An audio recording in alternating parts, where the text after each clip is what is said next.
for the first time, we hope you find the forum insightful,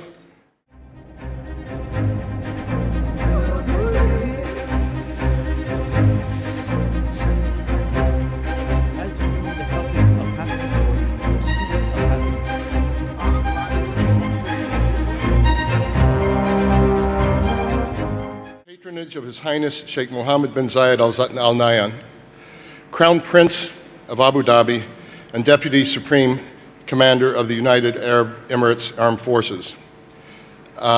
We thank him for his country's generous hospitality.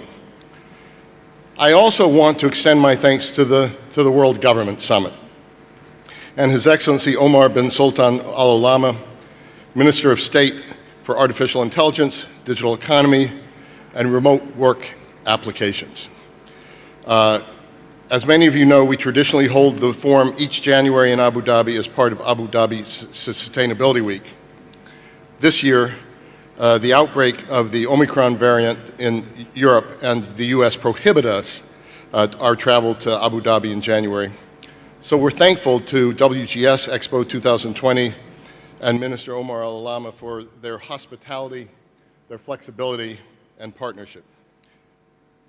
In January, none of us could have imagined how significantly the world would change in just the first weeks of 2022.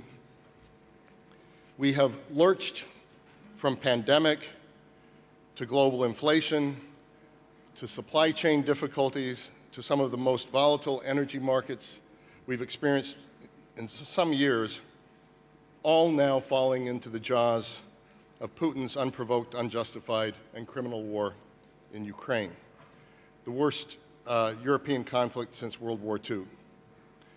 President Biden in Poland this past weekend delivered one of the most significant speeches of his career, prompting comparisons with Ronald Reagan's and John F. Kennedy's speeches in Berlin. Quote, "Time and again," President Biden said, "history shows that it's from the darkest moments that the greatest progress follows. And history shows this is the task of our time, the task of this generation." We at the Atlantic Council believe we confront a historic inflection point as consequential as the periods after World War I, after World War II, after the Cold War. How we respond as a global community will show whether we can usher in one of the most promising periods of human history, or whether we will instead confront a new period of conflict and division. What we've seen in the past weeks and months is how central energy is in this global drama as it plays out. First, the war in Ukraine has reawakened Europe to the risks of its overdependence on Russian gas and oil, driving a long overdue conversation around the role of energy security within the global energy transition. The agreement this week between the United States and Europe to send an extra 15 BCM of LNG per year to Europe is a first but important step within a wider goal to reduce Europe's dependence on Russian energy. Second, Europe's energy disruptions have global consequences and send a global message. The energy transition isn't a light switch, but will take years to successfully navigate. We have insufficient hydrocarbon resources and investments, even as renewables are too slow in development to satisfy an energy-hungry world in the middle of a transforming energy system.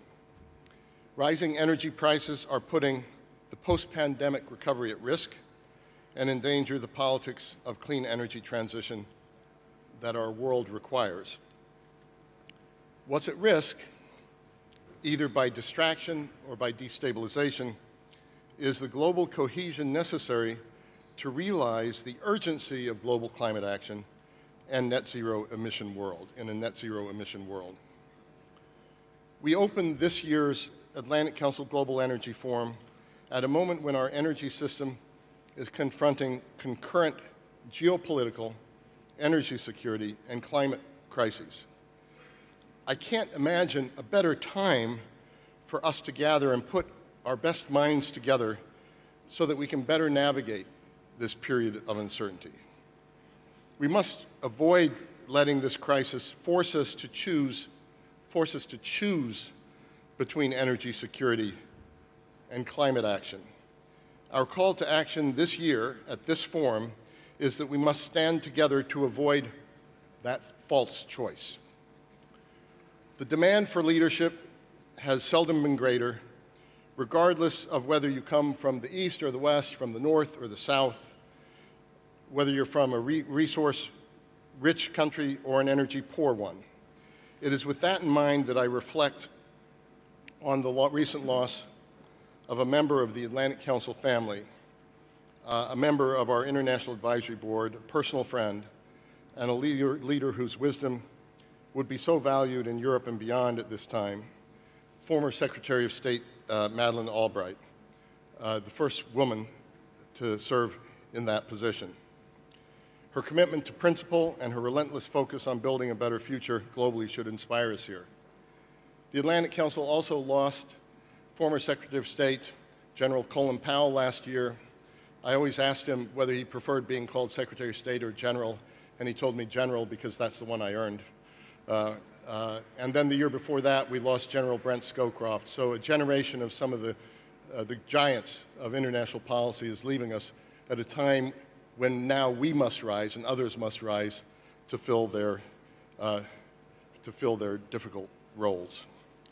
Fortunately, this is a region where great leadership can be found, such as my partners on this stage and throughout the now 6 years of this forum. His Excellency Suhail Almazrui, Minister of Energy and Infrastructure of the United Arab Emirates, and Dr. Sultan Al-Jaber, Minister of Industry and Advanced Technology in the United Arab Emirates, the Managing Director and Group CEO of Abu Dhabi National Oil Company, Chairman of Masdar and the United Arab Emirates Special Envoy for Climate Change. Gentlemen, it's been an honor working with you these 6 years and then adding this year as our partner, Minister Omar Al-Allama.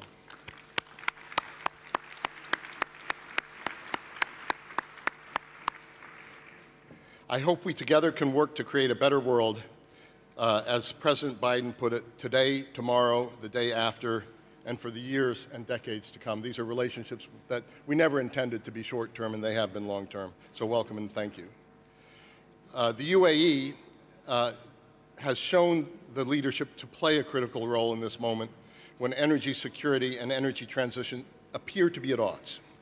This is a region which has long been a geopolitical fulcrum between East and West, a region blessed with equally as significant hydrocarbon resources as ambitions for clean energy leadership, and a region which will help shape the next 2 years of climate diplomacy. COP27 next year in Sharm el-Sheikh will be key to taking the next steps in realizing climate ambitions raised by this past November COP26 in Glasgow. We also look forward to returning to Abu Dhabi for COP28 in 2023. The Atlantic Council was in Glasgow, will be in Sharm el-Sheikh. We'll also be back in Abu Dhabi for COP28 in 2023 with our Global Energy Center working on mitigation issues and our Adrian Arsh Rockefeller Foundation Resilience Center working on adaptation issues. So on behalf of the Atlantic Council, we are honored to have the responsibility of being a trusted convener to help shape the future of the energy system, as uncertain as that future may be. I look forward to the next couple of days of shared insights and to work closely with our new partners in Egypt and our old friends in the UAE for COP27 and COP28. Finally, this event would not be possible without the tremendous support of our key presenting partners. ADNOC, led by Dr. Sultan Al-Jaber, Mubadala Investment Company, led by CEO Khaldoon Al-Mubarak, as well as the CEO of Mubadala's UAE investments platform, Musab Al-Kabi, and the CEO of Masdar, Mohammed Jamil Al-Ramahi. And furthermore, it is such a pleasure to host this event in partnership with the UAE Ministry of Energy and Industry, led by Minister Suhail Almazrui. And with that, I am glad to turn the platform over. I think you'll also hear a voice doing it more officially than I am, to Dr. Sultan. Thank you so much for being here.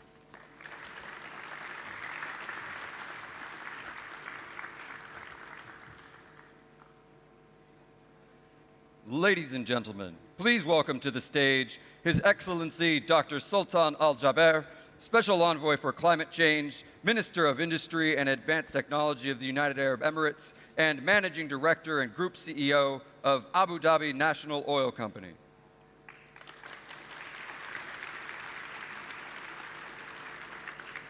Bismillah ar-Rahman ar-Rahim. Assalamu alaikum wa rahmatullahi wa barakatuh. Your Excellencies, distinguished guests, ladies and gentlemen, good morning, and it indeed gives me great pleasure to welcome you to the United Arab Emirates and to the 6th Atlantic Council Global Energy Forum. And let me take advantage of this opportunity to thank my very dear friend, Fred Kemp, his great team, and the World Government Summit organizers for bringing us together in this place, at this time, in person again. It is also great to see you all here at Expo 2020 as we count down to the end of this very remarkable event. With 192 national pavilions, Expo provides an ideal, inclusive platform for industry and policymakers to engage on the key issues shaping our energy landscape today. Ladies and gentlemen, the theme for this year's forum, the geopolitics of the energy transition, could not be more timely. We are all witnessing firsthand how sensitive energy markets are to geopolitical shocks. Yet, the current volatility in oil prices is the result of a deeper underlying structural issue. Long-term underinvestment in oil and gas has left markets more exposed to risks of any kind and wherever they take place. According to the IEA, annual investment in oil and gas is $200 billion below where it needs to be. And that is just to keep up with demand through 2030. Near term, we are also seeing markets tighten with demand up almost 3 million barrels over last year and expected to reach pre-pandemic levels by fourth quarter of this year. In short, the push to divest from hydrocarbons has met a stark reality, and we must accept and acknowledge that. While we fully embrace the energy transition, we need to recognize that policies should be tailored to real-world scenarios, and they should follow the basic rule of progress, that if we fail to plan, our plan will definitely fail. An unrealistic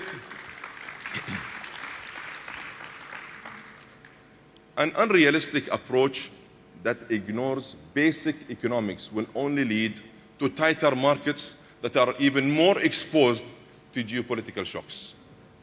Divesting from the energy sources that drive the global economy will lead to a systemic supply crunch that erodes economic growth. Put simply, we cannot and must not unplug the current energy system before we have built the new one. It is worth noting that others around the world, including many of our friends in Europe and in the United States of America, are starting only now, are starting to come to terms with these realities, and they're starting to accept those facts. They are starting to acknowledge that the transition will take time. Transitions, by definition, take time, and this one will take time. Now, they are pivoting their policies to ensure that near-term energy security is not undermined by long-term goals. And they have now come to the same conclusion that we came to a while ago, that we need to hold back emissions, not progress. This has been the balanced, proactive, and positive approach that we have adopted in the United Arab Emirates. An approach that is pro-growth, pro-sustainability, pro-prosperity, and pro-climate.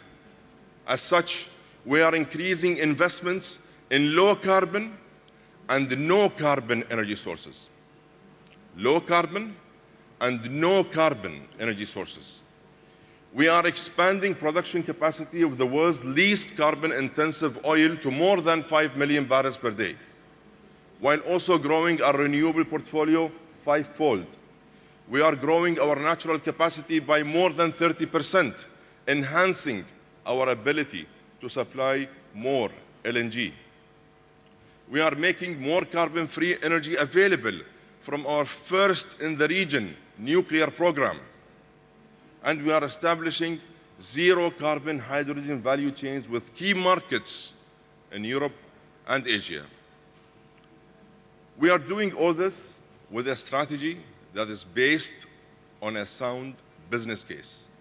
And I believe that a realistic, well-balanced energy transition provides a resilient pathway for new industries, new jobs, and long-term sustainable economic growth.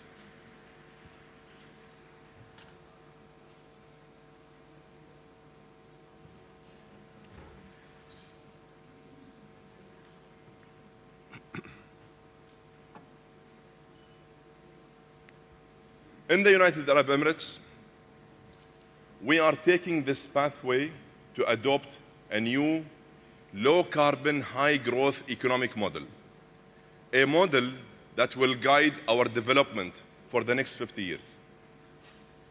When the UAE began its investments in renewable energy over 15 years ago, the economic case was somewhat difficult to make at the time, but our leadership's vision has been verified by hard and true facts. And today, the UAE is home to the 3 largest and lowest cost solar power plants in the world.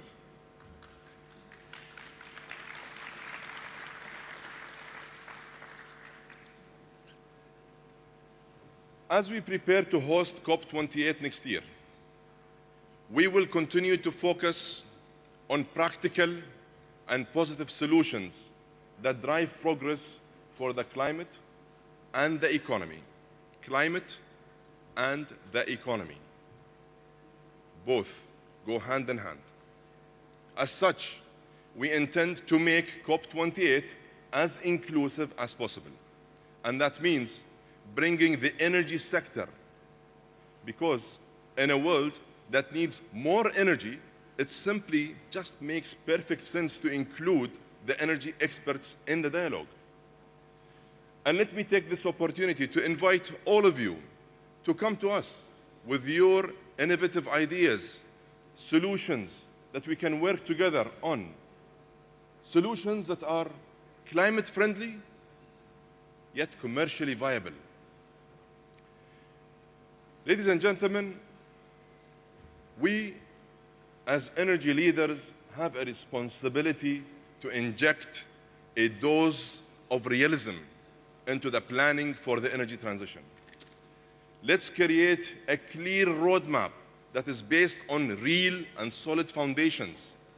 Let's adopt policies that strengthen the stability of energy markets. Let's continue to invest in new and future energies. But let's not defund the current energy system. We cannot defund the current energy system before the new one can take its place. If we take this approach, we will reinforce our collective resilience, drive prosperity, and deliver sustainable progress for all. Thank you again for the opportunity.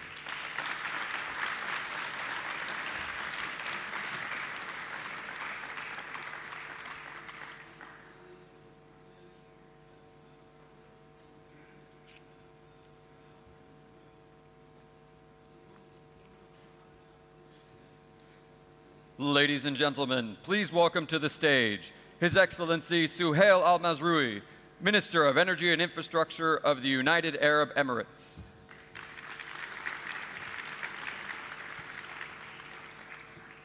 Assalamu alaikum wa rahmatullah. Excellencies, ladies and gentlemen, it's a great pleasure to see you face and face after 2 years of separation. It feels good to reconvene, and I'm grateful for the Atlantic Council and for the World Government Summit to organize this event here at Expo. I will be only complimenting the information that His Excellency Dr. Sultan have mentioned, because basically he took all of the ideas. But where are we today? We are at a situation that we probably warned about a few years back. Year on year, we've been saying we need more investments in the oil and gas. We need more resources. We need more diversity. And whether it's geopolitics or an excuse that the net zero need to take an effect immediately and we need to take actions, therefore we don't need additional investments, we are at an environment where everyone is saying, raise your production, bring more resources. While if you go to financial institutions, they are a bit hesitant, and they are still hesitant to finance many oil and gas projects in the world. Basically, they are saying, we need you to increase the production for only a few years, and after that, thank you very much. As if it's a tap, you open it and you can close it. We definitely, at this time, need to include all available resources. Abandoning some resources at a time of need where the group of OPEC Plus have already lost of their production, the country's production, more than 1 million barrels, we cannot ignore or say we are going to abandon certain production. It's just not the right time, whatever reason you have. Because that will make the resources and the price unaffordable to many countries, and they will not be able to progress, as Dr. Sultan said. We need progress for people to bring food to the table, people to work. The population is increasing. Obviously, we need to make the energy more affordable. But we cannot do it while we've been asked to just invest and increase the production and no one is supporting. At the same time, we need to realize that the geopolitical situation is very tense.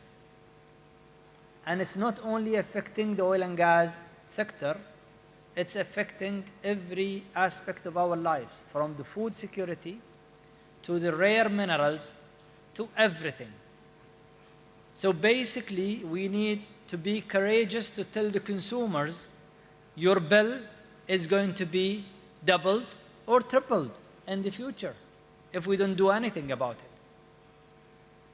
And that is problematic, because that means starvation for many nations, and that means we're going to have more problems than the geopolitical problems that we are seeing. Whether we don't like it, no one likes war. And for us here in the United Arab Emirates, we think and we believe in peace, and we need to promote peace. So we need to work on this crisis between Russia and Ukraine to end as soon as possible by diplomatical means, not by pouring more weapons into the situation, because basically the people are going to be the victim. The energy transition, as Dr. Sultan said, will take time and will need more investments. And we need actions from the investors. We need them to be investing and promoting investments. And we need to diversify the sources, especially in the gas. Gas prices have not been helping in the past and suddenly shoot it to the roof. So they are not sustainable as they are today to many countries. But without developments of resources, we will not be able to solve this problem. We, as a country, are trying to do our best. We are investing in raising our capacity to the 5 million barrels. We said this when people were saying, you should not invest. And we were wise to do that because now we're seeing the need for it. So we are continuing on that pathway. But that does not mean that we are going to leave OPEC Plus or do something unilaterally. We will work with this group to ensure that the market is stable. At the same time, we will not produce hydrocarbon in the old way. Like Dr. Sultan said, we are aiming to produce the lowest carbon barrel in the world. And we are investing to do so.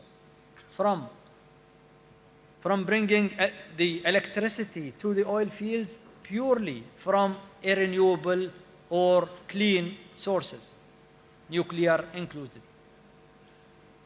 to the fact that we are participating in every opportunity to reduce the emissions and reduce the greenhouse gases. We are also promoting renewable energy in more than 40 countries. And we are very proud of the work that Masdar is doing in promoting renewable energy and bringing clean investments in many parts of the world. It becomes an agenda for those countries to include renewable energy and in their energy mix, which was not the case. Hydrogen has a great potential, and we are one of few countries that have put a roadmap for the utilization of hydrogen, and we have projects on stream to deliver. We will start with the blue hydrogen because it's available and it's also affordable. As we care about the affordability, we cannot just bring the most expensive form of hydrogen and push it to the market. We need to start by bringing what is available and commercially viable, and then we continue investing in technology to bring the green hydrogen, which is going to be the future. So in that sphere, we are also collaborating with our friends in the US, in Europe, and in the East to advance the technology to be able to commercialize more green hydrogen projects in the future. Sustainable mobility is also an area that the ministry is working on, and we are working to provide optionality for the people here in the UAE, from hydrogen cell cars to EVs to combustion engine. The choice is going to be to the people, and we are not going to be promoting one form over the other. I think the economics will make it viable for the renewable energy sources of mobility to prevail as we are reducing the cost. So UAE have a strategy, and that strategy have a KPIs and milestones, and we are progressing very well. But many countries, I'm worried, they don't have strategies, and they are puzzled by the energy transition questions. Should we go this direction or that direction? We've been living in a roller coaster, seeing the prices going up and down, making it so difficult to many countries that doesn't have an energy security to deal with this issue and formulate a proper strategy. Three main pillars in defining an energy strategy. One is the security of supply. And today at the geopolitics, people think it's the most important element. It's not. Without affordability, it's not going to work. So affordability is the second pillar, and sustainability, which is a must, is the third pillar. With that, I will leave you, and I again thank you, Fred, and the council members for bringing us together, and I look forward to hearing from you and learning as well. Thank you.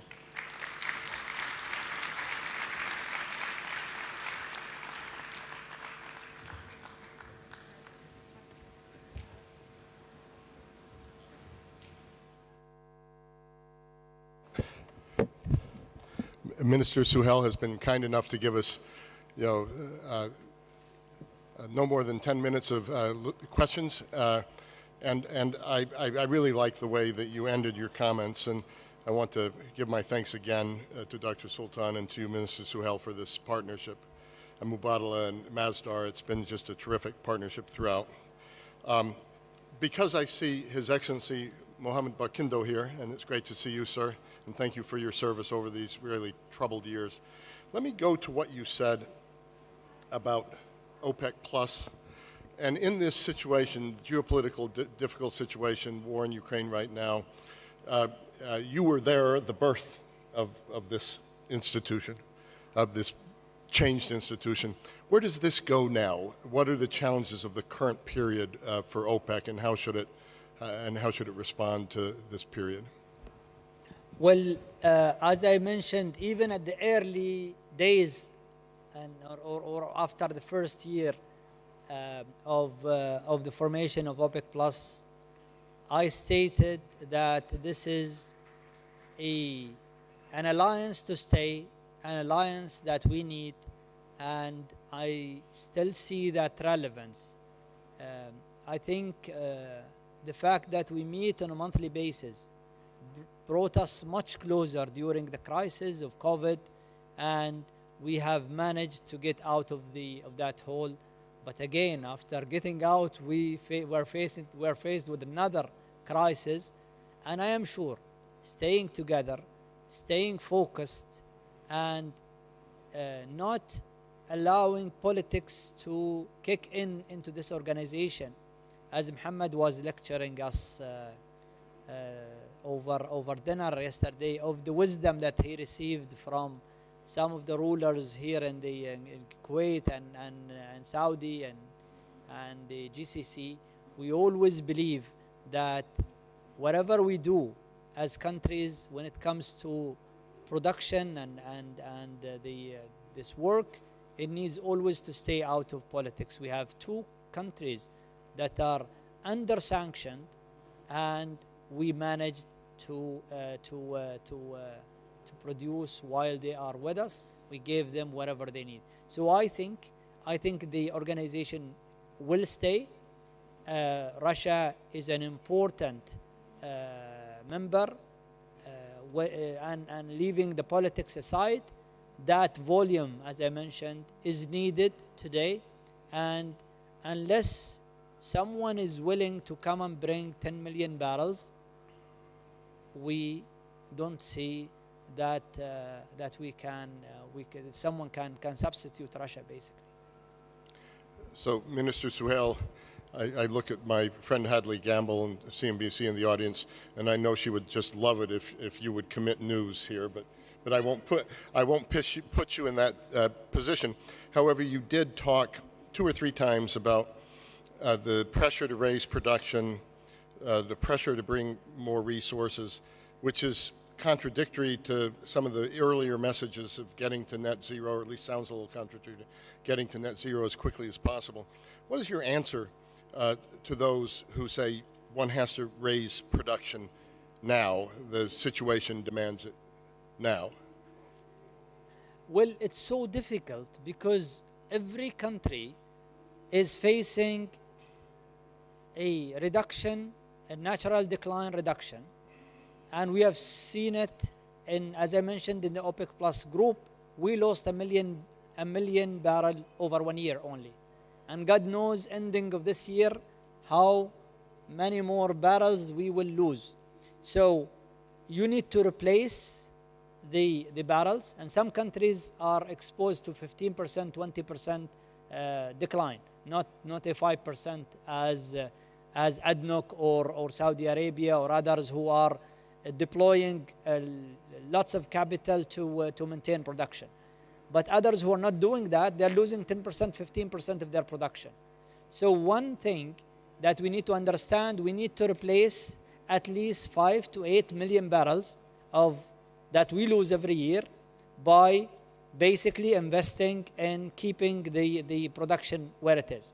In addition, we have a growing demand, and we need to add to that. So all of that requires huge investments. And now when people are coming and saying to the investors, well, they are saying it, there is no proof of it, that production is not needed after 5 years, that makes it difficult for the investors to come and invest. And if people are saying to the investors, you should not be in the oil and gas business, period, then that also puts lots of pressure on many of the IOCs because their shareholders are telling them to leave it. And if that is happening, we as producing and NOCs cannot replace the IOC's production if they are leaving. So we need to be wise of what we are and careful of what we are wishing for if that stays. I think in COP26, all of the producers felt that they are uninvited and unwanted and felt like they are in a corner. But now we are on stage and they want us to produce more, so we are again the superheroes. It's not going to work like in like a span of a year. So we need to be wise, and I think we need wisdom here. We need to be long-term planners, and we need to sit with the IOCs, to sit with the NOCs, if we want to have a sustainable and affordable future of energy. If that is not happening, geopolitics will go away one day. But we will be remaining with the fact that we need to invest and we need to produce. And how much do we need to produce from each source? That need to be complemented, of course, with raising up the investments in renewable energy. We're not saying you should invest in one. You should think of dual investments, and you should invest more in renewable. You should clean up the barrels, and some barrels are not clean, whether we like it or not. Today, some barrels are really nasty and bad, and others are doing their best. So we need to recognize those who are putting more investment to reduce emission when it comes to oil production. Thank you, Minister Suhail. And it's interesting you refer to superheroes, because I believe it may be Spider-Man. People have to tell me if I'm wrong, that with great power comes great responsibility as well. Last question, and this will be in two parts. First of all, you and Dr. Sultan both called upon much more investment. Can you give maybe one or two examples where it could make the most difference fastest? You know, what could really shift things in terms of the investment that's lacking? And then secondarily, you pointed to the sort of thing that could happen should we not address these issues. Starvation, you used the word, more geopolitical. How worried are you about that ugly turn? When I see the prices of all commodities, including food, I tell you, I become very worried. So what's happening to the oil and gas is nothing compared to what we are going to see in all of those commodities, because they are needed in the oil and gas, one. So they will raise the cost of production. Even solar is not as cheap as it used to be because of that. The solar prices will go higher. Gas prices, because of the sudden shift due to the geopolitics, are historical high. I don't think we have seen gas prices that high ever. And companies are confused which, in their economics, which price they should use. Should they use a percentage of the 12% slope, or should they use the prices that they have seen? And I am worried because we have this, we are living in kind of two spheres. One sphere is saying, now we need investments. Now we can give you money to invest, but the risk is on you. That is not going to happen. So we need IOCs to invest. And for IOCs to invest, their shareholders need to be convinced. Because those are the shareholders that yesterday told them, Claudio, you should not invest. And now they are saying, we need more gas. Please, come and save us. So long-term contracts will be on demand because they cannot put $5 or $10 billion in a plant that brings gas, and they don't know if that gas is going to be needed and for how many years. So that dynamics as well need to change. So spot market is not enough for companies to make their investments, especially when the financial institutions are tightening their resources to the oil and gas. And that is, I think, where wisdom needs to be there. We need to talk about long-term demand. If Europe needs gas and needs gas quickly, they need to put that plan. They need to sit with the producers, and they need to identify the requirements, and they need to be reasonable and realistic.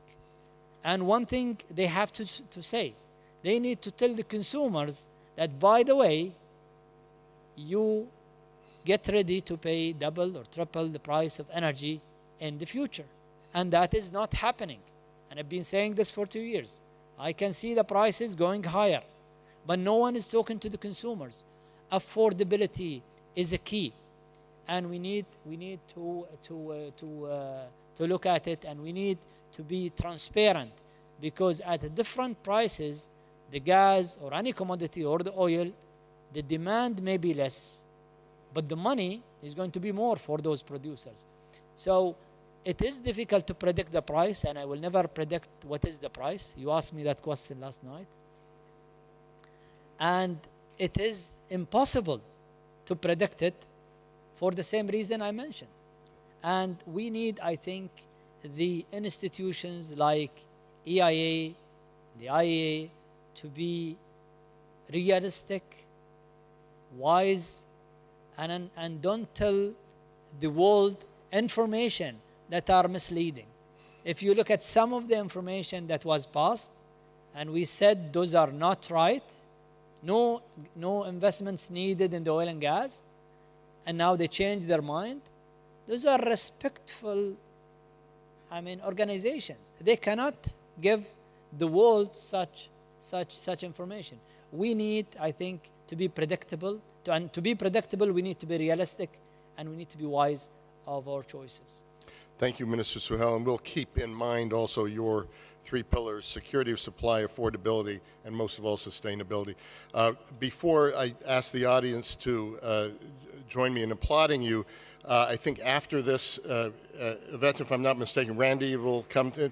So Randy Bell, Director of the Global Energy Center, he really is the one who makes all of this happen with his remarkable team. But before you applaud Randy coming to the stage, most of all, I want you to applaud Minister Suhail for taking such time with us. Dr. Sultan already had to leave, but thank you so much. Really appreciate it.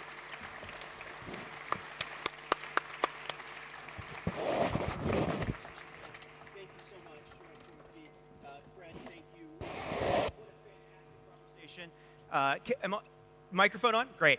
Thank you both, Your Excellency and Fred. My name is Randy Bell. As Fred said, I'm the director of the Energy Center at the Atlantic Council. It is such a pleasure to see you all here in person again. It has been 2 years since we've been here. In fact, 3 years for me since I missed the 2020 forum. While we're getting the next panel going, I want to talk about the publication that you have at your seats, the Global Energy Agenda. This is a publication we started last year, published the second edition this year, and in it we have a collection of essays that set the scene for the energy year. Now, we published this in January during what was supposed to be the forum. We did a couple of virtual events during Abu Dhabi Sustainability Week. And so this may seem a bit out of date at times, given how much the world has changed since January. But I just reread the whole thing on the flight over. So much of it is still prescient and relevant. So I really want to encourage you all to read it and share it with your colleagues. And I want to thank all of the authors in this room who have contributed essays both this year and last year. As we're getting set up, I want to introduce our good friend, Hadley Gamble, to the stage. Hadley will be moderating our next panel, which is called Meeting the 2022 Energy Challenge. Will energy security derail energy transition? And I'd like to welcome our panelists to the stage. We have Mr. Majid Jaffer, the CEO of Crescent Petroleum. Majid, always a pleasure. Thank you. You've been here every single year. We have Tim Holt, member of the Executive Board and Labor Director of Siemens Energy. We have Mr. Fahad Alajlan, the president of the King Abdullah Petroleum Studies and Research Center. We have Anna Schwitzberg, the Deputy Assistant Secretary of State for Energy Transformation. And finally, we have Mr. Claudio Descalzi, the CEO of Eni. So thank you all so much for being here today. Hadley, over to you. Excellent. Thank you so much, Randy. And I want to say thank you so much to Dubai Expo and to the UAE, Your Excellencies, Fred, Randy, for allowing me to be a part of this incredible forum. And at no time, frankly, are the things that we are going to be talking about been more relevant and right up my alley, I have to say. Panelists, welcome. It's great to see everybody. I have been running around for the last several months from Russia to Ukraine, as well as to Brussels. I feel like I don't even know where I am anymore. I mean, just a couple of weeks ago, I was in Antalya for the first high-level round of talks between the foreign ministers of Russia and Ukraine. So I've been able to get a real sense, both behind the scenes and speaking to world leaders, the Chancellor of Germany last week, the French President last week, and as well Boris Johnson, the Prime Minister of the United Kingdom, and the NATO Secretary General. So I'm looking at this, as we all are, from all different angles. As His Excellency Suhail Almazrui so rightly put it, this is a geopolitical crisis, this is an energy crisis. I want to kick off by asking the Deputy Assistant Secretary of State to walk us through the role right now of the United States, because how can you possibly ask this part of the world to commit to more production, putting more oil on the table, putting more gas on the table, when at the same point you are abandoning them to Houthi attacks, both on Aramco infrastructure and even on infrastructure in Abu Dhabi? Because you can't have it both ways. Thank you for that question. The administration's policy from the beginning was always energy security, energy access, and decarbonization across the board. The focus on energy security and everything that's happening right now that we need to respond as a result of Russian aggression in Ukraine is something we have to manage. We have never said that near-term security energy security is something that does not need to be at forefront and center as we transition. So the request on production increases is something to meet demands today that we understand 80% of our energy system is carbon intensive. We do not turn off that switch. We say that all the time, and we say it for a reason because it's a reality. But we are dealing in not just times where we have uncertainty because of the geopolitics, we have uncertainty because we don't have a playbook for an economic recovery off of COVID. Demand has been a roller coaster. There hasn't been signals for long-term investing and contracting for a number of reasons. Those signals need to make sense to meet the market today, but we do not walk away from the energy transition while we're doing it. We can't. We don't have that option. It is essentially like getting into the middle of a street and thinking we're not going to get hit when the light turns red. We don't have that option. We need to do both of these things. We do, though, very much are paying attention to what is happening geopolitically, including the impacts that we saw on the CPC pipeline in Kazakhstan. The Houthi attacks, of course, make a difference. We do not support any aggression, and we stand with our allies and partners on this. One of the big questions, of course, is who's backing the Houthis, and we're talking about the Iranian Revolutionary Guard, and right now there is a conversation, a very real one, happening in Washington. It's also happening in Europe about what the JCPOA, the next generation of that deal, could potentially look like, and removing the Iranian Revolutionary Guard from the list of terror groups. Does that not present a conflict of interest? With our goals, no, I do not think it presents a conflict of interest in terms of making sure that we remove rebel groups and that we secure infrastructure while we move toward our goals. No. I could ask you about the Patriot missiles, but I'll move on. Claudio Descalzi, fantastic to have you, sir. I just sat on a panel in Doha with Patrick Poyani, the CEO of Total Energies, and I pressed him on the idea that he has refused technically to exit their investments in Russia. He says, we're not buying any more Russian oil. He said, but we can't get rid of these assets, essentially, because we can't write them off, because we don't want that money to go to potentially the Russian government or oligarchs. He's like, that would only hurt the effort that we're making at this point to stay in line with sanctions. Walk us through what's happening today with Eni. Are you still purchasing Russian oil? Can you confirm to us that that is not still the case? And also, what you're doing with regards to the government specifically in terms of those conversations about what needs to happen toward the transition and to wean Italy specifically off of Russian sources of energy. So, thank you for the opportunity to talk about Russia. No, we don't, our position, Russia is very marginal, it's not material. We just have a pipeline from Russia to Turkey, Blue Stream. And a few days after the war started, I announced that we dismissed this activity, and then we have upstream joint venture with Rosneft, but everything is sanctioned and frozen starting in 2014, so that remained the case. So we don't have. The only big issue is that as other company in Europe, we buy gas. So we don't have asset there, we don't have investment, we don't have project. The issue is gas. And now that they ask us to pay in ruble, it became very difficult to buy it, to pay it, because we don't have. And it's not in the contract, because the contract is written euro, and you cannot change unilaterally. So you have to agree on this change. It's difficult to agree because we don't have this kind of currency.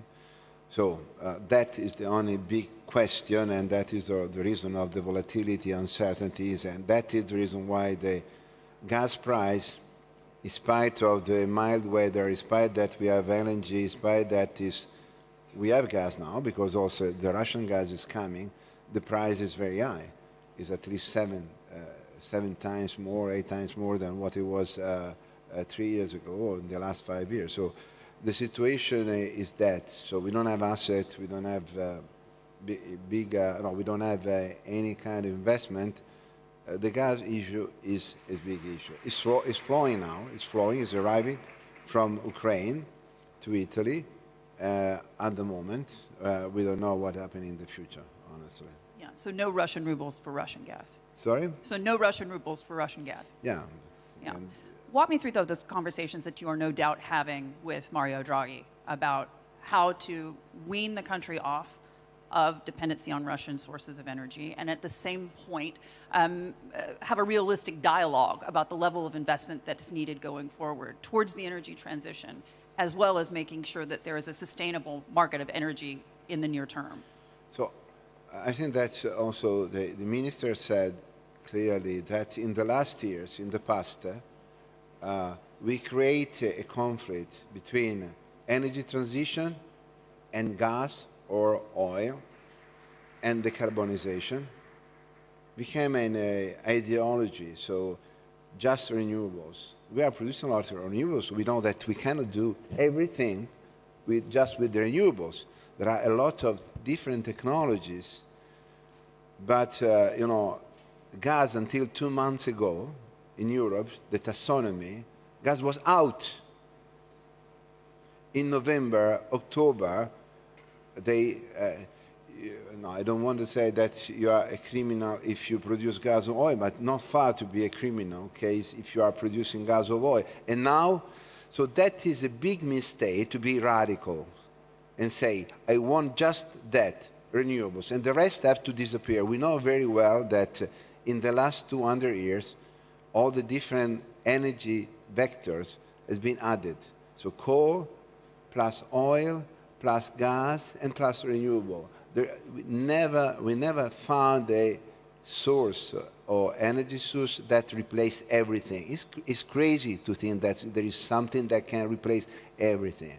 For that reason, the transition, we have to accept that we have some infrastructure for what we spend billion and billion that are hard to abate, so we have to capture, and we need to use all the different technologies. If we think that we have to choose some technology by an ideological approach, it's crazy. Technology is neutral. There is no religion. It's not a god, a technology. You have to use to face the transition. So I think that when we talk about energy, first of all, we have to know what you are talking about, so competencies. Everybody talk about energy, everybody talk about COVID, and make a big confusion, and they create a big mistake, and now we see what happened. It's not just Russia. The gas price is not just Russia, because for 7 years, we underinvested. We invested just 45% of what we invested in the previous 7 years until 2014. Then we have Russia. Then we have COVID. So I think that the worldwide leadership was not wise and without any equilibrium in evaluating the energy situation. Does it worry you, this historic agreement that the Biden administration has cut with Europe? Does it worry you in terms of getting extra supplies of gas to Europe? Where's that gas going to come from? Because there are already long-term contracts coming from Qatar. I was just speaking with the Qatar energy minister about this a couple of days ago. And then when we think about what's happening with U.S. production as well, where is that going to come from to make up that shortfall? Are they realistic, do you think? I don't know. I didn't talk about that with the U.S., and so maybe you know better than me. Clearly, if you had to replace 160 billion cubic meter it's not, per year, is not an easy task. We don't have enough LNG, first of all. We are still a spare capacity in the north of Europe because we are two Europes, north and south. South is gas and LNG. North, we have nuclear, coal, wind, and the regasifier. But we still have a 30 billion of spare capacity in the existing regasifiers. If 160 billion disappear, this 30 billion cannot replace. And from where they come? You know, the situation is, until 2 months ago, nobody talked about gas. And for 7, 8 years. So how you can start overnight in a business that is a long term, and you say, we need 160 billion. And how you can do? In the south, I talk about Italy, we have pipes. So we have Algeria, we have Libya, we have Egypt, we have Congo, we have Mozambique. So the south is more connected with the south. But Europe never thought to be connected with Africa. Europe is an empty box in terms of energy. We don't have our own energy. In the US, you have energy and a good market. In Europe, we have a good market, but without energy. And we never thought about a strategy about energy security. So when you don't have something, you have to think about what you can, cope with the future. Africa is the only answer at the moment. US can be, but US as a 120, 100 billion already committed, they can develop more. I don't know, maybe yes, I don't know the situation, but it's not enough. Yeah. Africa is a good opportunity because they need development, we need gas, and that is a good combination, but must be fair. Yeah. So if we take something, we have to give something. Yeah. Majid, I want you to come in on that one especially. I mean, first of all, the question, where is that gas going to come from? And also, the failure of policymakers, frankly. Yeah, so, no, I agree with Claudio. If we go back to the question, the title of the session, will energy security derail the energy transition? Again, there's been this sense that the two are somehow in opposition, and you're seeing that in the media today. Of course, they're not. There can be no energy transition without energy security and affordability, as we heard. And the focus has been too much on supply. You know, how do we starve supply? You know, as if starving investment into oil and gas is going to solve climate change while demand keeps growing. Of course it's not. I mean, that's as ridiculous as trying to solve obesity by starving funding to sugar and wheat farmers and not making any changes in diets or policies of how food is consumed. Climate change is fundamentally a consumption issue. So the wrong focus has been there throughout. Another key focus that's been missing, and it was good to hear Dr. Sultan speaking about the plans for COP28, is the developing world perspective. We have almost 1 billion people without electricity. That number has unfortunately gone up during COVID.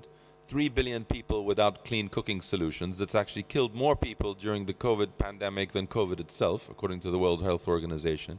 80% of the world's yet to even get on a plane. And yet the kind of platitudes and prescriptions that have been coming out of Western governments to Africa, Asia, the developing countries is, you don't need stable grid power like we have it. You can make do with a solar panel and a battery. Well, what's happened? There's been more burning of coal. So actually, you're having more emissions and higher energy prices. So this issue of the underinvestment has been key. And it cannot just be, as Minister Suhail Almazrui said earlier, it can't be, yes, we need more oil and gas, but just in the very short term. Oil and gas is not a short-term business. It requires hundreds of billions of dollars of investment, as we heard, as a deficit of $200 billion, and it's long-term. So recognizing the importance of that. Now, it will be produced cleaner, it has to be, and it will be used differently. But gas is a fundamental enabler of renewables because it backs it up, because it's intermittent, and it's the path to future technologies like hydrogen. And oil, even if we're having electric vehicles, they're made of oil, solar panels are made of oil, wind turbines are made of oil. Everything we've relied on during COVID, from masks to sanitizers, every single vaccine has had glycol as a stabilizing agent, another oil product. That message has not been understood, in particular in Western markets, the ongoing need for oil and gas. Now, how we produce it, we as Crescent, over 50 years, we've migrated now to 85% natural gas. We've brought down our emissions, flaring to practically zero. We've offset the rest to achieve and declare net zero last year, not in 2050. But even more importantly is the benefit of the product. So the gas we produce in the Middle East, by displacing liquid fuels like diesel for power generation, avoids more CO2 emissions annually than all the Teslas on the planet. And that fact is underappreciated, the important role of natural gas displacing coal in a lot of Western economies and in Asia, and in our region here in the Middle East, liquid fuels. So those facts really need to be better appreciated. We're having this schizophrenia in many Western governments. And I commend the UAE's policy, the strategy for 2050 that the minister talked about, because it's very, very clear. It's about 40% gas backed up with, backing up 40% renewables, plus nuclear and other clean technologies. Energy has to be long-term, clear, strategic thinking, not flip-flopping with the latest technology trend or geopolitical event. Tim, I want to bring you in on that. I want to bring you in on that, Tim, specifically, because when you think about what happens next with regards to the transition, that's the fundamental question. Does this derail the transition in your mind? I don't think it derails the transition. I think it accelerates the transition. And you know, we had talks also with the German Minister of Economy and Climate Action, and he clearly said, stronger focus on renewables, stronger focus on hydrogen. I think it's now, what's the alternative? Everybody's looking at how can we substitute the Russian gas, LNG, the regas is one, but the other one is push harder on the energy transition. I will caution so a bit. It's always easy to set more aggressive targets. We need more renewables. The question is, how do we get it done? And I think that's a big question we all need to answer. You know, sometimes I hear we need the technology, we need the financing. My view on it is we have a lot of the ingredients, is just the implementation. And if you just look at implementation times, take the US offshore. We're talking about it until we see the first green kilowatt hour produced will be probably 2030. The huge build out on the offshore in Europe. It's great, it's up in the North Sea. How do we get it to the load centers? Transmission lines. We're building a big HVDC line from northern Germany to southern Germany where the load is. 3 years delay just due to permitting. I think there's a lot of inefficiency in the system. And if you really want to accelerate the energy transition, I think the focus should also be how do we take these inefficiencies out of the system and how do we really instead of opening up additional topics, how do we just focus on the pure get it done, get all the stakeholders together and get it done, and that will buy us time to do the longer term transition topics. Yeah, and I think that's a general theme that we were hearing earlier from His Excellency talking about OPEC is not a political organization, echoing Mr. Barkindo in his comments, obviously, last night, talking about we have to find a way to stabilize the market in spite of the fact that we're working with 2 countries under sanctions, the importance of taking the politics out of the conversation. But it's impossible to do that, especially when you're a journalist, I think. Fahad, walk me through, in your view, how realistic it is for Saudi Arabia, the UAE, and other Gulf producers to, I suppose, talk to the Biden administration. You're sitting here on a stage with a member of that team now, and there have been multiple calls from Washington for OPEC Plus to do more, for OPEC to do more, to alleviate the pain at the pump, if you will, in the United States, because they're not talking about the European gas crisis back at home. They are talking about oil inching to $5 a gallon. Is it realistic, in your view, for Saudi Arabia to help the Biden team out? Thank you, Hadley. First, let me state that King Abdullah Petroleum Center for Research and Studies is a non-profit institution.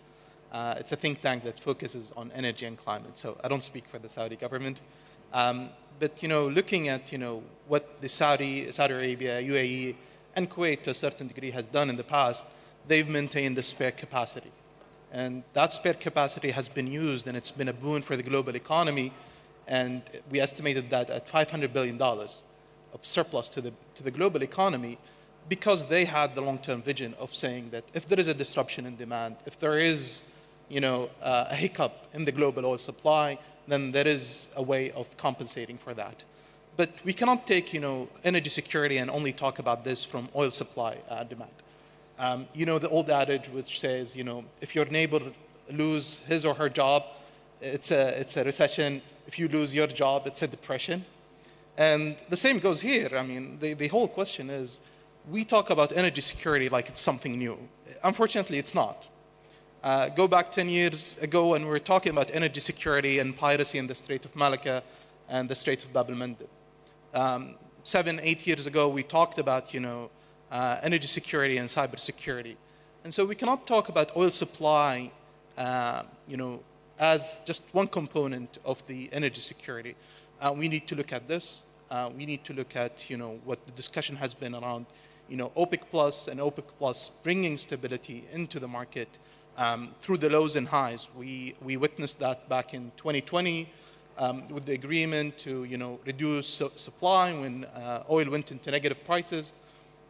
And that's what we want to continue, is to look at this in the long term, again, if you go back to the 2008 crisis and the financial crisis and the run-up to that, the more that I remember, Saudi would announce an increase in supply, and the more the prices would go up because, spare capacity would, be dwindling. And so the markets need to have a signal around, the stability of the market, and that OPEC Plus is attending. And I think you can see that with the monthly meeting, with the clear plan that is, not focused on today, but that's focused along, 2022. And that's the agreement that has been done over the past 2 years. But I think, again, we look at this from, what is happening in Saudi with the attacks, what is happening in the UAE. But also, I think we need to pay attention to energy security, not today, not tomorrow, it's all over, So, we spoke about this issue around, the compromise between climate change and energy security. And if in the run-up to COP, and I was at Glasgow at that time, nobody would mention energy security. And I think that's, a fallacy. I listened to His Royal Highness, the Energy Minister of Saudi Arabia, Prince Abdulaziz bin Salman, has been talking about this three-pillar of energy policy, that it should focus on energy security, economic growth, and climate change. And we need to keep all three in mind. We're not achieving, our climate goals tomorrow or in the next 2 years, yet our policy looks like it is, focused on the next 2 years. And when we're not focusing on emissions, we're focusing on sources, and we don't want nuclear because it's that, we don't want gas because of this, keep oil in the ground. That's, I think, a misleading energy policy. We should be very focused on emissions. We should be very focused on how can we reduce emissions. I mean, shale gas delivered, the biggest reduction in emissions in the US. Why are we denying emerging economies the same opportunity? Yeah. Claudio, just from the conversations that you've been having since you've been on the ground here in the UAE, can you give us a sense, in your view, if we can expect oil and gas-rich nations to answer President Zelensky's call to do more? And he's essentially saying, echoing the US president, that we should sanction the Russian energy sector, and countries like the UAE have a responsibility to flood the market with oil and gas. Do you get a sense that the Gulf states are willing to do that? I'm not a politician, and it's already difficult to run my company. If I start also thinking for them, it's too much, honestly. So I think that UAE and they know, the European politicians, they know what to do. They discuss a lot. We have a concern about gas price. That is a big concern because it's too much, as you said, and we are concerned about volumes. And until now, nothing happened on the gas side, on the crude side. I think that gas is more crucial and more difficult to be replaced. Clearly, 10 million, if it disappeared, 10 million, not all, because to Europe is 5 million. We can find a way, maybe, to find some additional oil. For gas, is more difficult, honestly. We, as you and I, we start immediately run in all our countries and working on our upstream. Fortunately, we didn't stop investment in the exploration. We have been one of the few companies that never stop investment in the exploration. Now we have about 50 TCF of reserves and resources, and 14 TCF that we can deliver quickly. So I think that for Italy, at least we can replace 50% of the gas coming from Russia during the winter 22-23, and about 80% by the next winter 23-24. And in a couple of years, 3 years, we can replace completely based on our equity production coming, I said, through pipes and through LNG. That is for our country, for our companies. I don't think that is the same because not all the company has been really engaged in the exploration, as we said, because gas was one of the of the guilty person in the room. So I think now this situation changed, but I don't think that, so we have to look at the energy security from one side, but there is no trade-off with the transition. I think that we have to increase, in any case, our path and our effort on the transition side. Deputy Assistant Secretary, I want to get your sense of how far the Biden administration is willing to go to help out U.S. producers. And I'm talking about helping them get through red tape. Is the Keystone Pipeline back on the table at some point? If we're realistically talking about doing something to move forward, not lose speed, if you will, or steam towards the energy transition, but at the same point, make sure that people can afford to go about their daily lives. What's on the table that the Biden administration is doing now to help the U.S. oil and gas producers? So from that standpoint, I don't know if you saw the U.S.-EU energy statement, joint statement on energy security, and there was a signal very much, and a component of the issues that the task force will put together that will work on is making sure that Europe can get supply within 2022, but then also giving some certainty to U.S. producers that will be amping up and surging supply into Europe over the long term and up to 2030. And of course, working together on the regulatory side, making sure that the environment for permitting is still there, which has been there. The process has been there to get permits online for LNG, and that continues, and we committed to continue to make sure that that is a smooth and streamlined process, and that it's a streamlined process on getting infrastructure that needs to be there for Europe. At the same time, for us, when it comes to the transition and making sure we're not compromising it, because again, we cannot afford to compromise it, to the comments that were made that we cannot rely on one technology, just like we cannot rely too heavily on one supply route. It is the reason that we're putting so much money into hydrogen, which is such a game-changing technology that speaks to a variety of other sources, right? Because it can underpin nuclear, it can underpin gas, it can underpin renewables, it can clean a good portion of it, and so can CCUS. And so for us, it's making sure that the market has enough signals, it knows the regulatory environment will support the signals for current energy security, but we are sending also all the resources we can toward the transition. It's why we're putting billions of dollars into hydrogen R&D, and I have faith we'll get there. And I have faith because I was at Department of Energy when we had $1 a watt goal by 2020 for utility scale solar. We beat that by 3 years. We didn't even remotely have that level of momentum. So now looking at $1 per kilogram by 2030 for hydrogen, honestly, I'm optimistic. I'm optimistic we can get the commercial technology there, and it's going to be the technology that will allow us to utilize other bases. But we have to focus on clean technology. We have to focus on building in efficiency into the system. It can't always be about putting new infrastructure. We talk about often energy access and how countries need sometimes to build new infrastructure. They also have a lot of underutilized infrastructure. And what we don't want is for them to add debt, to add additional gas infrastructure, oil infrastructure, coal infrastructure, when they're not even utilizing what they have. They're underlying issues. And we want to make sure that the path to decarbonization is a realistic path. It's one built in with efficiency. We are focused on emissions, reducing emissions everywhere, and creating technology in the US on the R&D side and bringing that cost down so that it benefits everywhere and everyone. And so that's how we're trying to balance those signals and the funding, which is a really big component of that. No doubt about it. And also it's about messaging. And I'm talking about the demonization of the oil and gas sector. Now, it's hard to feel sorry for IOCs, but at the same point, demonizing them and playing politics is a part of the reason that we're in the mess that we're in today. What will the Biden administration commit to in terms of reaching across to these oil and gas producers? Because the ones I talk to say, we're not getting calls from the White House. We're hearing that we're getting calls, but we actually are not getting calls. And you've got to have them, as Claudia was saying, a part of the conversation if you want to get out of the mess.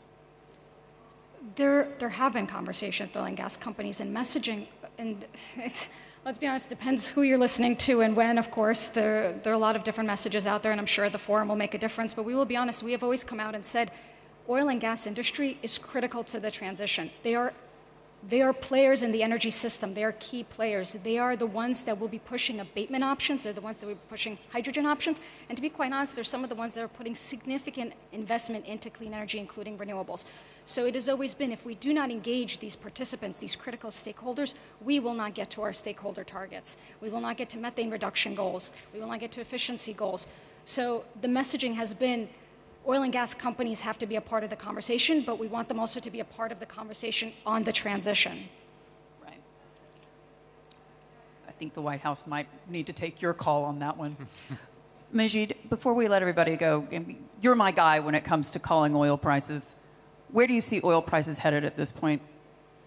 So I think they're being so driven by geopolitics at the moment that it's impossible to. It's not normal market dynamics that we're seeing. We were seeing tightness coming out of COVID, but obviously the conflict in the Ukraine and the signaling you're hearing from Western governments is what's driving the market. So this time I won't actually make a prediction. I want to echo what Claudio said, actually praise what Eni's been doing on exploration here in the UAE and Egypt and throughout our region. And I think our industry can play an important role. We ourselves have also 80 TCF of resources and 15 TCF that can be delivered actually in only 2 fields in the Kurdistan region in the north of Iraq. I invite you all to attend the session this afternoon on that. One point I wanted to raise, I'm seeing a lot in the media at the moment that hey, we need to get off Russian oil and gas and move to nuclear and renewables because that will ensure we are politically secure. So I did a bit of looking into this. So OPEC is 30% of world's production. OPEC Plus about 40-45%. And it's 23 different countries, and they don't even make up a majority of supply. We're honored with Brother Mohammed Barkindo, Secretary General of OPEC here. Nuclear. Russia produces basically all the world's uranium-235 and has half of the world's uranium enrichment. One country, and a country that's controversial to many at the moment. Renewables, China alone has 85% of rare minerals processing, 90% of all the battery cells produced on Earth, 70% of all the solar panels produced on Earth, and 50% of the wind turbines. One country, China. Again, to the US and Europe, a lot of issues around trade and geopolitics. So the idea that somehow the energy transition is going to make us immune from geopolitics is a myth that needs to be exploded and recognized now in all our planning. And it's interesting that you mentioned that because sitting on stage with Vladimir Putin back in October, I can tell you that this was a man who fundamentally understood where all of his resources were. He understood exactly how the world was interconnected when it comes to energy, and he understood the European energy dynamic probably better than most of the people even involved in the European energy dynamic, certainly the politicians. And the world, frankly, was sleeping. Panelists, we're going to leave it there. Thank you so much for your involvement. I'm going to invite Randy to the stage to introduce our next round of guests, and I'm going to keep trying not to fall off the stool. Thank you so much, Hadley. Thank you all. Really, really remarkable conversation. Really fantastic. And what a great next panel we have. We're going to do a deep dive on Europe. And we have some of the leading experts on Europe and European energy security going to join us. So I want to welcome to the stage Her Excellency Belinda Balaku, the Minister of Infrastructure and Energy from Albania, Mr. Anatol Fagin, the Executive Vice President and Chief Commercial Officer at Cheniere Energy, Ambassador Wolfgang Ischinger, the President of the Munich Security Council, my boss, Fred Kemp, who we all know and love, the President and CEO of the Atlantic Council, Alexander Nikolov, His Excellency Alexander Nikolov, the Minister of Energy from the Republic of Bulgaria, and then a real honor, and I think everyone should be just hugely impressed that we have Maxim Timochenko, the Chief Executive Officer of DTEC, coming in from Kyiv to discuss European energy security. He left Kyiv, went to Poland, and flew here, got in just yesterday. So really a fantastic panel. So welcome everyone to the stage. And thank you all so much. Hadley, the floor is yours. Thank you so much. Safe travels, Claudio. Panelists, welcome. Thank you so much for joining us. It's fantastic to have all of you. We're going to do a deep dive, as Randy said, on the European situation today. I've been in Brussels. Yeah. I was there on the side.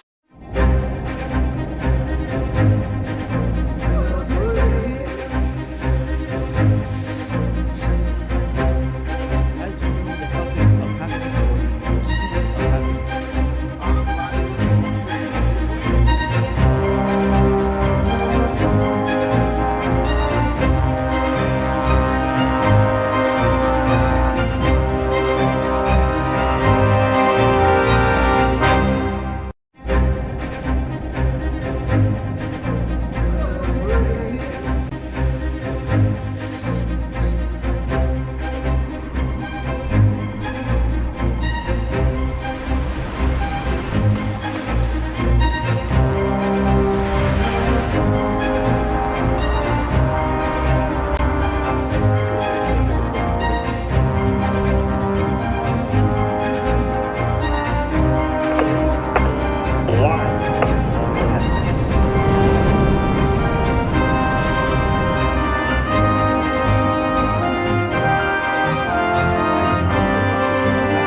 50% معدل بطالة الشباب والشابات في الأردن. هدفنا العمل على اتباع نهج استباقي لتغيير الفكر السائد أن القطاع العام هو المزود الأول لفرص العمل، وزرع روح الريادة وبناء مهارات تقنية مطلوبة بسوق العمل. الهدف هو 72% من الأطفال دون عمر ال5 سنوات من الأسر في الخمس الأدنى ثروة الذين لا يسيرون على المسار الصحيح بالنسبة للقراءة والكتابة والحساب literacy and numeracy. لقد أدت جائحة كورونا إلى تفاقم مشاكل التحصيل العلمي في ظل إغلاق المدارس اللي وصلت إلى 42 أسبوع، وللأسف لم يشارك حوالي 100,000 طالب في التعليم عن بعد، مما سيحد من إمكانياتهم المستقبلية، وذلك بسبب الفجوة الرقمية لدى سكان القرى والمناطق النائية. 15%، وهي نسبة مشاركة الإناث في سوق العمل، مع أنهن يمثلن 55% من طلبة التعليم الجامعي. طبعاً هدفنا زيادة هذه النسبة. وللأسف فقدت السيدات ضعف عدد الوظائف خلال جائحة كورونا مقارنة مع الذكور. الأمل هو 70%، ويمثل هذا الرقم نسبة الشباب والشابات دون عمر 35 عاماً من مجتمعنا، وهذه النسبة نعتبرها ثروة بشرية هائلة، ونعمل على تطويرها لتكون داعم ومطور للإبداع والتقدم والريادة، علماً بأن الأردن اليوم يكون أكبر نسبة كحصة لكل فرد من عدد الشركات الناشئة على مستوى الشرق الأوسط. تعتبر المؤسسة أن ما سبق ذكره يجب أن يفهم ضمن إطار التوجهات العالمية التي تتغير بتسارع لن نراها بأي وقت آخر بالتاريخ. ف65% من الوظائف التي ستوجد بسوق العمل في ال10 سنوات القادمة هي وظائف جديدة وغير موجودة اليوم، وثلث المهارات التي ستكون مطلوبة في سوق العمل خلال 10 سنوات هي لا تعتبر هامة في سوق العمل اليوم. فالعالم يتقدم وعلينا مواكبة هذه التطورات. فكيف نساعد شبابنا على الإنجاز للوصول إلى الفرص بل لخلقها؟ بدأت مؤسسة ولي العهد في العام 2015 برؤية شباب قادر لأردن طموح، ونعمل على استراتيجية تركز على 3 محاور رئيسية: الجاهزية للعمل والريادة والمواطنة والقيادة. نشرف اليوم على 12 مبادرة وبرنامج. تعمل المؤسسة من خلال منهجية شاملة جوهرها الشباب. نعمل بشفافية ونتخذ قراراتنا بناء على عملية تشاركية مع الشباب والشركاء المعنيين، وندرك أن الشباب ليسوا فئة واحدة متجانسة. نصمم مبادراتنا من خلال فهم احتياجات الشباب لملء الفجوات التي تعيق تطلعاتهم. نحرص على إطلاق مبادرات وبرامج تدمج بين الحاجات المحلية والتوجهات العالمية، وتتيح للشباب المجال للمشاركة بالقضايا العالمية والإنسانية مثل المناخ والبيئة والطاقة والمياه والأمن الغذائي وغيرها. نبدأ باحتضان المبادرات وتنفيذها وتطويرها وتوسعة المستفيدين منها، وثم نقوم بمؤسستها من خلال المؤسسات الوطنية لضمان استمرارية عملها وتحقيق أفضل النتائج. اسمحوا لي الآن أقوم بعرض بعض مبادرات المؤسسة. بوعد مش ال 12 مشان الوقت. جامعة الحسين التقنية تأسست بهدف تطوير التعليم التقني ورفد سوق العمل بشباب مؤهل ومدرب. تتميز الجامعة بتركيزها على التطبيق العملي لجميع مساقاتها النظرية، والتي بنيت بالشراكة مع قطاعي الأعمال والصناعة، وتتميز بموائمتها لاحتياجات ومتطلبات سوق العمل واحتوائها على مسارات دراسية غير تقليدية. تتواجد الجامعة في بيئة أعمال تكنولوجية ريادية حيوية في مجمع الحسين للأعمال، ومحاطة بأكثر من 50 شركة محلية وعالمية في قطاع الاتصالات وتكنولوجيا المعلومات، وتشمل برنامج تدريب عملي مكثف Apprenticeship Program.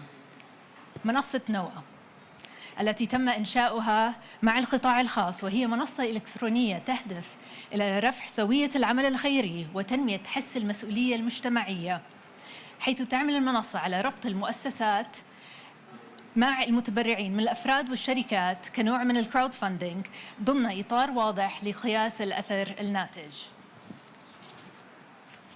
منصة نحن هي المنصة الوطنية لتطوع ومشاركة الشباب التي أطلقت بالتعاون مع وزارة الشباب وبالشراكة بين نوا واليونيسف، وبهدف توحيد الجهود المبذولة في مجال العمل التطوعي والتشبيك ما بين المتطوعين والجهات المحتاجة.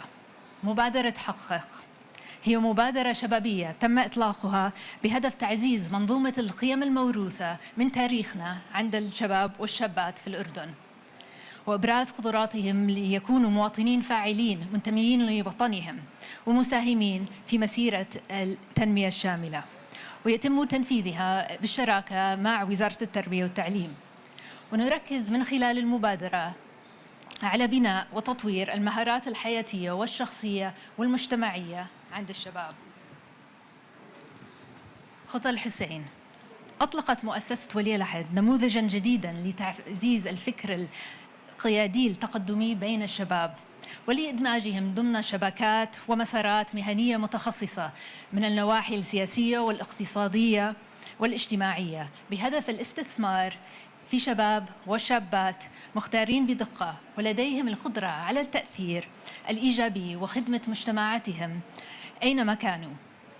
ويسعى البرنامج بفحواه أن يكون منصة انطلاق تحويلية للشباب الطموح الذي نستهدفه. مصنع الأفكار وهو مختبر للتصنيع الرقمي الذي يضم الأجهزة والمعدات الحديثة ويهدف إلى دعم الابتكار كمظلة متكاملة يجمع بين الباحثين والدارسين والمبتكرين، ويتيح لهم فرصة تصنيع نماذج أولية لمنتجاتهم باستخدام التكنولوجيا المتقدمة التي تضم طباعة ثلاثية الأبعاد. برنامج أنا أشارك وهو برنامج لا منهجي ينفذ في 13 جامعة أردنية، ويعزز من قدرات الشباب والشابات ومعرفتهم للمبادئ الأساسية في العملية الديمقراطية ومهارات كسب التأييد. كما يوجد لدينا مبادرات أخرى كما ترون على شجرة عائلة المؤسسة. في العام الماضي وكجزء من عملنا في مؤسسة ولي العهد شهدنا توسعاً مذهلاً بالنتائج، فقد كانت الإغلاقات خلال جائحة الكورونا حافزاً لنا لرقمنة الأجزاء الرئيسية من مواد التدريب ومن المناهج الدراسية عبر محاور عملنا. ففي عام 2019 كان لدينا أقل من 250,000 مشارك في أنشطتنا المختلفة، بين في عام 2021 أصبح لدينا 1,800,000 شاب وشابة مشتركين معنا خلال المؤسسة. هذه الأرقام تبين أن الشباب وتحت أصعب الظروف هم شباب طموح ويسعون لحياة أفضل. في استطلاع رأي الشباب العربي لعام 2021 أفاد 6 من كل 10 مواطنين عرب أنهم يعتقدون أن أفضل أيامهم ما زالت بانتظارهم، وعملنا يهدف على تحقيق تلك الأمنيات. بالنهاية لازم أتقدم بالشكر الجزيل لكم على إتاحة الفرصة لنا بمؤسسة ولي العهد للتواجد معكم اليوم وللمشاركة بهذه الفعالية الشبابية الهامة. ولا يسعني في الختام إلا الحديث عن العلاقات الأخوية بين المملكة الأردنية الهاشمية ودولة الإمارات العربية المتحدة. هذه العلاقات متجذرة ومتينة على جميع الأصعدة، وعلى صعيد المؤسسات فنحن نفخر بمشاركتنا وعلاقة عملنا مع وزارة الشباب والمركز الشباب العربي والعديد من الشركاء الأفاضل في دولة الإمارات العزيزة. وحابة أترككم مع هذا العرض.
كل الشكر للدكتورة تمام على مداخلتها والتزامها بالوقت وعلى هذا العرض المميز.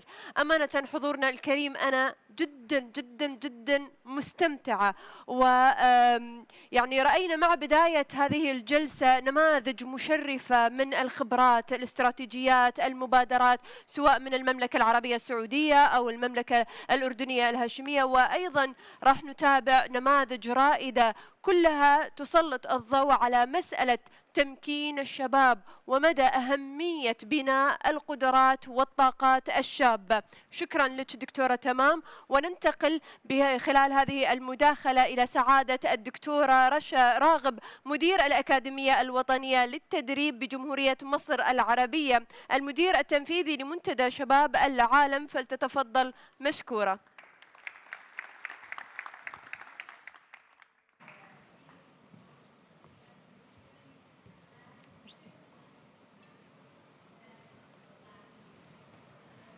صباح الخير عليكم جميعا. بداية أحب أشكر طبعا دولة الإمارات وحكومة دبي ومعالي الوزير هشام المزروعي على الدعوة الكريمة. والحقيقة احنا بنستغل كل الفرص اللي ممكن نشارك فيها تجربة مصر من خلال الأكاديمية الوطنية للتدريب في تنمية وتطوير وتمكين الشباب في جمهورية مصر العربية، وخصوصا ان احنا دولة أكثر من يعني 46% من قوامها السكاني من فئة الشباب. فلو سمحتوا لي هبتدي استعرض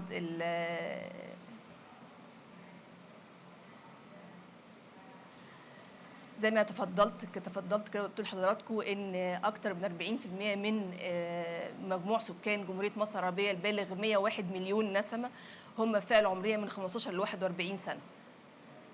احنا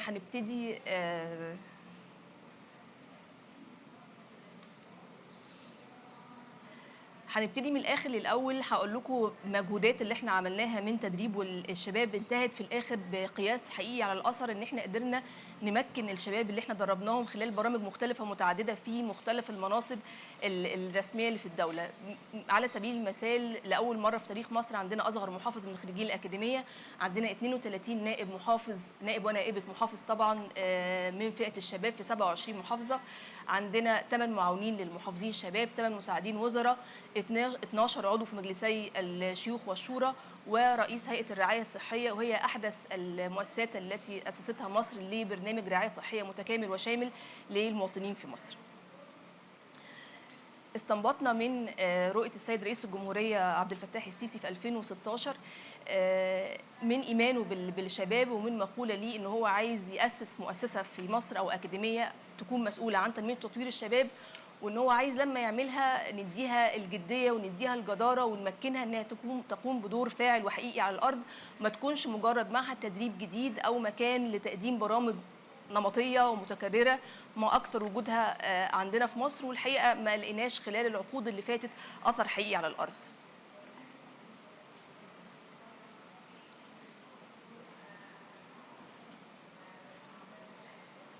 دي يمكن آخر صورة لينا، وكانت معايا الوزيرة موجودة في آخر منتدى شباب العالم اللي موجود في مطلع العام ده. وده كان السيد رئيس الجمهورية بنفخر ان هو موجود اثناء تخريج نماذج من جميع برامج الاكاديميه، والبالغ عددها 173 برنامج حتى اللحظه دي. احنا دورنا في الاكاديميه مش مجرد تقديم خدمات تدريبيه، ولكن احنا بنعمل كشريك استراتيجي للمؤسسات الحكوميه اللي موجوده في مصر، سواء مؤسسات او وزارات او محافظات، في رسم السياسات اللي مطلوبه لاعاده هيكله واعاده تطوير واعاده تمكين العاملين في القطاع الحكومه لاهميه القطاع ده. ويمكن هو الى عقود كثيره كان مغفل او كان في فجوه بين القطاع الرسمي في الدول وبين المواطنين وبالاخص الشباب. فيمكن ده الدور اللي احنا بنحاول نعمله في الاكاديميه، بنعمله عن طريق تقديم برامج متنوعه ومختلفه في المحتوى والاهداف، وبنعمله عن طريق شراكات متعدده وعديده جدا مع الشركاء دوليين او شركاء عرب. الحقيقه بنفخر بوجودهم بقائمه شركائنا، وما زلنا في طور ان احنا بنكبر قاعده الشركات بتاعتنا، لان احنا مؤمنين ان احنا مش هنعيد تدوير العجله، احنا بناخذ من حيث انتهى الاخرون وبنحاول نطور ونطوع حسب احتياجاتنا في مصر.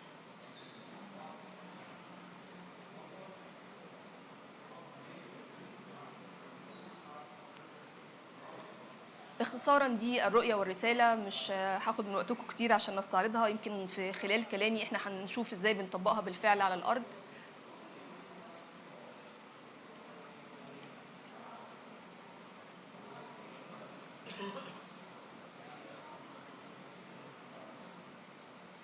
احنا عندنا 6 أهداف استراتيجية رئيسية. باختصار احنا بنؤمن ان زي ما العالم بيتجه حديثا ان مفيش ديسيبلين واحد في مالتي ديسيبلينري اديوكيشن، فده اللي احنا بننتهجه في الاكاديميه بتقديم خدمات وبرامج متكامله. برامج متكامله بمعنى ان البرامج ما بتكونش بس جوه القاعات الدراسيه، احنا بنعني بتكوين الشخص بتنميته ثقافيا ورياضيا وفنيا واكاديميا وعلميا. فبنلاقي ان رحله التدريب دي متشعبه ومتكامله بحيث تاخد الفرد خلال فتره الدراسه بتاعته في مختلف المناحي بدراسات متعدده زي ما ذكرنا، لتكوين شخصيه متكامله يقدر يكون بيها فاعل في مجتمعه وفاعل في وطنه واداه للتنميه موجوده في مصر، باعتبار ان احنا مؤمنين تماما ان اهم الثروات اللي بنمتلكها في مصر هي الثروه البشريه. بنحفز تنمية رأس المال البشري وبنحرص على المساواة وعدالة الفرصة، لأن معظم برامج الأكاديمية لو ما كانتش عن طريق التعاقد أو الطلب المباشر من الجهة، سواء كان وزارة أو جهة أو مؤسسة في مصر، بتكون عن طريق مسابقة مفتوحة، بمعنى أن احنا بنطلق مسابقة وطنية في مصر، ويقدر اللي بينطبق عليه الشروط يقدم لها بدون أي حاجز أو وساطة أو ريكومنديشن ليترز أو ما يمكن اعتاد عليه بعض البرامج الموجودة في مصر من هذه النوعية.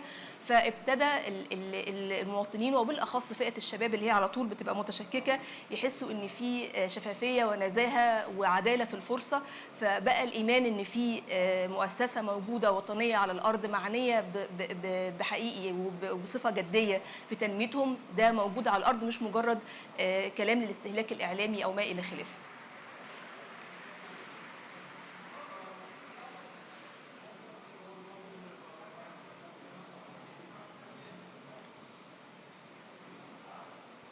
الوقت خلص؟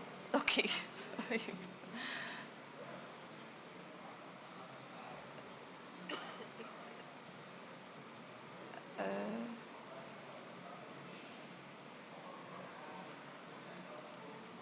طيب يعني لو ليا دقيقتين هتكلم على ان يمكن من اهم الحاجات اللي قدمناها هي المدرسه الرئاسيه للتاهيل للقياده، ودي بتتضمن 5 برامج اصيله. البرنامج الرئاسي لتاهيل نشء للقياده، وده بيستهدف الفئه العمريه من 13 ل 20 سنه، وبرنامج الرئاسي لتاهيل الشباب للقياده، ويمكن ده اللي بنفخر بيه اللي ابتدى من 2016 حتى قبل بدايه الاكاديميه، ومن افكار خريجي انشئه الاكاديميه الوطنيه للتدريب، واطلق منتدى شباب العالم، ويمكن هو الحدث الاهم او كمنصه شبابيه بتجمع تقريبا جميع جنسيات الشبابيه في العالم، وبنعملها بصفه دوريه. يمكن عملنا النسخه الرابعه منها في يناير هذا العام. وبرنامج الرئاسي التأهيلي التنفيذيين للقيادة، وده معني بصفة أصيلة للعاملين بالدولة، ويمكن كان عندنا شغف حقيقي إن احنا نقدم فرصة حقيقية للكوادر العاملة بالدولة، يمكن لأن هي متهمة بصفة دايمة إن هي مقصرة أو لا تقوم بدورها بصفة صحيحة. فالبرنامج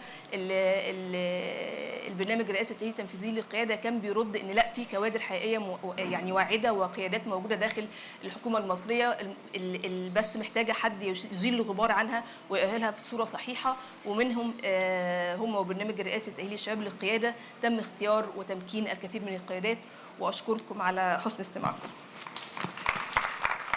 رشا شكرا لك عزيزتي، واعذريني باسم الجميع على هذا الموقف، ولكن احنا اكيد سعداء بسماع هذه التجربه المميزه للشباب العربي في الجمهوريه العربيه المصريه. بالتاكيد هم يعني عنصر اساسي بابداعهم وبطاقاتهم وبانتاجهم المتميز، ودائما احنا نقول انجازات اهل مصر هي انجازات للوطن العربي ككل. شكرا لك دكتوره على هذه المداخله، وننتقل حضورنا الكريم إلى عرض تجربة المؤسسة الاتحادية للشباب بدولة الإمارات العربية المتحدة، يقدمها سعادة سعيد النظري مديرها العام والرئيس التنفيذي للاستراتيجية بمركز الشباب العربي، فليتفضل مشكورا.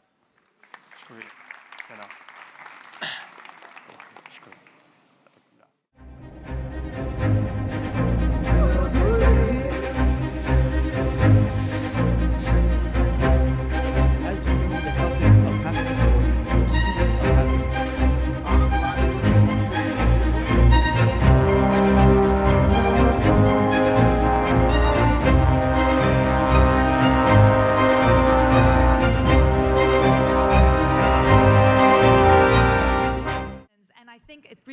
to what we need to be seeing at home, so at the micro level, and then what we need to see at the macro level with policy. Can we really see change when it comes to equality and getting women into leadership roles if we don't change things in the homes, to the boardrooms, to work, to eventually in policy leadership roles as well? Just a quick note, Her Excellency Rania will have to leave early, but we will try and get to you as quickly as possible because you've got another engagement. You've got lots of panel discussions that you're doing. So welcome to all of you. Great to see you.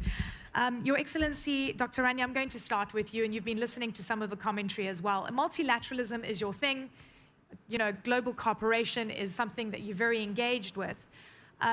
I want to touch on some of the issues facing the world right now. Firstly, we've taken many steps back because of the pandemic when it comes to gender equality and girls going to school, specifically in emerging markets.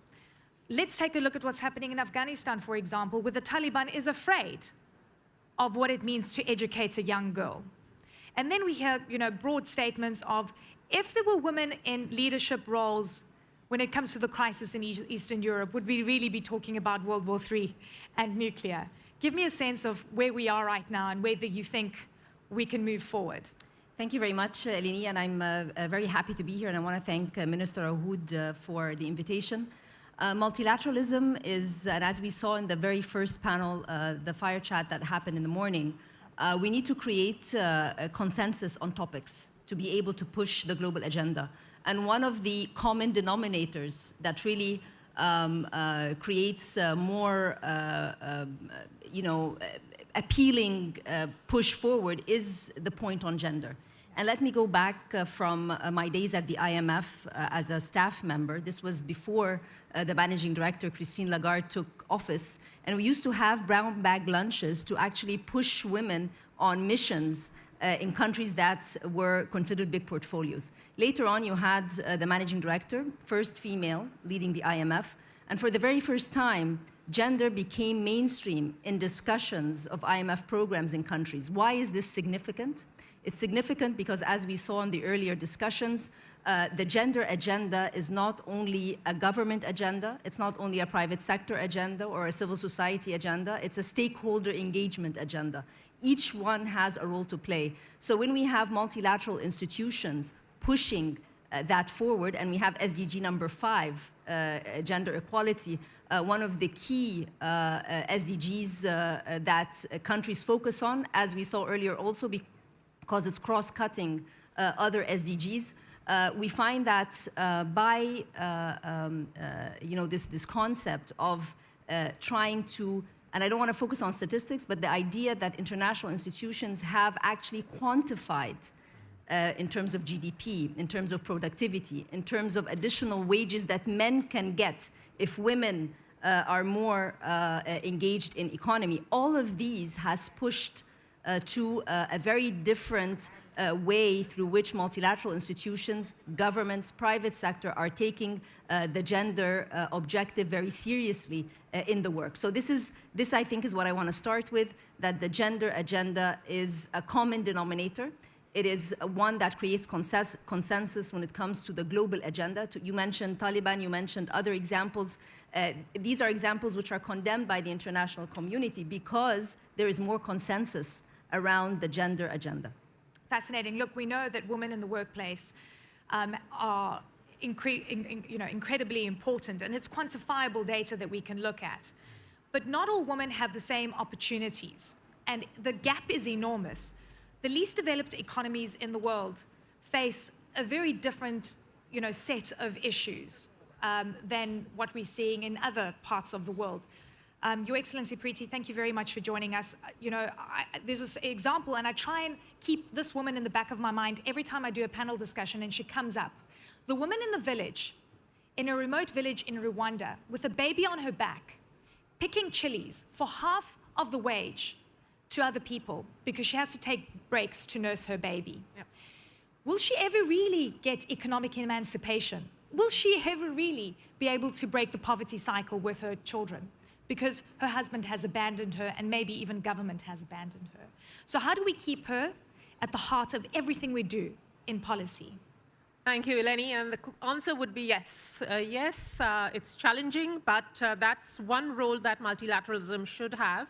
So in this case, I represent the United Nations, in particular the United Nations Capital Development Fund, where we do finance the 46 of the least developed countries. And the solution would be local government and digital, right? So what we're trying to do is not stay at the sovereign level, but really take the financing down to the municipalities, to the local level. And the municipalities do cover then this woman in the village. But the sad part is still we find that the budget given to the local governments is quite low. So one example is the upzillas in Bangladesh. Only 3% of the local budget itself goes to women's empowerment. So we're trying to push more gender responsive investment into the local government level. And we hope that that will reach the villages and the rural women, because you're right, of the 3.9 billion people in the world that don't have access to internet or energy, most of them are in the rural area, and most of them are women and children. The next part would be to use digital solutions, because digital perhaps could overcome the infrastructure lack that we have. So one example was in Uganda. We helped MTN put up a tower. We gave a guarantee because MTN was not willing to put up a telephone tower in Uganda. And then 6,000 coffee farmers were able to get digital payments from the coffee exporter. So we felt that having digital payments makes sure that the money reaches the last mile, reaches the farmer, and hopefully we'll try to get more of the margin back to the farmer. So those would be some examples. But just to say, the idea for me would be pushing convening, pushing financing, and pushing accountability. And we try to do this within the UN as well. We have a UN SWAP, System-Wide Action Plan, but I'd like to focus on financing for today. Okay, fantastic. Thank you very much for that. Your Excellency, Mohildeen, and you're also a former minister in Egypt as well. I want to get a sense, because it's so great to have a male that's pushing the female agenda on our panel. And thank you very much for joining us. When we look at the foundations of what it's going to take to ensure that women have an equal playing field, the system right now doesn't work across the board. If you're a mother, you might find it more difficult to be able to do, to do the balancing act. Policies and corporates are not conducive to allowing women to get to leadership roles, or sometimes women fall out of the prospect of that because they have so much more to do than male colleagues. How do you foresee the change in the system itself to alleviate some of the pressure that we're seeing with inequality? Right. Thank you so much. I'm very happy and pleased to be invited to this panel. Many thanks to Excellency Hud al-Rumi. Great work by the government of the United Arab Emirates to host us today and give us hope that we are recovering. It's very interesting as well to be part of the endangered speeches. I think I'm the only man for quite some time in any panel today. So I think our good colleague Kristalina Georgieva from the IMF used to say, well, if there is no woman in the panel, there is no panel. So I think we need now about time to say if there is no man, there should be no panel as well. So, but anyways, this is the positive side of the story. But actually, we're not doing that good. It's good that you mentioned evidence and data. Yes, there are some good examples from some individual cases, like here in the UAE, in education, in health access, in finance, and inclusion to finance, in matters related to participation in government and parliament. We heard good examples as well from Egypt, from Seychelles, and from Morocco. But if you see this report that just came out from the UNICEF about the regional SDG data, this is the Regional Economic Commission of the Arab countries based in Beirut. Actually, there had been a great deal of deterioration in the Arab countries, and actually worse than what's happening worldwide after COVID-19. Consider the following. If there is a shock, women are exposed more. If there is poverty, women will be more impoverished. If there is inequality, they will be more excluded. This is the issue of vulnerability here. So any kind of meaningful action needs really to prioritize women in terms of access to finance, in terms of investments. So what could be the role of the multilateral system here? We are very happy to see women in the leadership. IMF managing director, the head of WTO, number 2 at the UN. But there is a role of the multilateral system to deal with the challenges that you are putting for us to solve. First is the convening power that these organizations put. Standard setting. Are we really benchmarking ourselves to ourselves or to some international norms that are getting better than what we are locally and nationally? Then the technical assistance, the financial support. This could come from the World Bank, from the IMF. In the case of the IMF that I'm working at, there are two things that we're doing. First, on budget. If there is no mainstreaming of gender aspects and budget, can just talk forever, and then we don't see any results. So if your budget is not really reflecting what the leadership and the society at large is not really pushing for, there should be something very wrong. The other aspect is about financial inclusion, and I'm happy that through digitalization, and we saw some good examples, we have been seeing some great improvement of women participation, but we need to invest in the infrastructure, the access to internet. And then you don't need just to talk about urban centers. It's good that you mentioned villages, because when we saw issues related to financial inclusion, if you happen to be a woman under the age of 25 in a rural area, so we are more likely to be excluded from finance and financial service by 5 to 10%. So here is basically the kind of action that we need to have. The good thing is that we have the tools and the financial means and the good monitoring and evaluation tools that could really help us monitoring what's happening. Thank you so much. Dr. Rania, I want to come to you because I know you need to leave quite soon, so I'm just going to focus on Dr. Rania for a bit. Why do you think the gains that we've made when it comes to women and children are so fragile that every time we see an economic shock, it is the women that pay the price? We've got higher food inflation coming up. What is this going to mean? It's going to compound everything that we've seen, the pain that we've seen incurred by the pandemic. You know, it is true that the vulnerable groups by nature, when there's a crisis, they are disproportionately affected. So your point on the fragility of women is because women are still lying in the vulnerable group, correct? What has been happening over the past years, and I see this as a positive in the midst of what's gloomy, is that the gender agenda is pushed on the forefront when it comes to government policies, and also when it comes to government engaging with the international community. And let me give you examples. We have to design our 5-year strategies with the World Bank, the African Development Bank, the United Nations Sustainable Development Framework. And there are 3 words that come up in all of these strategies: inclusion, digital, and green. And when we're talking about inclusion, it's about the vulnerable and the women. When we're talking about digital, we just heard about the digital divide, so women as a group come in. And when we talk about green, it's also linked to women because they are the ones that, if it's adaptation issues, they are the ones that feel the brunt, and therefore they have to be at the front seat when it comes to advocacy and trying to find solutions. Let me just say that all of us have never dealt with so many shocks at the same time in this time horizon. We have just finished COVID.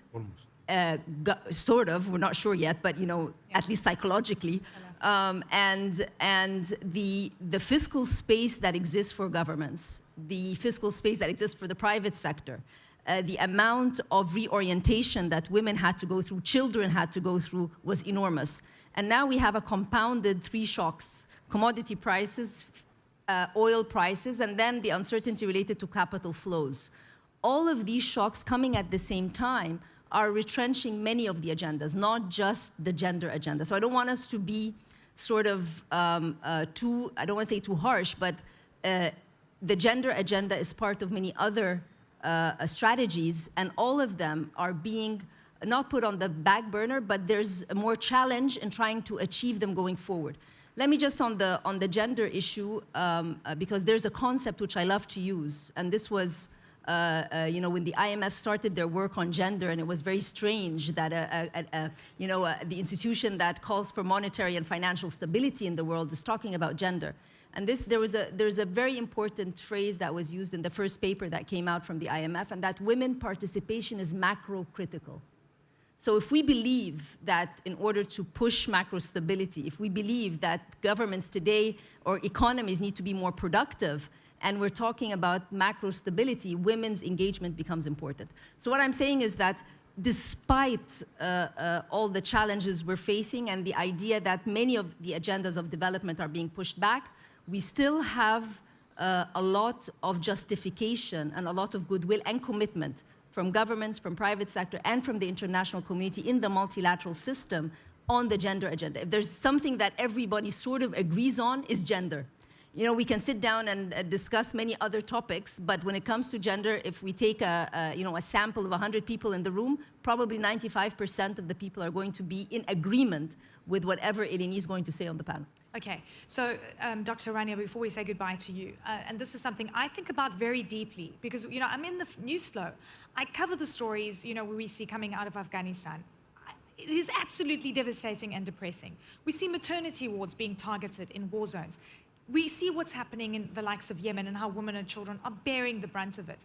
When we talk about a multilateral approach, it still perplexes me that women and children are always bearing the biggest brunt of what we see because of bad decisions being made, right, in boardrooms at policy level.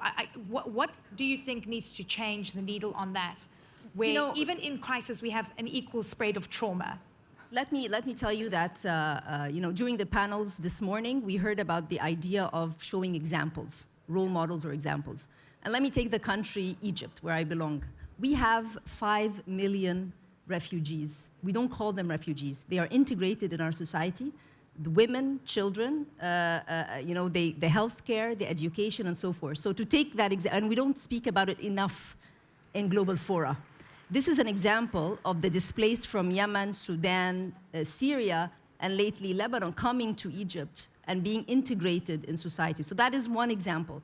This is, I'm not justifying wars that lead to refugees or displacement. All I'm saying is we have examples of dealing with it where even at the time of crisis, because they were there when COVID happened, so vaccines had to be availed, the healthcare, etc. So there are some examples that we need to show so that international institutions, in dealing with the fallout from these crises, can actually make it integrated in policy. Wars will not end, unfortunately. This is a fact. As long as humans exist, wars will continue for whatever reason. And it's not just, I'm not just talking about the current situation. But what happens is all of us, I don't want to say pay a price, but are being affected. And there's a role for each one of us. Governments, private sector, civil society, and the multilateral institutions. And what I'm seeing from where I am as Minister of International Cooperation is that there is more focus today on trying to streamline or align the policies of these different stakeholders. We're trying to do it internally, and we're trying to also advocate that on the international stage. Dr. Rania, thank you so much. A round of applause for Dr. Rania. You have to go. You've got another important panel to go to. Thank you so much. And leaving us with a lot of food for thought, Your Excellency Preeti. I love looking at macro and micro level, and in a way that the big financing institutions and the big institutions are looking at funding and how that can trickle down to the people that need it most. How are you seeing the funding right now towards your agendas, and specifically on gender equality, and whether there's any signs of concern, because we're seeing a lot of focus being shifted. Firstly, it was healthcare, right? And now we're seeing a shift towards defense. Thanks, Eleni, again. So I think the emphasis is there. Now we need action. So, you know, this year we've seen the Generation Equality Forum. So institutions like the US are involved in 2X initiatives. So we are seeing funding happen. Let me give perhaps two ideas about what we are doing. We are focused on public and private financing. So while the public financing, a lot of governments here, and again, acknowledging the government of the UAE for inviting us as well, that in Senegal, we took the public sector FONSIS, Sovereign Wealth Fund, and created a women's fund, a WE fund, W-E-E. And we've got about $15 million in there now, a mixture of public and private capital, so that we can invest in women enterprises in Senegal. So we are trying to make such steps. But as the minister was saying, it's a combination of policies. So you've got to start with the policies, get women inclusion into those policies, and then go into financing structures. So we feel that there is a good emphasis. Now we need to work on the action plans. So Generation Equality Forum, such structures, and a particular example I like is out in Bangladesh, Singapore. We're partnering with IIX, the Women's Livelihood Bonds. That's a way of channeling institutional capital from the capital markets into women SMEs through a public bond listed on the Singapore Stock Exchange. So lots of structuring to be done, but we need the power of the women to come up with those enterprises, and we need to support that. Absolutely, and that's really encouraging and very exciting. The IMF, of course, and we've ascertained this, that they, you as an institution has been really at the forefront for a long time now in focusing on, gender-related programs and capacity building within that space. What's your assessment, sir, on the way that low-income countries and least developed economies are faring within the space? Are you concerned that because of the shocks that we're seeing, we could see even bigger regression? Yes, with all of these shocks that we have been seeing, COVID-19 included the threat of climate change as well, because there is a great deal of vulnerability when it comes to women. Actually, there are very striking statistics that women are 14 times more vulnerable than men in the cases of natural disasters associated with climate change. It's not 14%, it's not 140%, it's 14 times in the cases that have been tested in exposure to natural disaster because of severe weather changes and climate change. And then we see the impact of COVID-19. We mentioned the figures of poverty, we mentioned the issues related to loss of jobs, malnutrition problems, and then with the vulnerability again of food, finance, and fuel, again, the vulnerability of women is higher. So anything that we can do in these kind of three strategies that are being adopted by the IMF. One is the gender strategy. Second one is about digitalization. And the third is about sustainability. And these three strategies are very much reinforcing each other. But basically, what's linking them together is basically finance. Because you can really, at the end of the day, you can talk about ambitious goals, ambitious aspirational targets of SDGs, and then Vision 2030 for many countries are adopting. But basically, if you don't really have the budget of the state to start us with, we are not going to be getting the kind of private sector involved, because there is a kind of a very big mistake when we put emphasis on the business sector and the private sector without really knowing what the budget of the state is going to be providing. Is it going to be crowding in the private sector? Is it going to be crowding out the private sector? So I think the natural starting point is from the budget to the state, where the accountability could be there. The parliament can really be checking if really the government and the leadership are basically delivering on what they claim. And then we can really see the investment opportunities. Having said that, we need really to be guided by good evidence as well. And it's good that Mr. Abdullah Lutai is with us here, and he's been doing a great job in statistics, because in all countries, including relatively rich countries like what we see in the GCC, they are always constrained by funding. So you need always to be guided by good data in order to prioritize better. And then the issues related to implementation. Implementation here is not through the multilateral system. It's through localization of the work. When you see the communities connected and they see the impact of these investments and spending in their local communities, that could be realized. We know that the hard way. In cases of Colombia, Rwanda, and Liberia, what's there in common between those three countries? That all of them went through tough times 20 or 30 years ago.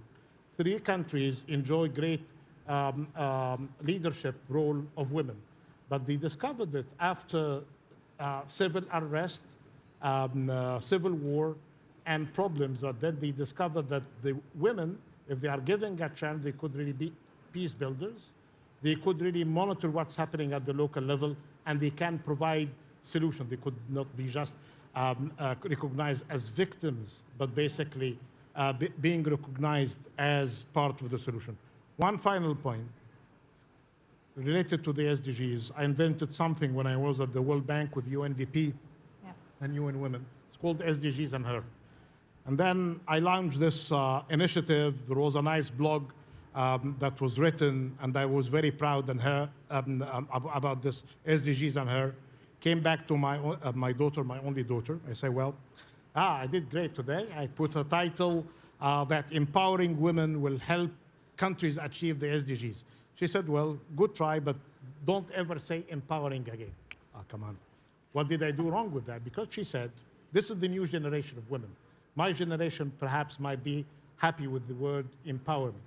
But the younger generation say, well, those who can empower would disempower if they have the mood to do that. What we need is fair chance and aspiration. Yeah. So this is the new generation when you invest in human capital. So for those of us who say still empower, be careful with the younger generation challenging you going forward. We want to meet your daughter. She sounds fantastic. I am. Welcome anytime. Yeah. It sounds like she's really put interesting ideas in your mind. Your Excellency Preeti, and I go back to some of the lessons learned in the least developed countries and some of the plight that people face. And we're here talking, in Dubai in a wonderful auditorium, and women's suffering is continuing on the ground. Could you tell me about some of the immediate challenges that need to be absolutely addressed right now with a sense of urgency that perhaps have evolved because of the crises of late? So look, I think challenges of healthcare and education are predominant. I think at the moment we need to make sure we have primary healthcare centers being set up. And again, I think that's a public-private financing initiative. So we would like to work on some things like that get that last mile access to the woman in the village, as you mentioned.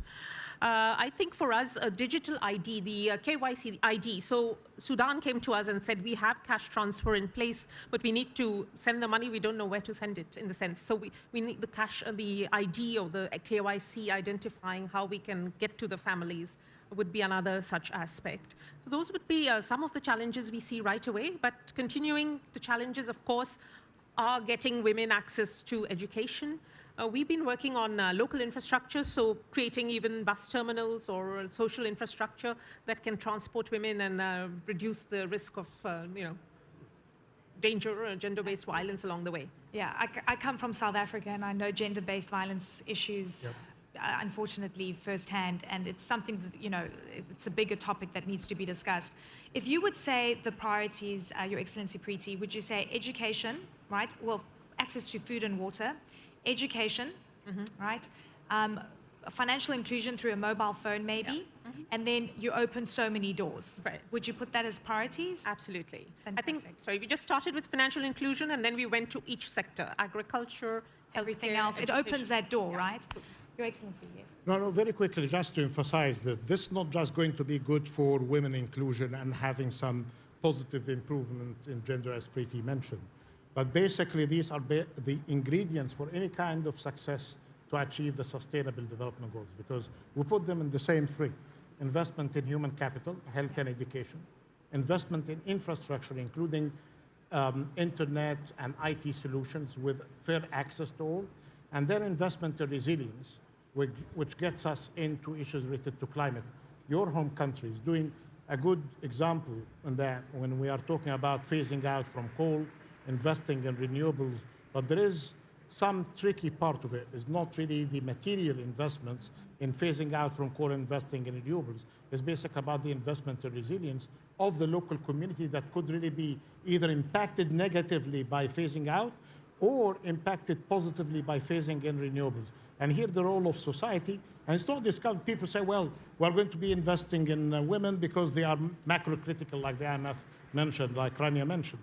But it's not a discovery. Since the creation of this world, there have been 50-50. In some societies, actually, women are outnumbering men.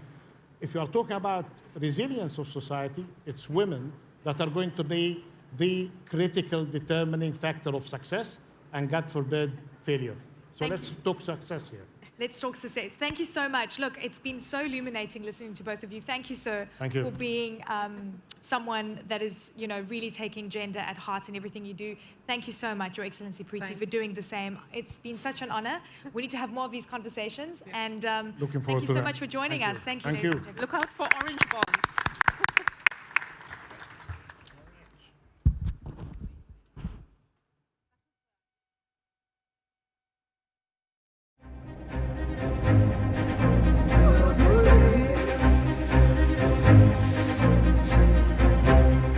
As you know, the topic of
Managing Editor, CNN Abu Dhabi, who will be moderating the discussion. Thank you. A very good morning. Excellencies, ladies and gentlemen, it's good to be here. Good to be here at the World Government Summit. Really good to all be gathered again. Fantastic.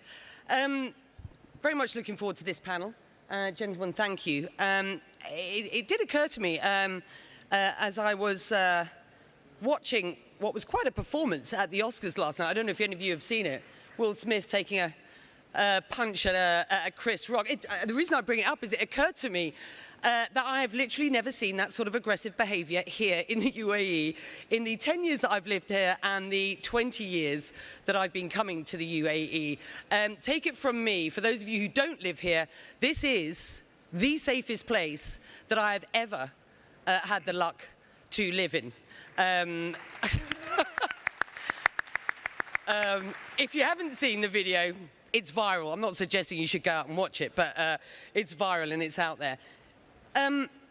We are here today to talk about the UAE emerging from the COVID pandemic, as what my esteemed guests will, I'm sure, suggest is a rapid and vibrant growth story. This is a country that has a vision, a commitment to a diversified and future-looking growth story, providing business and investment opportunities for a very wide profile of people. So what I want to do, because we've got a very, very short period of time today, we could talk at length about this story. But I really do want to just get this kicked off. And start with you, if I can, Your Excellency Hilal, to just lay out what your UAE investment outlook is as we speak here today through the lens of Dubai. So first of all, a very good afternoon to everyone here, and welcome to the UAE, to those of you visiting, and especially those visiting the first time. I always get surprised when we see people in the audience here for the first time, but welcome. The investment outlook, you know, as all of us have, you know, as you have alluded to, looks very positive.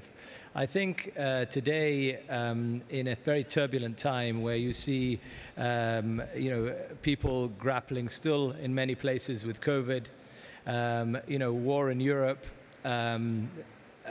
recession plus inflation, the world looks like a relatively scary place to an investor. What we are finding is that the investment the UAE has made over the last 50 years has now built a track record and built confidence. You know, many of the investors and companies we see here today, they've been here for a while. One of the meetings I had some weeks ago, they showed me their trade license and it said 1968. So, you know, time definitely flies. And that confidence and the resilience of the UAE and the very positive way in which every challenge, including COVID, is handled, where, you know, politics don't mix with business or healthcare or anything else, brings a lot of confidence to the world today. And we're seeing a great deal of interest, not just from investors looking to set up global headquarters or you know, an industrial hub or anything, you know, or a tech hub, but we're also seeing a lot of interest from individuals and talent looking to invest in their future by making Dubai and the UAE their home. And for us, I think you know, that level of confidence is something we're humbled by, and we really do see you know, the acceleration continuing to grow. Just to give a small example of the real estate sector, you know, 2021 had more transactions than the last 13 years. So you could see the confidence is, you know, the population is grown significantly surpass pre-COVID levels. So you could just see just some small, very small indicators all showing very positive trends. But thank you. Yeah. No, that's I'd like Excellency Mohammed, will you just bounce off the back of that? I think it's useful to start off with how you believe the learnings and successes of the COVID period have helped, to your mind, accelerate business and the investment offer here. Thank you, Becky. What you will hear from me, a lot of things will tell you the alignment that we have as Abu Dhabi and Dubai and the UAE in general. But as a start, I think COVID was a wake-up call to a lot of different countries and cities. And we looked at it from an opportunity rather than a pandemic, economic pandemic. So we went back to the drawing board. We looked at what are the areas that we really need to develop. Obviously, leadership in Abu Dhabi and United Arab Emirates, trying to reduce the dependency of oil and gas and hydrocarbons of our GDP was significant in terms of moving away from hydrocarbons to diversify completely to a different sectors. What are those sectors that we're talking about? So we looked at agriculture technology, financial technology, healthcare and biopharma, obviously, tourism. And we started again going into the nitty-gritty details of how to make Abu Dhabi competitive. Yes, at the beginning of your introduction, you said you feel safe in United Arab Emirates. And alhamdulillah, Abu Dhabi is the safest city in the world.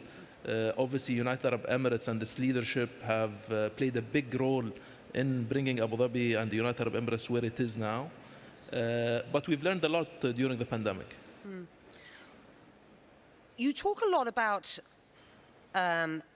forward-facing, forward-looking opportunities here. And I just want for both of you to explain what you mean by that, because that can be, you know, it's a well-used term to a certain extent, but I think it would be useful to just drill down with some examples, if you will, of why you believe. You've talked about the diversification from a hydrocarbons-based economy, but it's this future-looking, forward-facing economy that I think is important to drill down on. Halal, just give me some examples of why it is that you believe that is an offer here in the UAE. I think it comes down to the attitude towards business and what my esteemed colleague was talking about, which is diversification. Today, the world is moving very fast. If we look at some of the sectors, such as the digital sector, Web 3.0 and virtual assets and everything else, we can see there is a massive evolution happening. I was this morning talking to my son about the Binance summit, which is on, and he said, "Did you have crypto when you were at university?" I said, "They taught us to use emails at university," which was a little while ago. But what we see here is the role of the government, and the role of the government is to really make sure that we don't have an escalation of commitment. We don't believe in protectionism. We don't let politics guide our decision making. The important thing here is for us to stay ahead of the curve and to make sure we create an environment from a regulatory perspective across all sectors that is open, transparent, borderless, and allows investors to feel that they feel safe and feel that they have a clear partner with them going forward. The other last comment I would make on this one is the specific sectors mentioned by my colleague as well. A lot of sectors, are moving very fast. Traditional sectors are changing. If you look, for example, at the supply chain today, one of the oldest sectors out there, and logistics, that is undergoing tremendous pressure and change. We as a country are very well positioned at the center of the world, and we play a massive role in the global supply chain. And even traditional industries and businesses like that, you can see how we've managed to pivot to really make sure that businesses are protected. People can look at rebasing here. And also, with the private sector, that sort of partnership where, they're the people driving, this evolution and these opportunities, and we are learning from them all the time about how these sectors should be run. That's fascinating. It leads me to a question on crypto. To both of you, perhaps Mohammed, you'll start with this. What will the crypto regulatory framework look like in the UAE? I'm smiling because I was just talking to Hilal about it before we come on the stage. And I'm also the regulator of the Security Commodity Authority. And from a crypto regulatory framework, I think the government has to be the enabler to create that ecosystem in the United Arab Emirates. And crypto is coming. We understand that. But we have to have the right framework. We have to have the right regulatory environment for it to thrive. And we have to enable that. And we are working with the local governments as well how to put this on steroids, because we can attract a lot of those big companies. We can create those crypto assets inside the United Arab Emirates, but we have to regulate the investors and the people that create assets. And this is what we are trying and working very diligently with our eco player partners like Hilal and his team, and also in Abu Dhabi as well at the same time. It's coming, it's going to stay, it's going to develop. We have to be dynamic and agile in living with this regulatory framework that is changing day by day. So what will crypto look like for the UAE? Just explain, Hilal. Look, I think we have to, crypto is a word that I think is often misunderstood. And the way we look at it is that, of course, anything related to payments, which is what, a lot of people are talking about, is the purview of the central bank. And we need to make sure that that is regulated, properly and strictly. When it comes to virtual assets in general, this is a whole new ecosystem. When it comes to the metaverse, Web 3.0, when it comes to the different type of utility tokens out there, we need to make sure that this evolution in technology, that the UAE becomes the global capital. And we see the talent movement coming here. We see people, we see major corporates, banks, other multinationals that are starting to, tiptoe into the space, choosing the UAE as their home to do that. And I think we have a very big role to play in that. And I do think, as my colleague said, as long as there is an enabling ecosystem that protects the most vulnerable, the industry will thrive. How do you ensure? Yeah, because ultimately you have to ensure that this is an above-board environment, correct? Absolutely.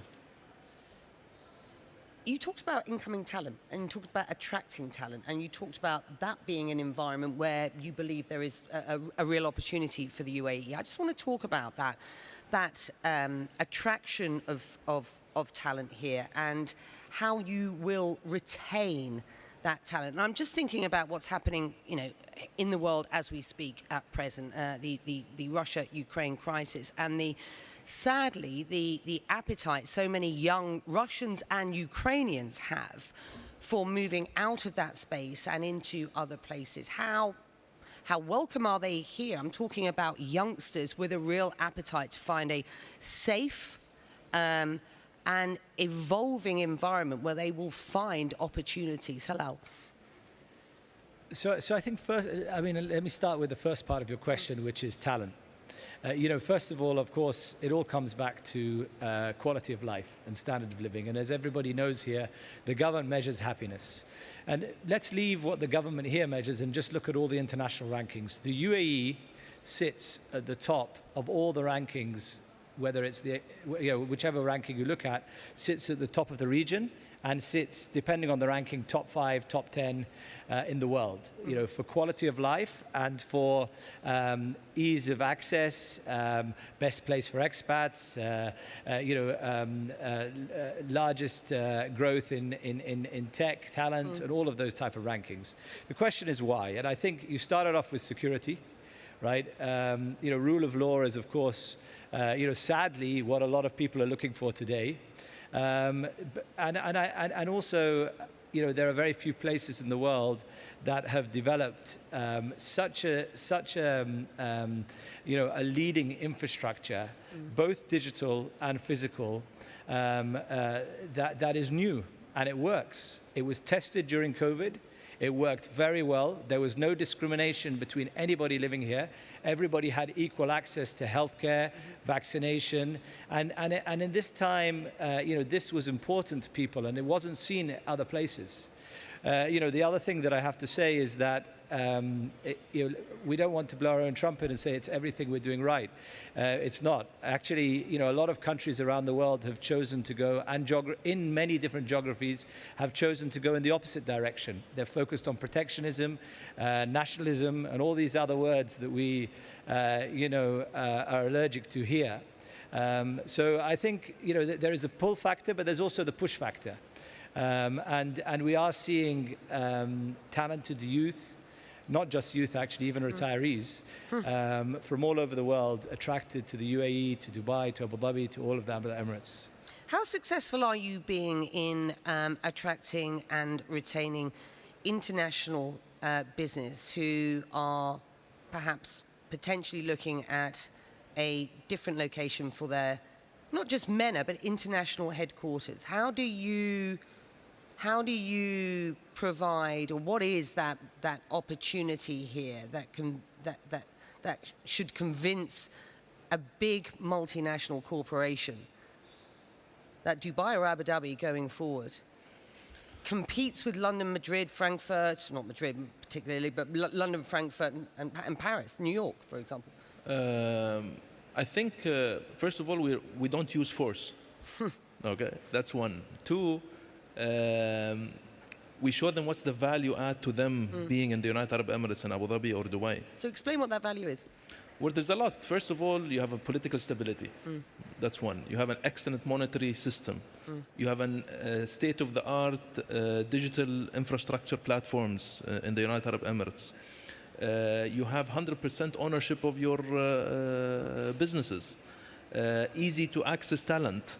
And not only accessing talents from outside, but the government in the United Arab Emirates are actually developing their local talents as well to the best breed and what type of sectors that are coming up, either in the technology side, in the coding side, in the R&D side. So we are not only investing inside, but we're also trying to attract also talents from outside. That's two. Three, we have to show the people that United Arab Emirates is your springboard to the region. Yes, as an economy, we are not as big as others, but we're talking about 70 to 80% of the population is only 7 to 8 hours flight. And the excellent relationship that the United Arab Emirates has politically and economically with those countries is second to none. The recent agreement that's been signed with India and new FTA agreements that are coming, that's also an added value we give to those companies to be in this part of the world. So there is a lot that we offer to those companies. As my colleague Hilal was saying, it's not only the lifestyle, it's not only the talent availability, the progressiveness of the government, the ease of reaching to leadership in the government. It's all of the above. There will be people in this room who will be well aware of a similar story being talked about by the Kingdom of Saudi Arabia at the moment. There will be people in this room who are also aware of the narrative that said there is a huge competition, which at times feels a little ugly at present. So, Hilal, just your perception of this situation. Where are we as far as competition with, a bigger at present economy in this region and a very proactive country, talking a similar story of evolution? Look, I think I'd like to answer this question in two parts. The first part is we need to really understand that the economies in this region are correlated.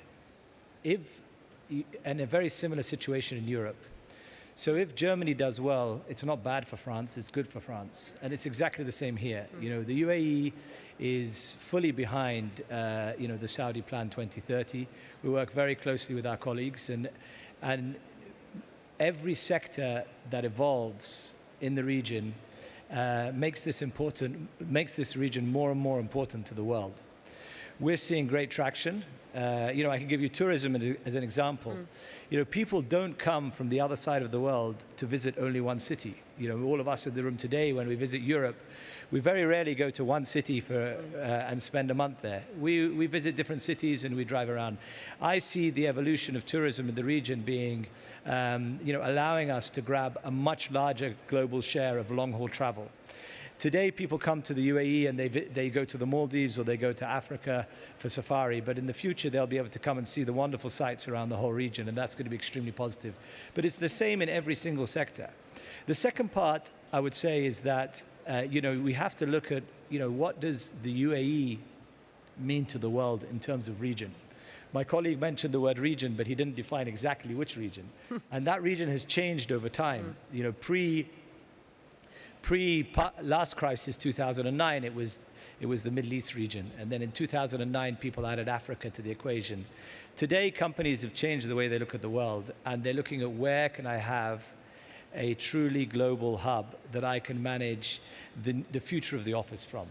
And, you know, yes, maybe people are not set up here for America, although in the new digital world that's changing maybe, or China. But when you look at the rest of the world, Central Europe, through Asia, across Turkey and the CIS, you see people growing the hubs they have in the UAE, you know, almost on a monthly basis. And there is not one company that we talk to that is not doing that. Those companies are also growing in Saudi. You know, they're also growing in Qatar. They're also growing in Bahrain. They're also growing in Oman. They're growing in Africa as well. So I do think that, you know, in a world that's troubled by, you know, recession and inflation, this region is offering a lot of opportunity for real growth. And let's talk about that, because coming out of COVID, we saw a significant uptick in inflation. The crisis in Europe now will only exacerbate that inflationary environment. And I'm sure we will hear this discussed at this World Government Summit over the next 3 days. And it's an important thing to discuss. You know, are we looking down the barrel of a global recession at present? What is your message, Mohammed, about how the UAE will effect to future-proof itself in what looks like a very, very difficult business and economic environment going forward? Well, Becky, as you just mentioned, that UAE is part of a global system. And if there is a global recession, we'll definitely get a little bit of this here or there. But how we make it proof being a recession is very simple. First of all, we have an excellent monetary system. That's one. Two, we are investing a lot in our economy. Number three, we are investing also in other countries. We look at it as opportunities as well. A lot of our sovereign wealth funds in Abu Dhabi and Dubai are actually investing in new technologies outside of the UAE. I'm not going to talk about their investments inside, but they're also doing outside tremendously, because there are a lot of opportunities when challenges are coming up. So the governments are becoming more interlinked, much more aligned, one direction. And this is what our leadership want in the United Arab Emirates. And I think, as Hilal was saying earlier, there is a lot of communication between Abu Dhabi, Dubai, Sharjah, Federal. And this is the new UAE, if I can put it in a different way. And having that direction will take us to a better place. At the launch of the 50 projects for the next 50 years, which celebrated the 50-year anniversary of this country, the sort of modality of that was around this idea of the United Arab Emirates, you know, a reminder of the fact that this country, as you rightly point out, is more than just Abu Dhabi and Dubai. The reputation of this country, of Dubai, of Abu Dhabi and the other Emirates is obviously key to the growth story going forward. And I think we should just address two reputational issues which have come about of late. One is the January the 17th terror attacks here, and your message about how this country will ensure everybody's safety going forward. I mean, as for me as a lifestyle offer, as I say, this is the safest place that I've ever lived in my life. The other story, and Halal, perhaps you'll take this one on, is the issues that the international financial regulator still has to ensure that the UAE doesn't sit on a grey list as far as financing is concerned, anti-money laundering, etc. Look, I think, I think we have to distinguish between the headline titles of the media on the grey list and what was actually written in the FATF report, which is available on their website. Mm-hmm. So if we move to the latter, it's very clear that it commends the UAE in a very positive way. It's basically saying everything that was asked was done. Mm-hmm. So I had a question the other day, was what else do you have to do? They've not asked us to do anything else, actually. But it asks for it's basically talking about the effectiveness. Mm. And by effectiveness, what they mean is that they want to see the effective implementation over time. So they're basically saying, you've done everything that was asked for, now we just want to wait some time to see, has this all resulted in reporting, fining, whatever else is needed. We're very confident that what's happened now is just for us to monitor. Mm. And, I want to really thank the central bank and all of the different authorities that have been involved because, it definitely shows, as my colleague had said, the UAE working very closely together as one unit or one nation to make sure that we got, this positive report coming out of it. The UAE's foreign policy is and will be fully focused on serving the economic interests of this country going forward. The geopolitics of this region are changing rapidly. It is remarkable to see what is going on around this region. But I addressed two issues, and Halal has just spoken to one of them. The other is the security of this nation. It faces, as others do, but let's be quite clear, it has been the victim of attacks at the beginning of this year. Mohammed, what is your message at this point? We are a country of tolerance and peace. And this has always been entrusted in our, I think, DNA from the creation of United Arab Emirates and our founding fathers. And we'll continue to do this. I think with the recent geopolitical map that's happening around us, we've been entrusted as well to lead how to bring everybody together. And I think this is also a testament to our leadership. On their vision, on their of the stability of United Arab Emirates.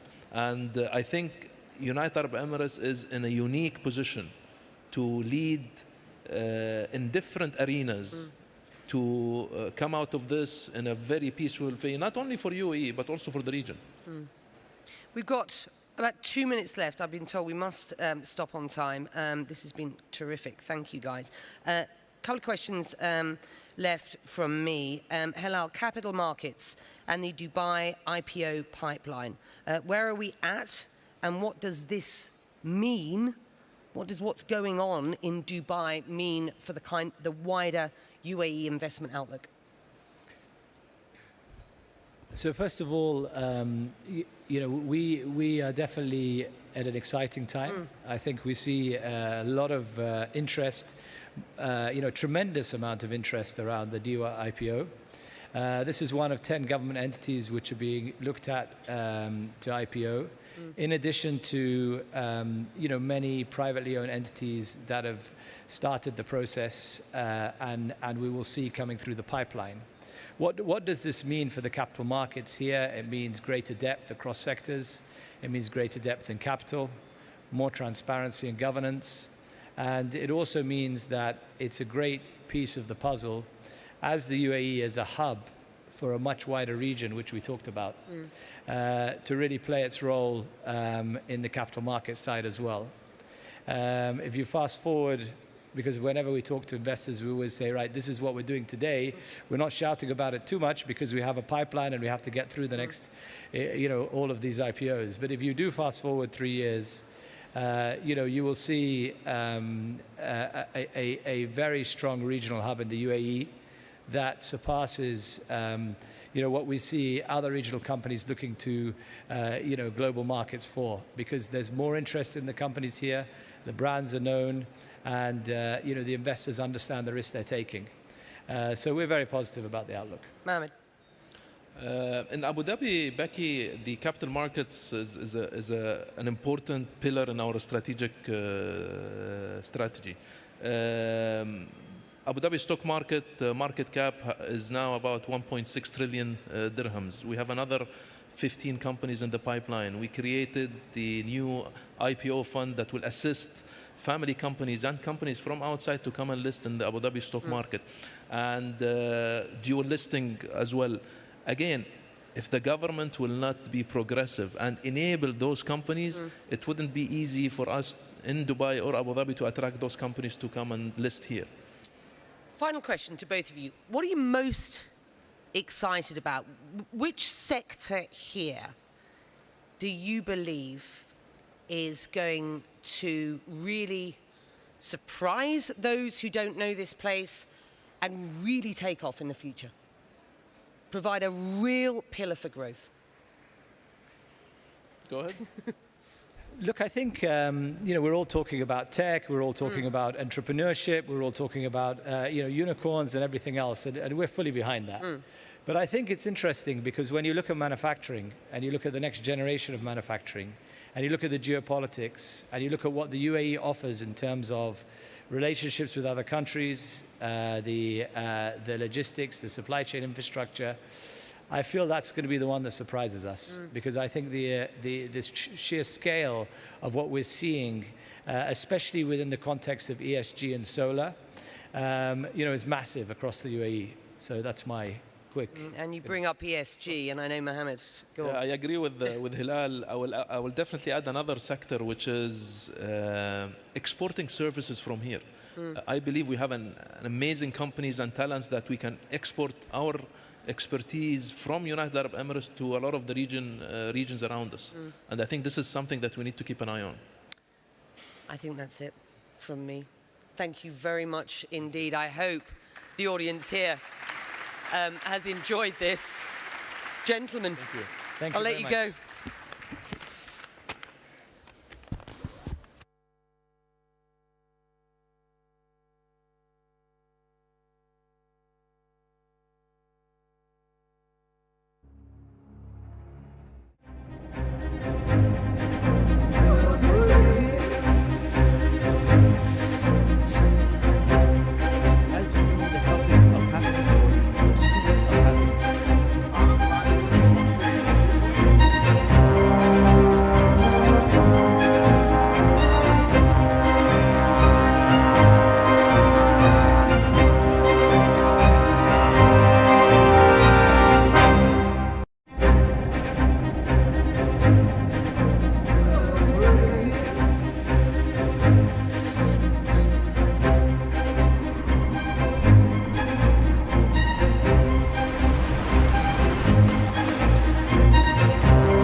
and Becky, thank you for the session.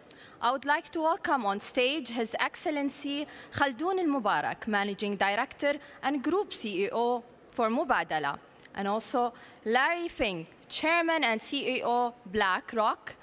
I'm also glad to welcome again John Defterios, Senior Advisor, UPCO Worldwide, and a Professor of Business at New York University of Business. The conversation will be under the theme, The Long View Lessons from Investment Leaders, and on the principles that will reshape the future of investment. Welcome. Thank you very much. Thank you very much. If I can have those that are in the aisle to go ahead and sit down, because we have a very brief 30 minutes with two of the leading voices globally in the investment sector. In a sense, we have the luxury to take a long-term view, which is something that's very challenging in today's environment. Not only the global financial crisis going back to 8, 9, 10, 11, thereafter having the shock, of course, of the global pandemic. We come out of it, we start to grow again, and then you always get a surprise that kind of shakes the apple cart, and that is Russia-Ukraine.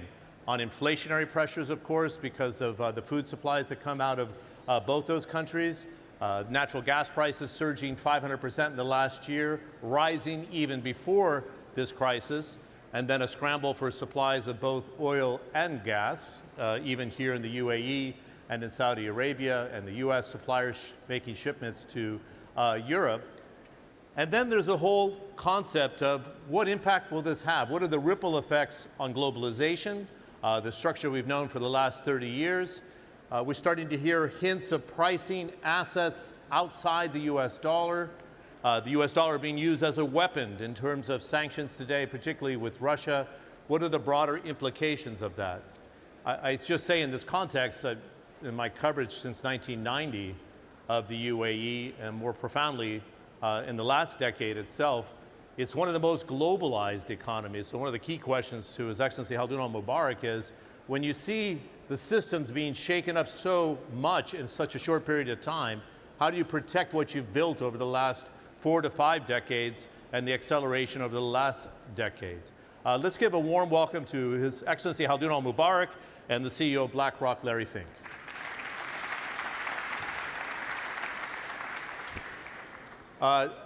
Larry didn't want to control the debate this morning, but we had a roundtable looking at the next 2 years to 2025.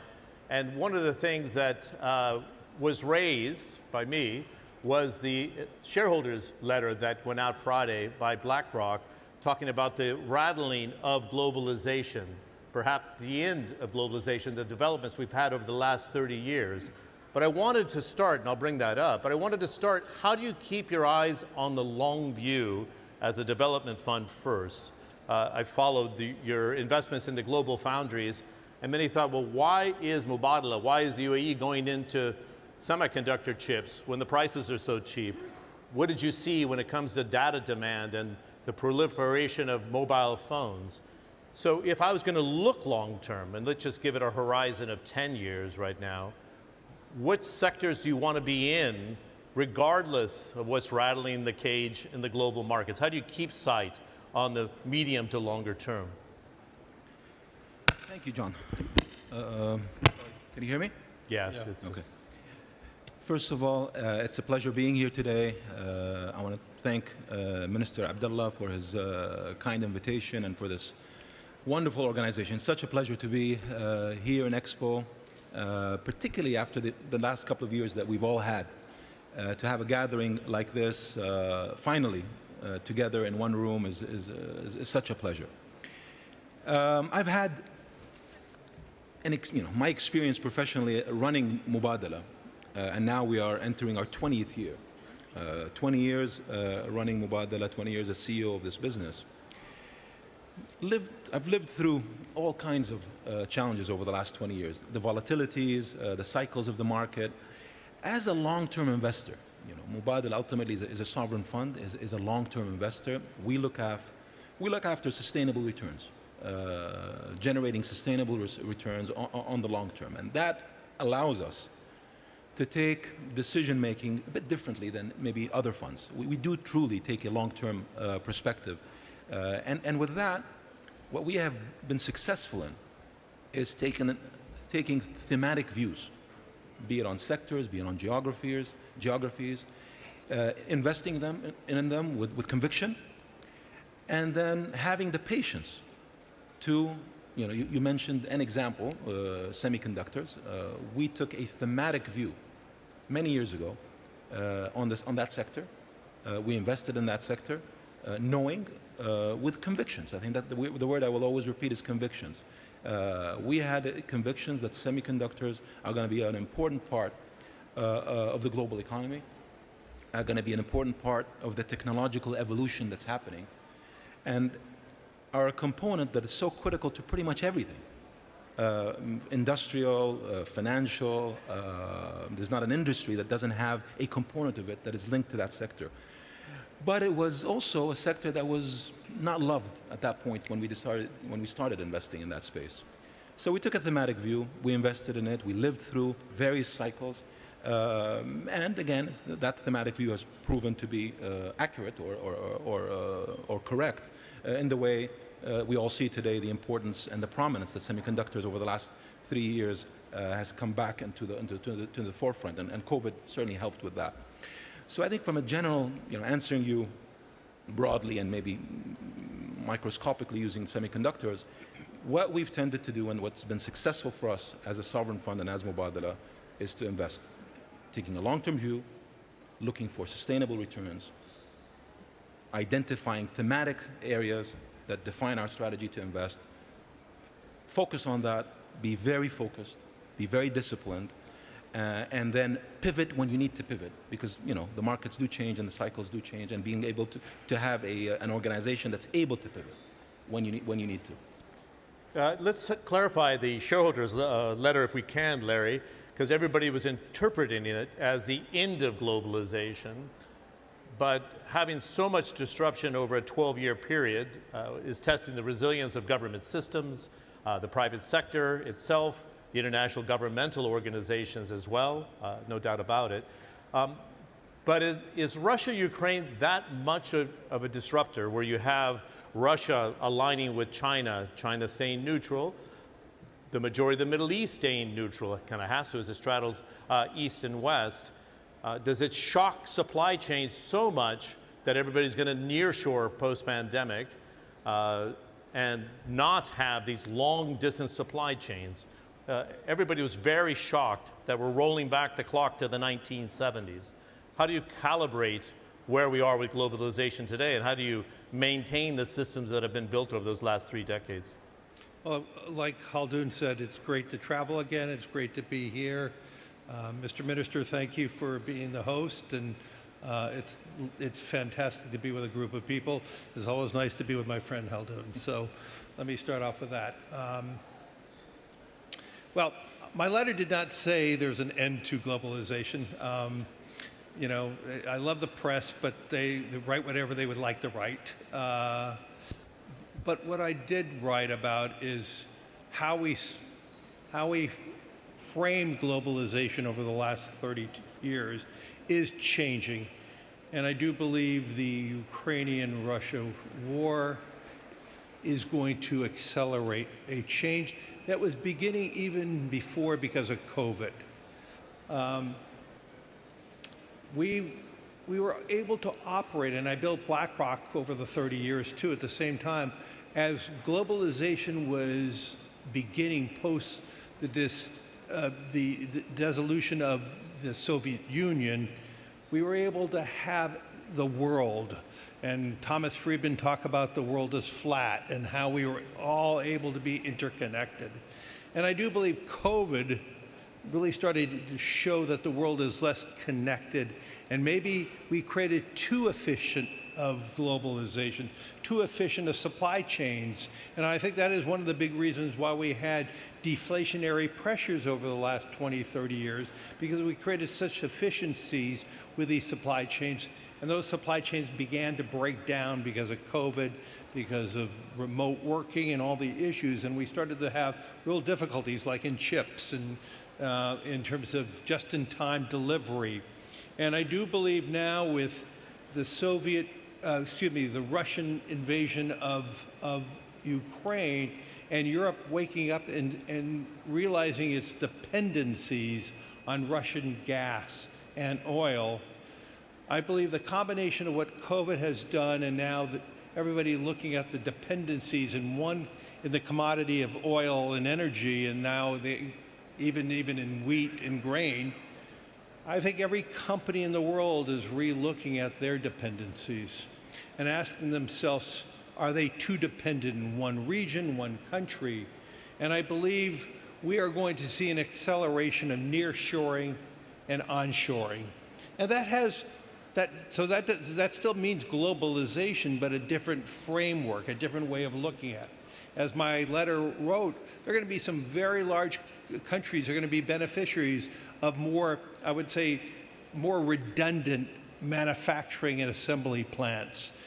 I raise the question, if we are going to have to create those redundancies in supply chains, that is inflationary? And two, what does it do to corporate margins too? Corporate margins have accelerated over the last 20 years to create these efficient supply chains. And now we may not be able to do that. We need to, our clients demand product just at will, and now clients they're on waiting lists to get products. In the United States, car dealers are able to charge above list price to even get a car. So we're seeing some real difficulties now in how we are accustomed to supplies and delivery, and that is going to be changing how we think. I do believe it's going to change how we build out. It's going to change what globalization was and is. I do believe it's going to have a demonstrable impact on the emerging world as we move more manufacturing closer to demand. And so I do believe all of this is going to change world order in a very large way. At the same time, it's not necessarily all bad. It's going to be very good. But change represents opportunity. It represents long-term opportunity. But it also means that we need governments to be much more longer term, because this type of big, giant change is going to mean we're going to move businesses from one region to another, one country to another. And each country is going to have to learn to adapt, to grow, to be long-term. And I think I do believe humanity is going to be better off from this. So I am an optimist, but this is going to take time to work itself out. Okay, there's so many offshoots, and I don't want to spend the whole session on Russia, Ukraine, but there's a couple of major things to look at. For example, with Mubadala Investment Corporation, you had a case where you were going to commit $6 billion to Russia in a partnership with the Russia Direct Investment Fund. But in actual fact, you haven't done that full allocation. Now, if I look at your portfolio, it's $100 billion into the United States. So many people have said, okay, what does Mubadala do with Russia? You take a longer term view. You're obviously very heavily weighted at a $243 billion fund with $100 billion in the United States. Can you straddle both? You have confidence in the dollar remaining the reserve currency today. Can you sit on the crossroads of East and West and say, we can maintain a balanced political position, but most importantly, as a fund, a business position? I think, John, it's very important when you're running an investment institution such as Mubadala, and when you look at what we've been good at over the last 20 years, looking at the future, we got to stick to what we're good at. We're good at investing globally. We're good at building a diversified portfolio. We're good at managing risk. We're good at picking thematic views in terms of sectors that we want to invest in. That's what has been our recipe for success over the last 20 years, and that's what we will continue to do. So what is happening around the world right now, this volatility, this cycle, this new cycle we're in right now, presents a lot of challenges, but it also presents a lot of opportunity. And what we have done consistently, and what we will do consistently, is continue to stick to our strategy, stick to what we do best, and continue to build a global portfolio. And investing and try to continue to invest wisely in that front. Now, when you ask me about specifically Russia, Russia we've been investing in Russia probably for over 10 years. It represents less than 1% of our portfolio. In the past, it's been a country that we've invested in. We've had a diverse, both public and private portfolio. No, leave that aside. We live in a world where we have to continue to manage carefully our portfolios and prudently. What is happening in this crisis between Russia and the Ukraine is a travesty with catastrophic consequences in terms of human life and in terms of the impact it's having on economies all over the world. There's no question that it's in the best interest of the whole world that this crisis ends now, immediately. The sooner there is a political solution, diplomatic solution, that puts this war to an end, obviously, the better it is for everyone. That is really, I think, what's important from us when I look at it from the context of how we look at where the world is going. Obviously, in this environment, we have to pause investment in this market in Russia. We can't, obviously, but pause and await to see how the situation settles. But going back to what we do as Mubadala, that doesn't change our convictions in terms of how we invest and where to invest and how we go about it. Good. I'd like to look, Larry, one other implication here. If you kind of tune in, you see Saudi Arabia may be willing to price oil and gas in renminbi. The BRICS Bank in December, the new development bank based in Shanghai, floated a 2 billion renminbi bond for the first time. Russia's asking to be paid in rubles for its oil and natural gas. You could see a scenario where it creates the environment, and you address this in your shareholder letter, that the cryptocurrency could be shaped in partnership with Russia, China, the oil and gas producers. And if the U.S. is using the dollar as a weapon on sanctions, which it has done, that it accelerates the role of the U.S. dollar as a reserve currency. How do you see it from a man who manages $10 trillion of wealth today? Is this the beginning of that transition, or does it accelerate the transition? Well, I think there is a need for a digital currency. Whether it's a digital dollar or a digital yuan or a digital euro or whatever it may be, but I believe with even in this country, so many workers are here who remit their compensation back home. We're talking tens of millions of people who are doing this, and they're paying very large fees to remit that money. The payment system in the world for the amount of transaction is just mispriced today, and I think this is what's leading towards a greater utilization of a digital currency one day. And so, and also in some countries where 50% of the economy is a dark economy, for safety and for security, having more of a digitized currency is going to really elevate countries too.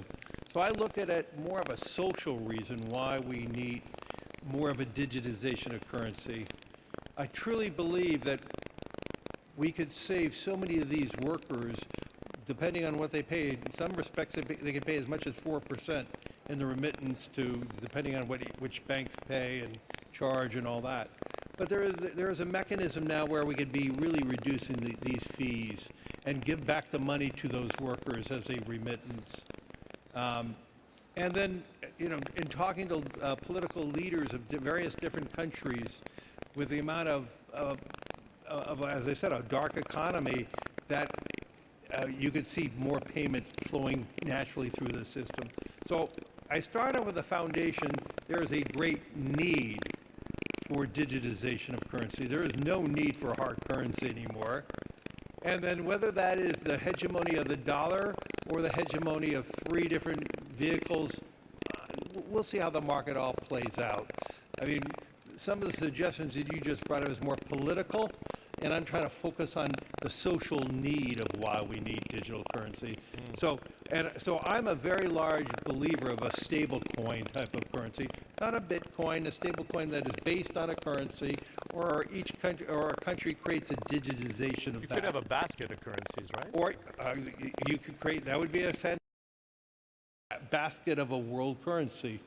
That could work out too. But obviously that represents a lot of issues. What are the role of banking in that? Who plays that role? Who knows who's doing all the transactions? So you have a lot of privacy issues. So I'm not trying to suggest these are easy solutions. But I do believe the backdrop of what is going on with Ukraine and Russia, and the role of the U.S. dollar and sanctions, I think it's just going to accelerate the conversation of the utilization of some form of digitization of a currency. Okay, I'd like to get your opinion, short answers from both of you if I can. Has the Iron Curtain gone back up again, though? Is that how profound the Russia-Ukraine situation is? I mean, as I said, you're a very globalized economy. Do you worry that this leads to protectionism and the effort to isolate Russia, and that it has the domino effect? Khaldun? So the last couple of years, particularly with COVID, we've seen the two sides of globalization, the good side and the bad side. At the beginning, that supply chain disruption and the reaction of many countries and many companies around the world on that defensive reaction, that created a massive supply chain disruption and the movement towards localization and interdependence and away from, independence and away from interdependence. That was one of the, I would say, the negative sides of what we saw with COVID. But on the flip side, you look at the reaction of the world in terms of working together to solve COVID. Which happened through innovation. The innovation revolution that happened in life sciences, in the development of vaccines, in creating these supply chains to solve this global problem. That wouldn't have happened without actually interdependence. It wouldn't have happened without collaboration, cooperation. So you can see that ultimately, again, I'm advocating here for globalization. The solution in globalization, the solution in collaboration and in working together towards innovation is a better solution. It's a better solution. Now, having said that, we've started down the road of that disruption of that supply chain that has led to, I think, a transition that is happening, that this current crisis is only exacerbating and moving towards what Larry is describing. I don't think Larry is saying that globalization is over. But I think what he is saying, and what I do agree with, is you're seeing the creation of a new world order. And that is playing itself out. And that creation of this new world order has ramifications on supply chains, which is really at the core of this, on currency movement, on reserve currencies, on how we look at crypto and digital exchanges and digital currency, and how that's going to play its way into trade. At the end of the day, we are in the UAE, and the UAE is built on essentially connectivity. It's built on trade forever. We trade with East, West, North, South. That's what made the UAE and will continue to make the UAE a successful and vibrant economy. In this new world order that's developing, we in the UAE will find our place to continue to grow, to continue to evolve, to continue to be able to trade East, West, North, South, North America, East Asia, North Asia, etc. And figure out also at the same time how we're going to manage through this transition that's happening across the board, from supply chains to currency, and how we can maximize making the UAE an attractive location to be able to operate in this new environment. This is really interesting. Larry, does it mean that it's very difficult to manage medium-term and long-term risk, as His Excellency is talking about, that democracies are overrated and we can't plan ahead?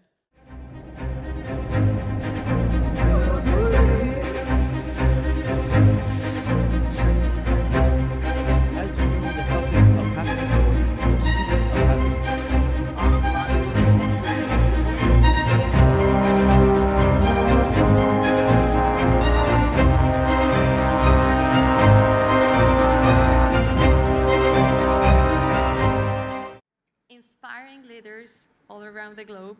and at the same time to enlighten our view on our understanding of development and prosperity. Regarding the topic that brings us together, which is the importance of women in achieving the SDGs, I couldn't start by anything different than sharing with you that it was actually a Colombian woman who, back in 2011, came up with the idea of a new development agenda. And it was thanks to the help of other public servants that were women, and the willingness and the desire and the commitment of different member states that this came up as a reality under the figure of the SDGs. So it is also that doesn't only makes us proud, but gives us an extraordinary responsibility of working together on this achievement of the SDGs, which at the same time has been a commitment not only from the design of the SDGs, but also on the possibility of implementing strategic actions to fulfill them. And at the same time, and now, after the COVID pandemic and their understanding of this urgent call of the decade of action, which we are fully committed. So I must say also that, as the Vice President was just sharing with you, President Ivan Duque launched and issued in 2019 the first National Development Plan that was directly aligned with the SDGs. And this, of course, was something that provided a wider spectrum for women to act, react, and participate in these achievements of the SDGs in several areas, as the ones were shared with you, not only from the political side, but also at the private sectors and in the civil society. The basis premise of this National Development Plan was a plan that was called Plan for Colombia, Plan for Equality. And I think this makes a difference, because when at least I think about gender equality, I like to think about the equality that recognizes the differences. And that is one of the major values of the woman participating in every single step and in every single area and topic of development. In my case, as First Lady, I've had the honor of serving my country for the past 3 years and a half. And let's face it, it's not an easy task and it's not a particular structured role. Actually, in most countries, like in Colombia, the role of the First Lady is a role that is usually scarce resources, that has a lack of defined functions, that is surrounded by tons of expectations, but few responsibilities that are really limited or demarked. And at the same time, and in an unfortunate way, it is also a role that has been sometimes idealized under some banal stereotypes. So this is when I found on the SDGs a great opportunity to give a structure and to somehow make my work and my willingness to serve a little bit more formal. I have to say I'm a lawyer by professional, but I've always had this feeling and this commitment with serving and serving others. I found definitely on the SDGs one that changed my role as First Lady. And it was SDG 17, because it calls for partnerships and it calls for alliances in order to achieve all of the other 16 SDGs. And I've been always a believer in the power of partnerships. I've been always a believer in the power of working together and the power of bringing together forces and efforts. So under the light of the SDG 17, I've had also the honor of being the Goodwill Ambassador of SDG 17 for Colombia. And at the same time, I had this opportunity of discovering two major responsibilities directly aligned with the SDG 17, which are advocacy and convening. Under those two major capacities, I've been working and I've been framing all my work. And I can say now I'm not only convinced, but I can confirm the power of partnerships, the power of bringing together, the power of articulating different sectors, the power of working to unite, not only for efficient and effective results, but also for connecting from our human capacities. I've been working with different sectors in Colombia, private sector, public sector, academia, international organizations, civil society, all of them coming together in order to achieve something that I believe is also in the nature of women, collective well-being. So those major things I have assumed as major responsibilities and have led as one of our major legacies for societies. And in this endeavor, I've had also the honor of working together with extraordinary women. I have to say that we have around 1,103 municipalities in Colombia, and almost 90% of those local governments have women who are serving as first ladies of the territory, or as we used to call them, social administrators, if that's a word, por gestoras. So I've been working together with them, and we have defined, I was very glad to hear a doctor from Rwanda who was just sharing the experience with nutrition. Actually, I had this ambitious and probably holistic view on how to serve and how to better serve my society. And I've decided to concentrate my work and to focus on different programs and projects according to different stages in what I call the curse of life. And it goes from 0 up to 28 years old. 0 to 6 years, 6 years old in Colombia is considered early childhood. Then from 6 to 14 is what we call adolescence. And then we have from 14 up to 28 what we consider the youth. What had happened in Colombia is that we have had an extraordinary history of really committed work and very good achievements in terms of investing in early childhood. But unfortunately, there was a gap after 6 years old. We do have a law that, as of 3 years ago, was there, sitting there, unfortunate, to serve the youth from 14th up to 28 years old. But what we did from our office was to figure the whole process as the curse of life in order to include that link of adolescence and pull the work that we've been doing correctly in early childhood towards the youth.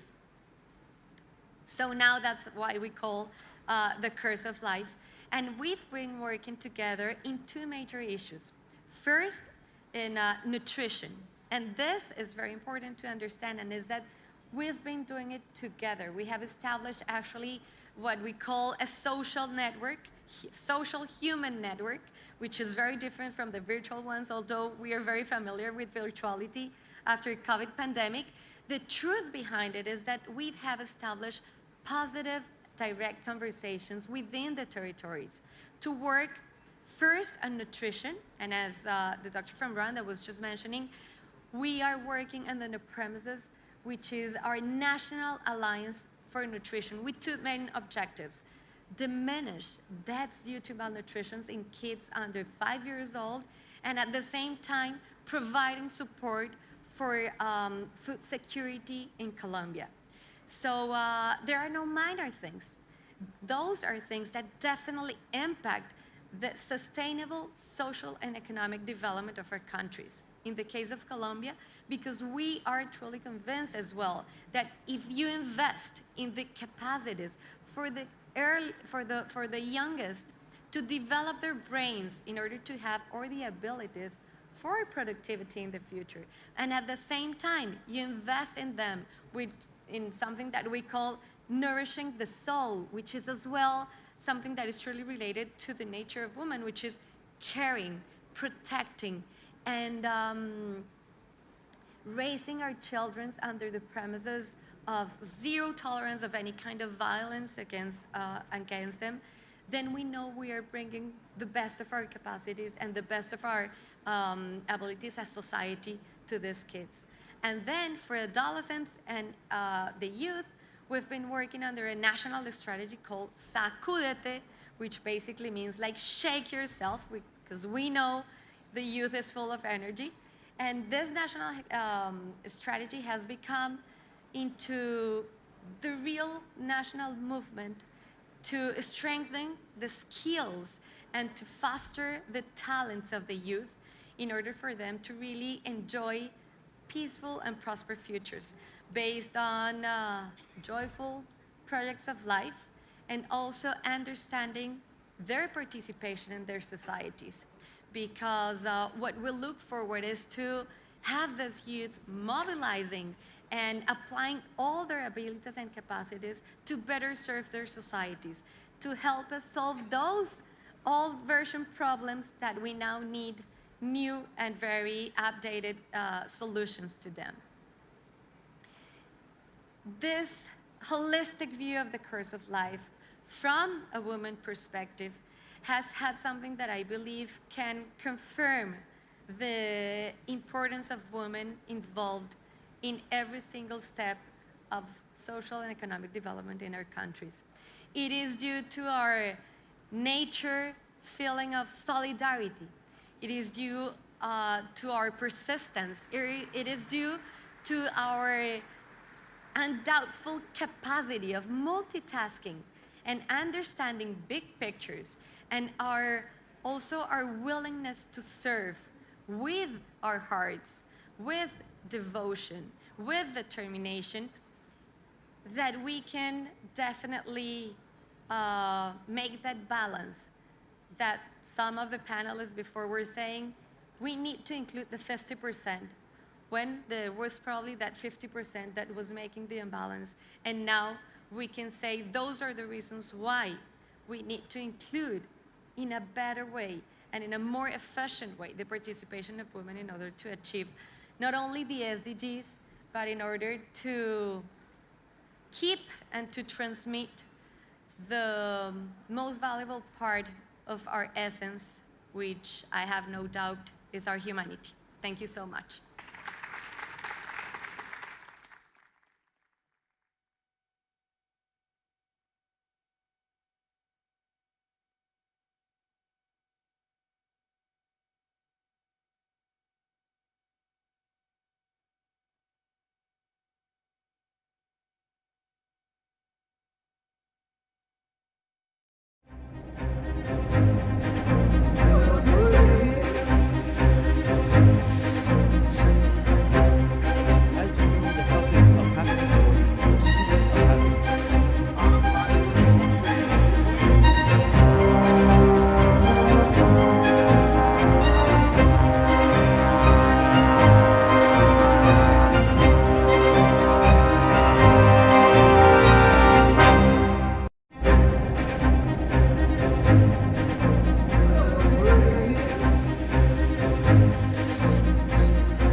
معالي الوزيرات، ولكني سعيدة أكثر لأن كل وزيرة ستتحدث عن دولة في عالمنا العربي. عندما أسأل عادة عن الإعلام العربي أقول لدينا إعلام ناطق باللغة العربية، وهذا أيضا ينطبق على أكثر من جهة وقطاع وحتى على المرأة العربية. لا يمكن لنا أن نقيم ونعمم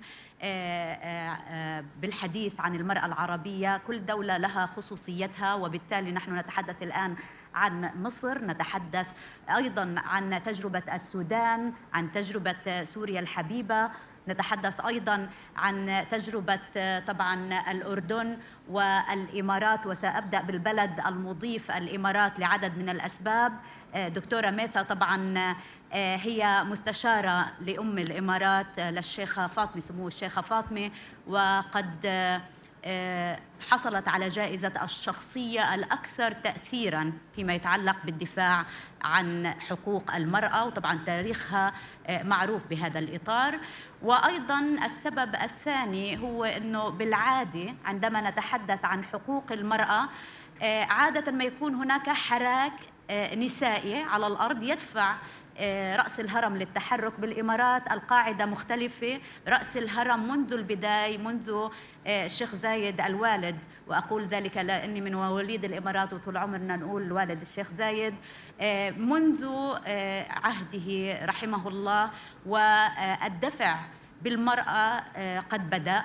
وفي بعض الأحيان نقول أنه يسبق المرأة حتى في أمنياتها في الإمارات. دكتورة ميثا، خبرينا عن هذه التجربة. شكراً، الله يسلم. شكراً لمعالي الأخت عهود الرومي على إتاحة هذه الفرصة لي، وأعتقد أن مثل هذا المنتدى العالمي الهام سيعكس الضوء على الكثير من القضايا التي تهم المرأة في العالم والعالم العربي بالذات.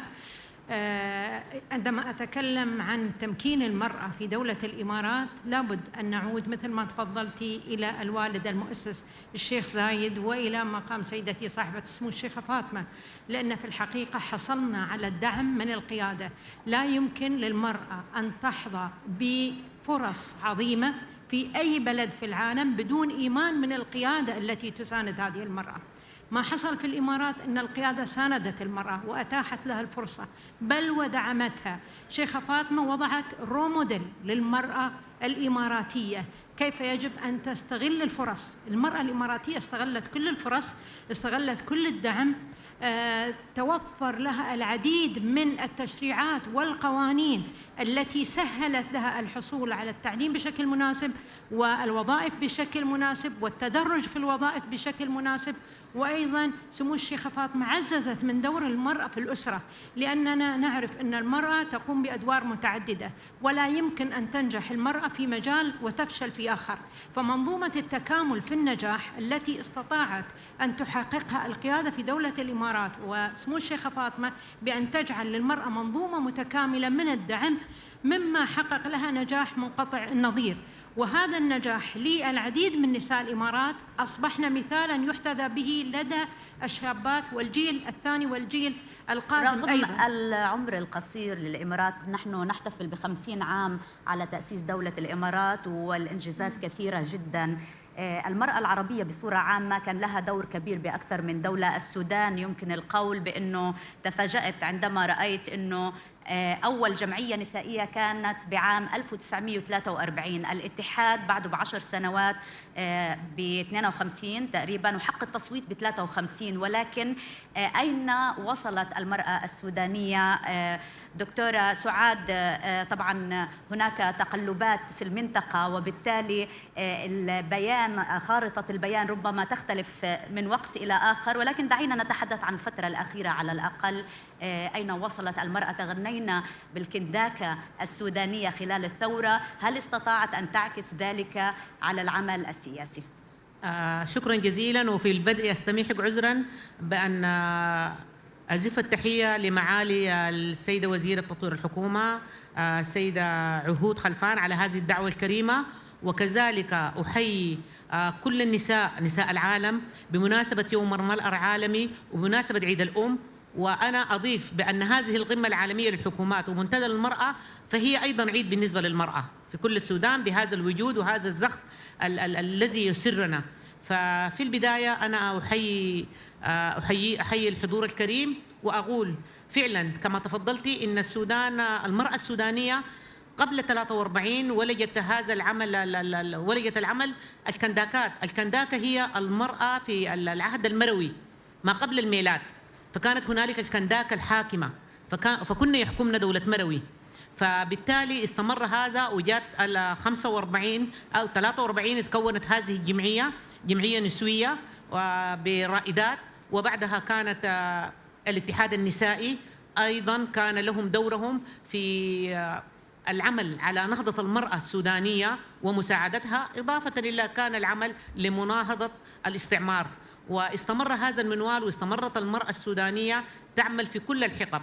وأنا أقول إن المرأة السودانية في جميع الحقب على مختلف التغيرات بتاعة الحكومة كان لها وجود.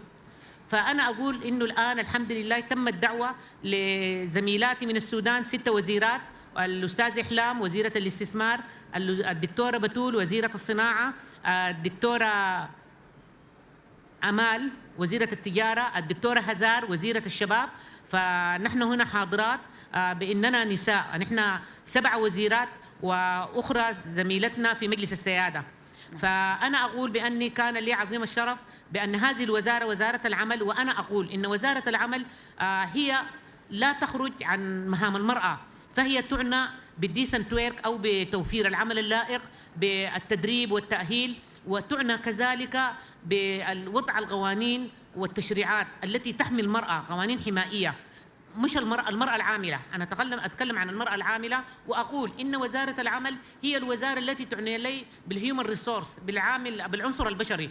فبالتالي نحن يعني قبلي تولى هذا المنصب 5 وزيرات، أنا الوزيرة رقم 6 في وزارة العمل. شيء جميل بالفعل، والنفس قوي لدى معالي الوزيرة.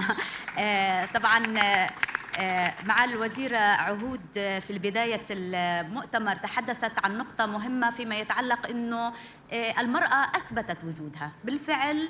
أؤكد هذا الكلام وأبني عليه من خلال الحوار، أنه أثبتت ولكن في أماكن دون غيرها. لماذا؟ في تفاوت موجود في دولنا العربية، رغم أنه نتحدث عن القوانين، نتحدث عن النفس القوي الموجود لدى المرأة العربية. الأردن دكتورة، يعني الصراحة أنا تفاجأت من بعض الأرقام دكتورة هيفا، ولن أذكر كل المؤشرات، فقط سأقول 30 سيدة، نتحدث عن 30 سيدة بلقب معالي منذ تأليف الحكومة الأولى 1921. رقم صادم بالنسبة لي. لماذا؟ تحياتي. أكرر شكري الجزيل للأخت معالي عهود. بالتأكيد المرأة في الإمارات العربية أثبتت وجودها بالتأكيد، ونحييكم من القلب. سيدتي، 30 امرأة في الحكومة الأردنية منذ التأسيس بالتأكيد رقم قليل ورقم مؤشر، وعلينا في الأردن أن ننظر بكل موضوعية وبكل رؤية نقدية للواقع الأردني.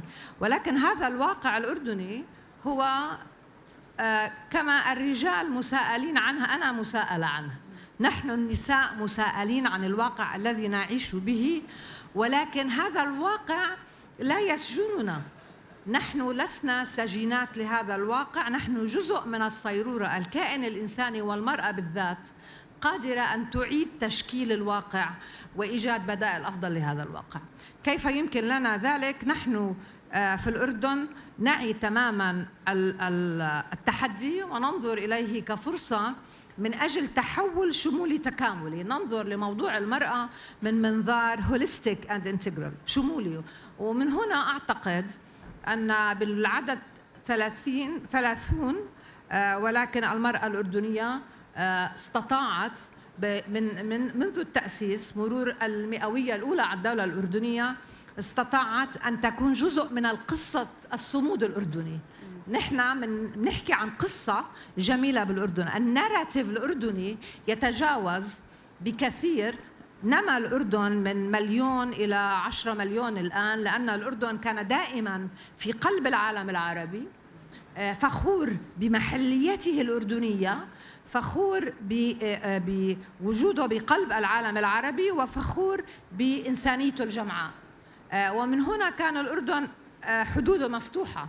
نحن مدارسنا تطورت من أن تستقبل آلاف الطلبة لأن تتمكن من أن تفتح صفوفها لمئات الآلاف من الطلبة، لأن الأردن في قلب هذا العالم ينطلق. صحيح، وهذا ناهيك عن اللاجئين المتواجدين. بالتأكيد يعني اللاجئين مشكورين على كل الجهود الموجودة، وطبعا بالتقلبات الجيوسياسية الموجودة بالمنطقة تؤثر طبعا على داخل كل دولة إن كانت مستقرة كما الأردن أو بالوضع الحالي بالنسبة لسوريا. وهنا أوجه سؤالي للدكتورة سلام عن وضع المرأة، كيف كان وإلى أي حد تأثر؟ لأنه في بعض الأحيان ربما المصاعب تعطي الفرص أكثر من ما تؤثر سلباً.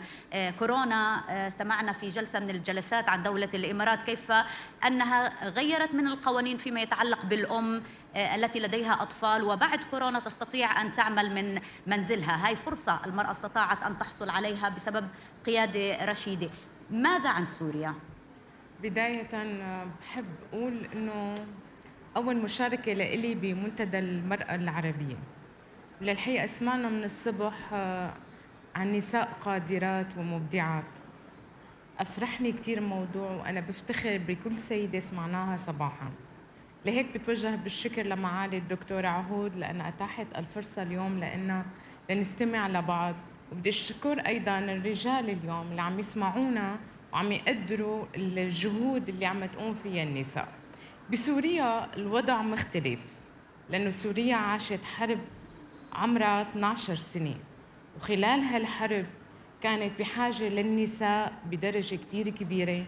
وللحقيقة كانت كتير فرصة أنه نحن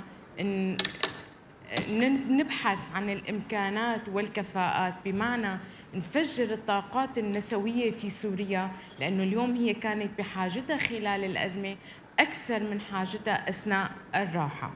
الوضع ما اختلف كتير، على الرغم أنه مر ببداية الحرب بحالة من الانحدار، ولكن المرأة في سوريا منذ عام 1949 منحت المرأة حق التصويت والانتخاب، وبالتالي كانت من أوائل الدول على مستوى العالم حتى قبل الدول الأوروبية. لعبت دور كبير، ولكن كحالها كحال باقي الدول قبل الحرب تعاني المرأة من تحديات أساسية، لا سيما الصورة النمطية عن عمل المرأة، الصورة النمطية لكونها يجب أن تكون زوجة وأم لأولاد، ويجب أن تفرغ وقتها. وعاشت المرأة في البيئة العربية العديد من هذه التحديات بين قدرتها على توفير الوقت لبيتها وبين قدرتها على العمل. وهذه هي الحالة تسمى بفلسفة القيادة الأسقف الغير مرئية. تريد المرأة التقدم وظيفيا، لكن تلك العادات والثقافة وحتى في بعض الحالات وببعض الدول الآراء الفقهية تمنع المرأة من الخروج والعمل والتعبير عن قدرتها وإرادتها.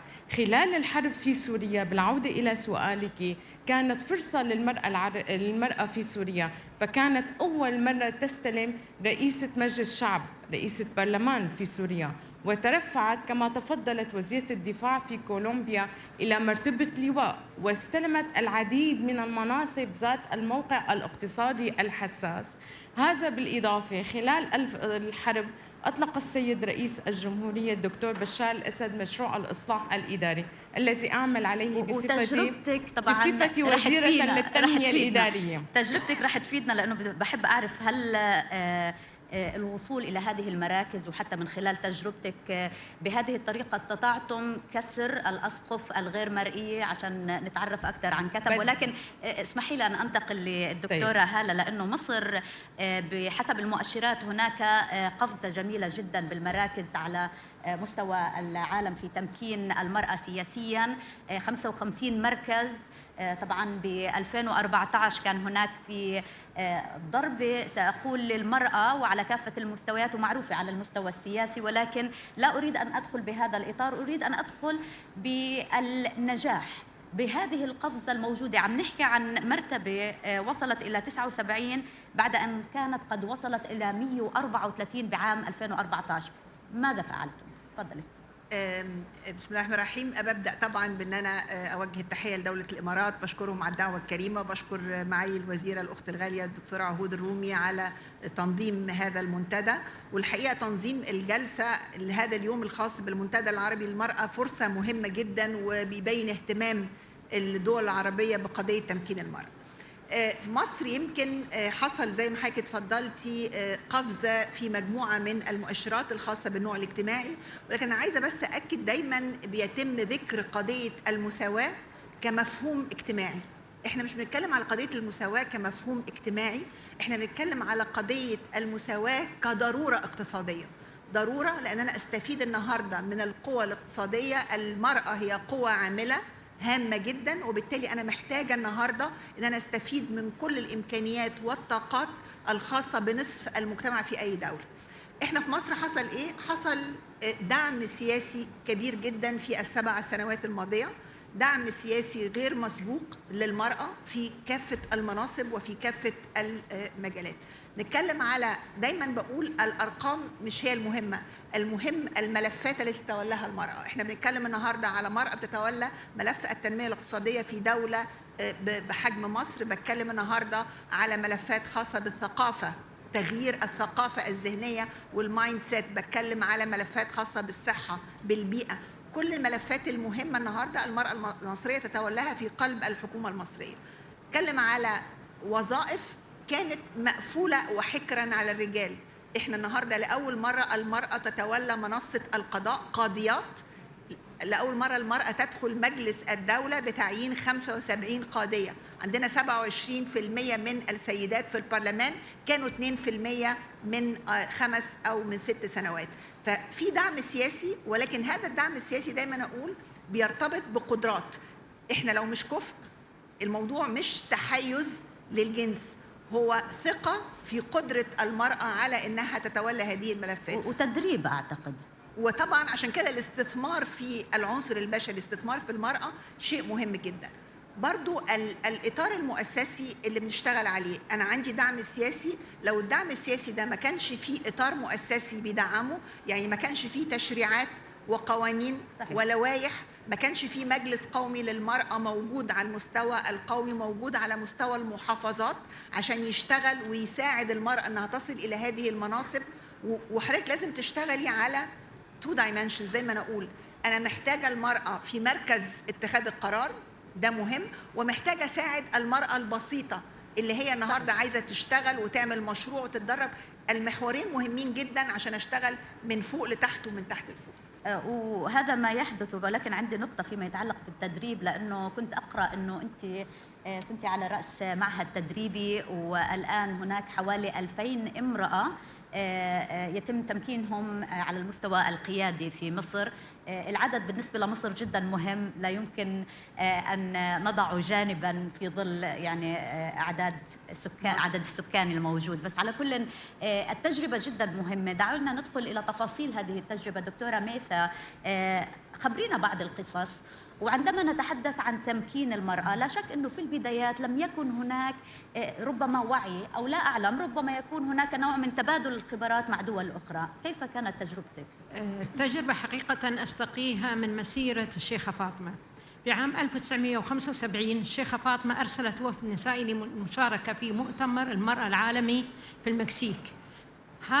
هذا الوقت لم يكن هناك نساء على مستوى المشاركة العالمية، ولكن هذا لم يخليها أنها هي تتحفظ على المشاركة، بل بادرت عملية إقحام الإنسان في صميم المعركة أو في تحدي قدراته يجعله يبذل الكثير ويجعل غيره يحتذي به.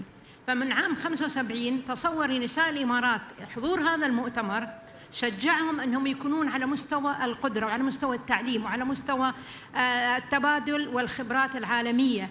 حتى يعني مؤتمر 1995 في بيجين، أنا حضرت هذا المؤتمر بتوجيه من الشيخة فاطمة، كنا 45 سيدة من الإمارات حضرنا هذا المؤتمر. من هذا المؤتمر دخلنا على بيجين +5 ودخلنا على توقيع اتفاقيات دولية.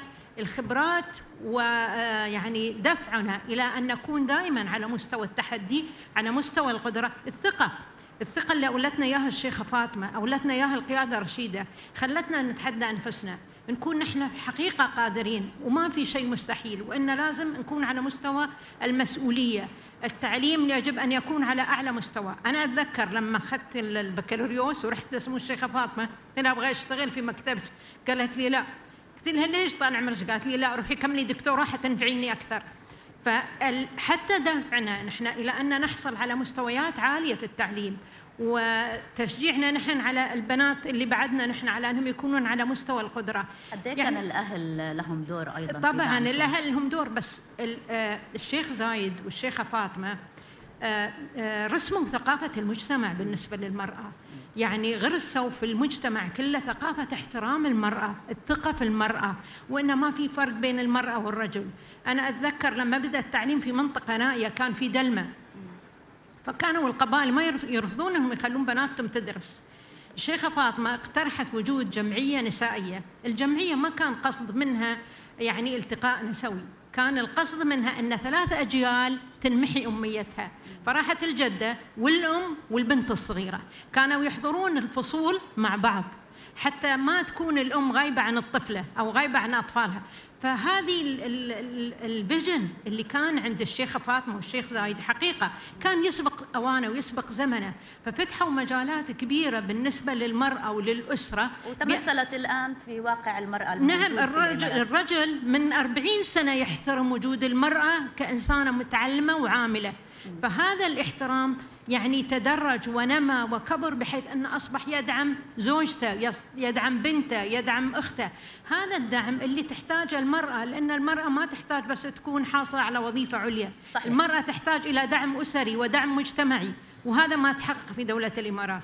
معالي سعاد، تجربتك بهذا الإطار؟ أنا أقول بأن السودان يعني بيبذل جهود كبيرة جدا للمرأة. نحن في حكومة السودان موقع على كل الاتفاقيات الاتفاقيات الدولية بتاعت منظمة العمل الدولية ومنظمة العمل العربية، كل الاتفاقيات التي تزيل التمييز في الاستخدام، التمييز في الأجر، وبعد ذاك قوانيننا وتشريعاتنا الوطنية فيها حمايات للمرأة عندنا عشان نحميها ونراقبها في العمل. مثلا العمل الليلي إلا بإذن ولمهن محددة، ساعات العمل بالنسبة للمرأة الحامل، المرأة الحامل لا تفصل مهما حصل. نحن بنعمل شراكات مع القطاع الخاص على أساس إنه المرأة تجد وجودها. وحاليا إنه نحن عن معاليكم ووصولكم إلى هذا المركز وعملية التمكين والتهيئة.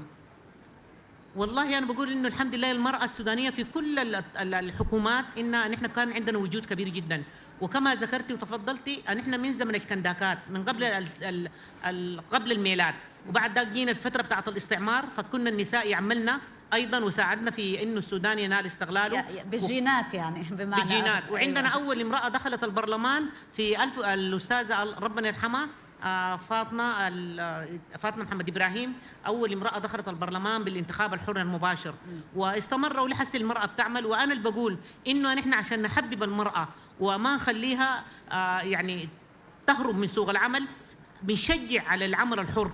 العمل الحر اللي هو دخلنا له إنه التدريب المهني والتلمذة الصناعية دي، عشان إنه نخليه يعملوا لنا مشروعات صغيرة. وفعلا عندنا الحمد لله نساء الأعمال كانت المفردة الأساسا موجودة رجال الأعمال.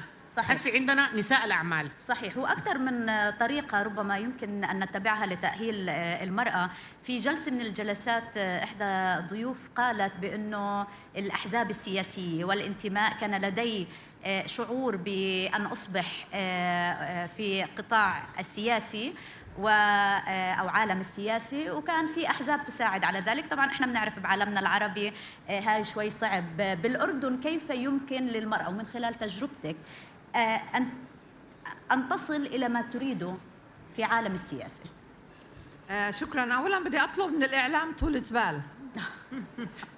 السياسي لا يعيش بعزلة عن الثقافي، والثقافي عن الاجتماعي، ولا الاجتماعي عن التنمية الشمولية. الأردن اليوم من تجربتي الخاصة يمكن للمرأة في الأردن، تفضلت الدكتورة وتحدثت عن أهمية النماذج الإنسانية بدون أدنى شك. نحن نحتاج لنماذج إنسانية ونساء ورجال داعمين، وأنا شاكرة لهذا الموضوع. أيضا المرأة نتحدث عنها اليوم مش من أجل المرأة فقط، من أجل الإنسانية جمعاء، من أجل مجتمعاتنا، التنمية الاقتصادية، التنمية الفكرية. اليوم الأردن يمر في مرحلة تطوير كامل على مستوى السياسات والتشريعات، وعلى مستوى مشاركة المرأة في الحياة السياسية، مشاركة المرأة في الحياة الاقتصادية.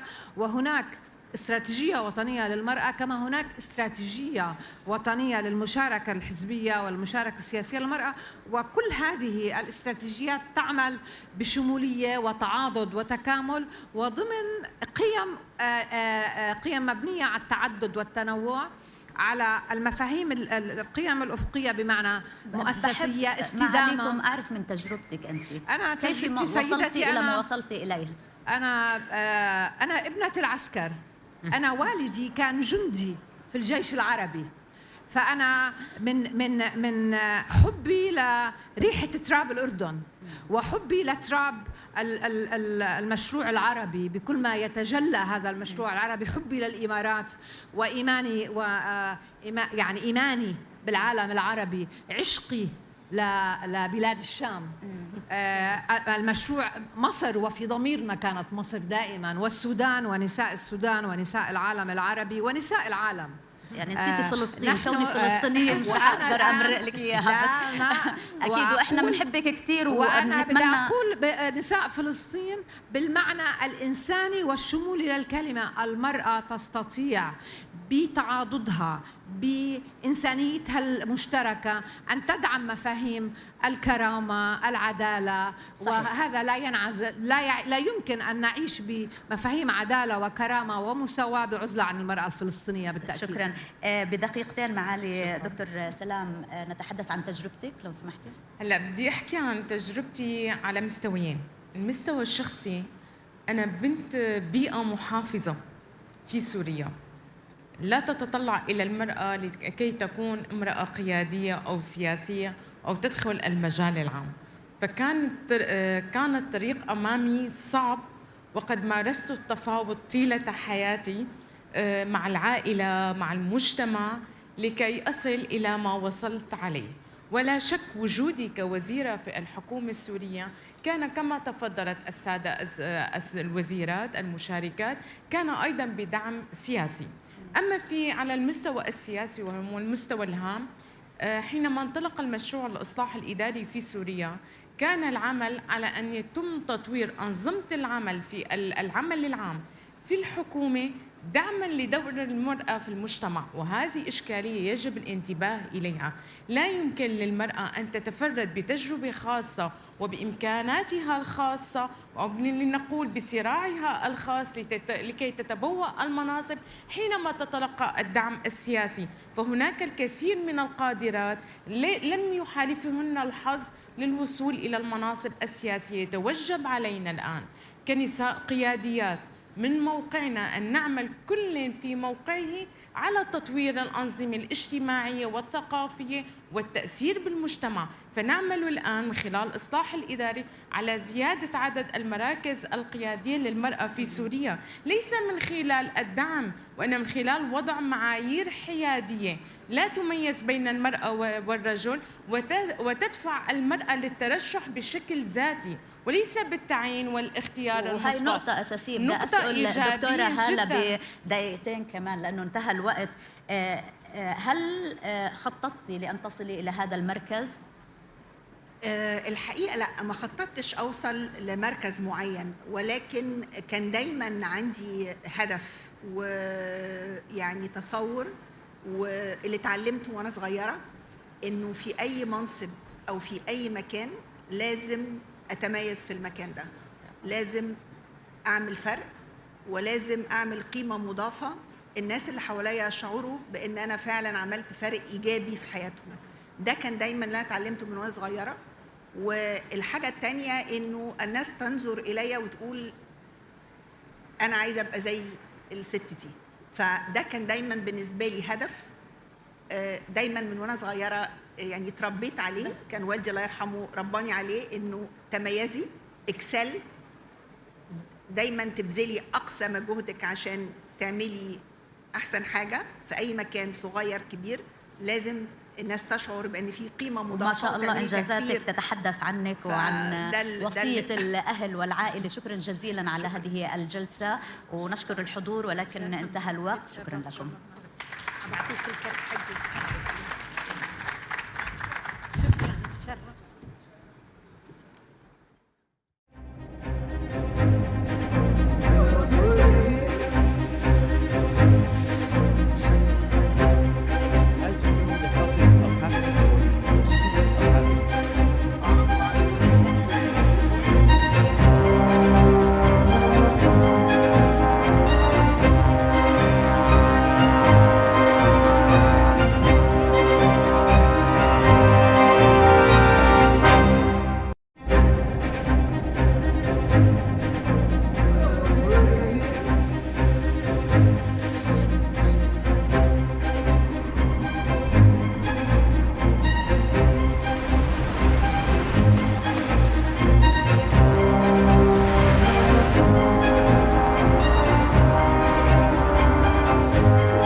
مختلفة كليا عن رؤية قادتنا في دول معينة أخرى.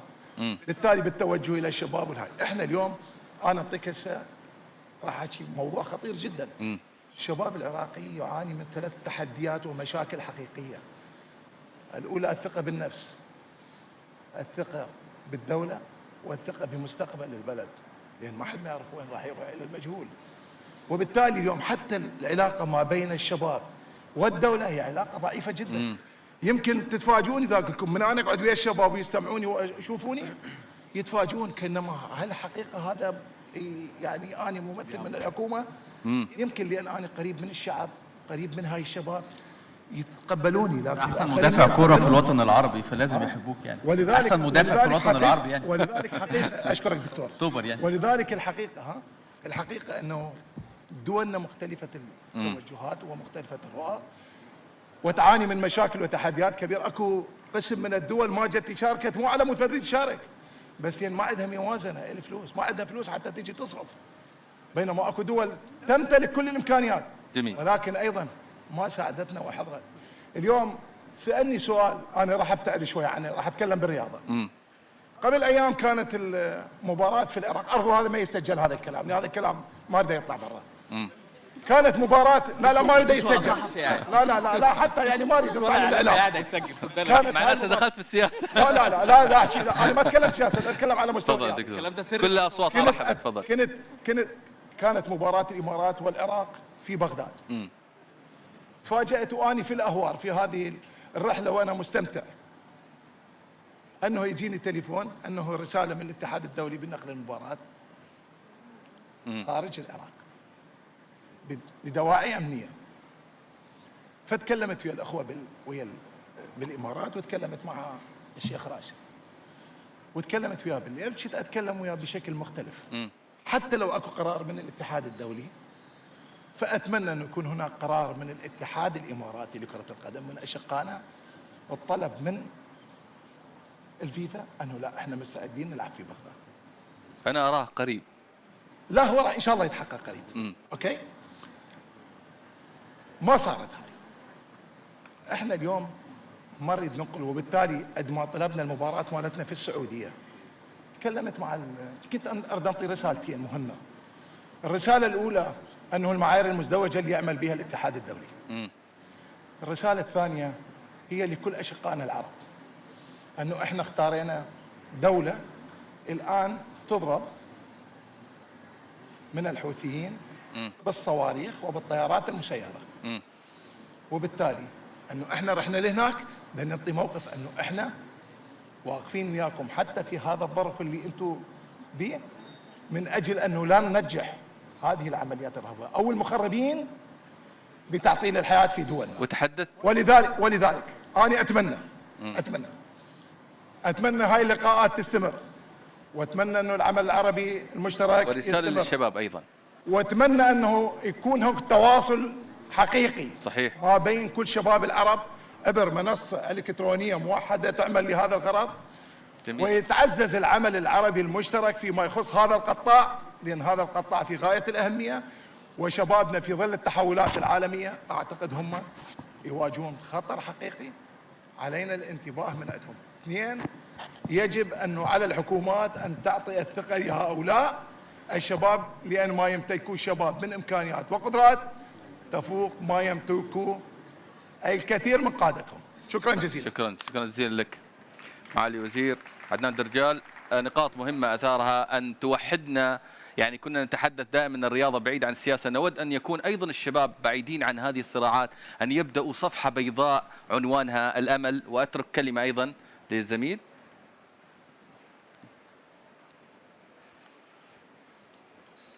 مساء الخير. شكرا. مساء الخير، أنا اسمي مصطفى مجدي، معاون وزير الشباب والرياضة في مصر للسياسات والتنمية الشبابية. الحقيقة بشكر حضراتكم على هذه الفرصة العظيمة وهذا اللقاء العظيم. زي ما حضراتكم شفتوا الفيديو الخاص بإعداد الاستراتيجية الوطنية المصرية للشباب والنشء، وهي تعد ترجمة حرفية للدراسة المعيارية اللي قام بها مركز الشباب العربي لأفضل الممارسات والتجارب الخاصة بالسياسات الوطنية للشباب في البلدان العربية.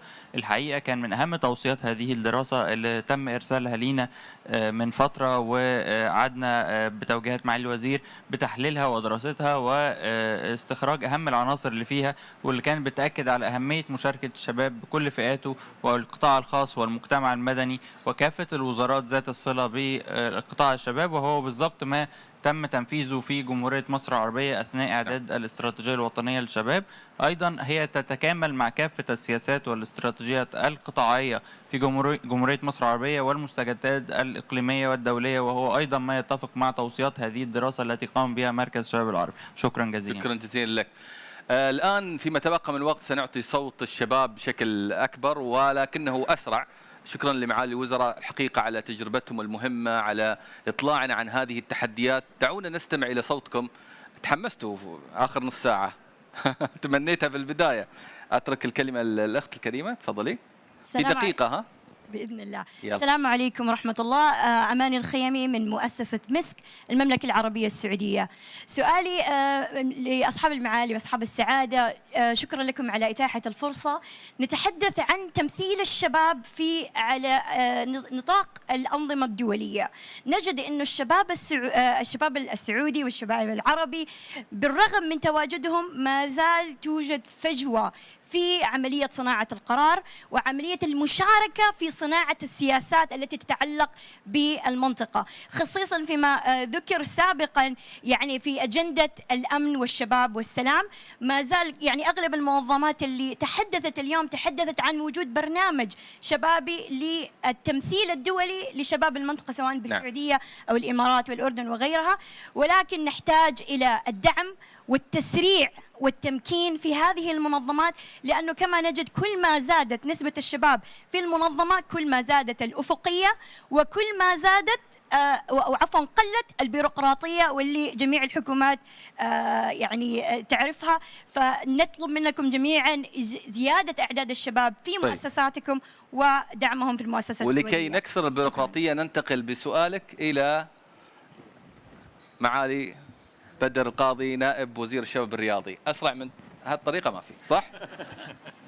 السلام عليكم جميعا. بداية نيابة عن صاحب السمو الملك الأمير عبد العزيز بن تركي الفيصل وزير الرياضة، يسعدني ويشرفني أن أكون معكم اليوم وأمثل المملكة العربية السعودية في الجلسة الوزارية هذه.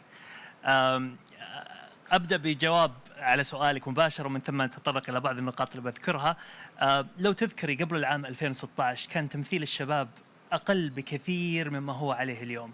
ما وصلنا للطموح لسه، لكن حنا في الطريق إن شاء الله ونصل بإذن الله. اليوم لو تنظري لجلسة مجلس الوزراء كمية الوزراء الشباب الموجودين، ونتطلع إن شاء الله يكون في شابات كذلك في المستقبل.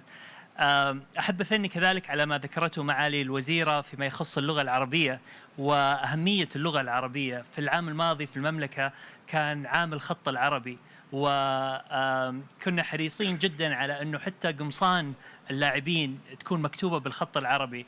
أمس في فعالية الفورمولا 1 في جدة كان كل أسماء الفرق المشاركة مكتوبة بالخط العربي، والكاليغرافي زي ما يسموه بالإنجليزي يعني لفتهم كثير، وصار من الأشياء الجميلة في طرح الفورمولا 1 في السعودية.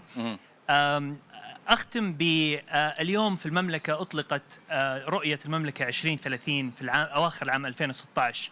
الرؤية هذه مصحوبة ببرامج تحقيق الرؤية. من ضمن البرامج هذه برنامج جودة الحياة. جميل.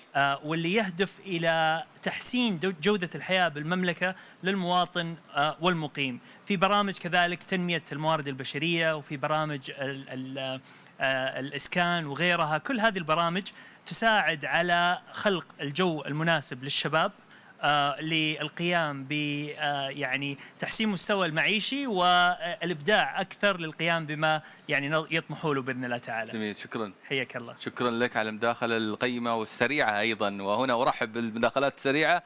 على طاري المحتوى سأضطر يعني أيضا بالحديث عن ضعف المحتوى العربي على الإنترنت. ننقل السؤال إلى رامي القواسمي، إذا كان موجود. رامي القواسمي مؤسس موقع موضوع اللي يهدف لإثراء المحتوى، وأيضا عنده مبادرة أخرى يعني أن خلق فرص للشباب من خلال شركة مكاني المتاجر الإلكترونية فيها أكثر من 1200 موظف. خبرنا بشكل سريع في دقيقة ونصف إذا سمحت رامي، يعني عن هذه الفكرة، خلق فرصة في ظل كل هذه التحديات، خاصة في مجال التكنولوجيا يعني الجانب الإلكتروني مهم وهو المستقبل. أكيد، شكرا جزيلا. أول شيء أعرفكم بنفسي، أنا اسمي رامي القواسمي، مؤسس ومدير عام شركتين، واحدة اسمها موضوع والثانية اسمها مكاني. أنا يمكن بختلف مع بعض الإخوة وبتفق مع بعضهم بموضوع. خلي الموضوع مكاني وخلاص بقى يعني. أكيد مع بعض التحمر.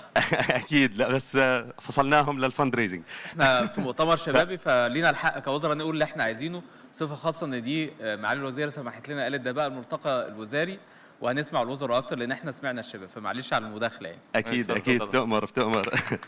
فالفكرة يعني بتفق مع البعض وبختلف مع البعض. يمكن برأيي اليوم الحكومات عم تدعم الشباب، والشباب عم بيحاولوا يعملوا اللي بيقدروا عليه. اليوم يمكن الفكرة الرئيسية إن نحاول نفتش على الشباب القادة 2% اللي ممكن يقدروا يغيروا، ممكن يقدروا فعلا يغيروا من حياة الشباب، يساعدوهم، يساعدوا دولهم.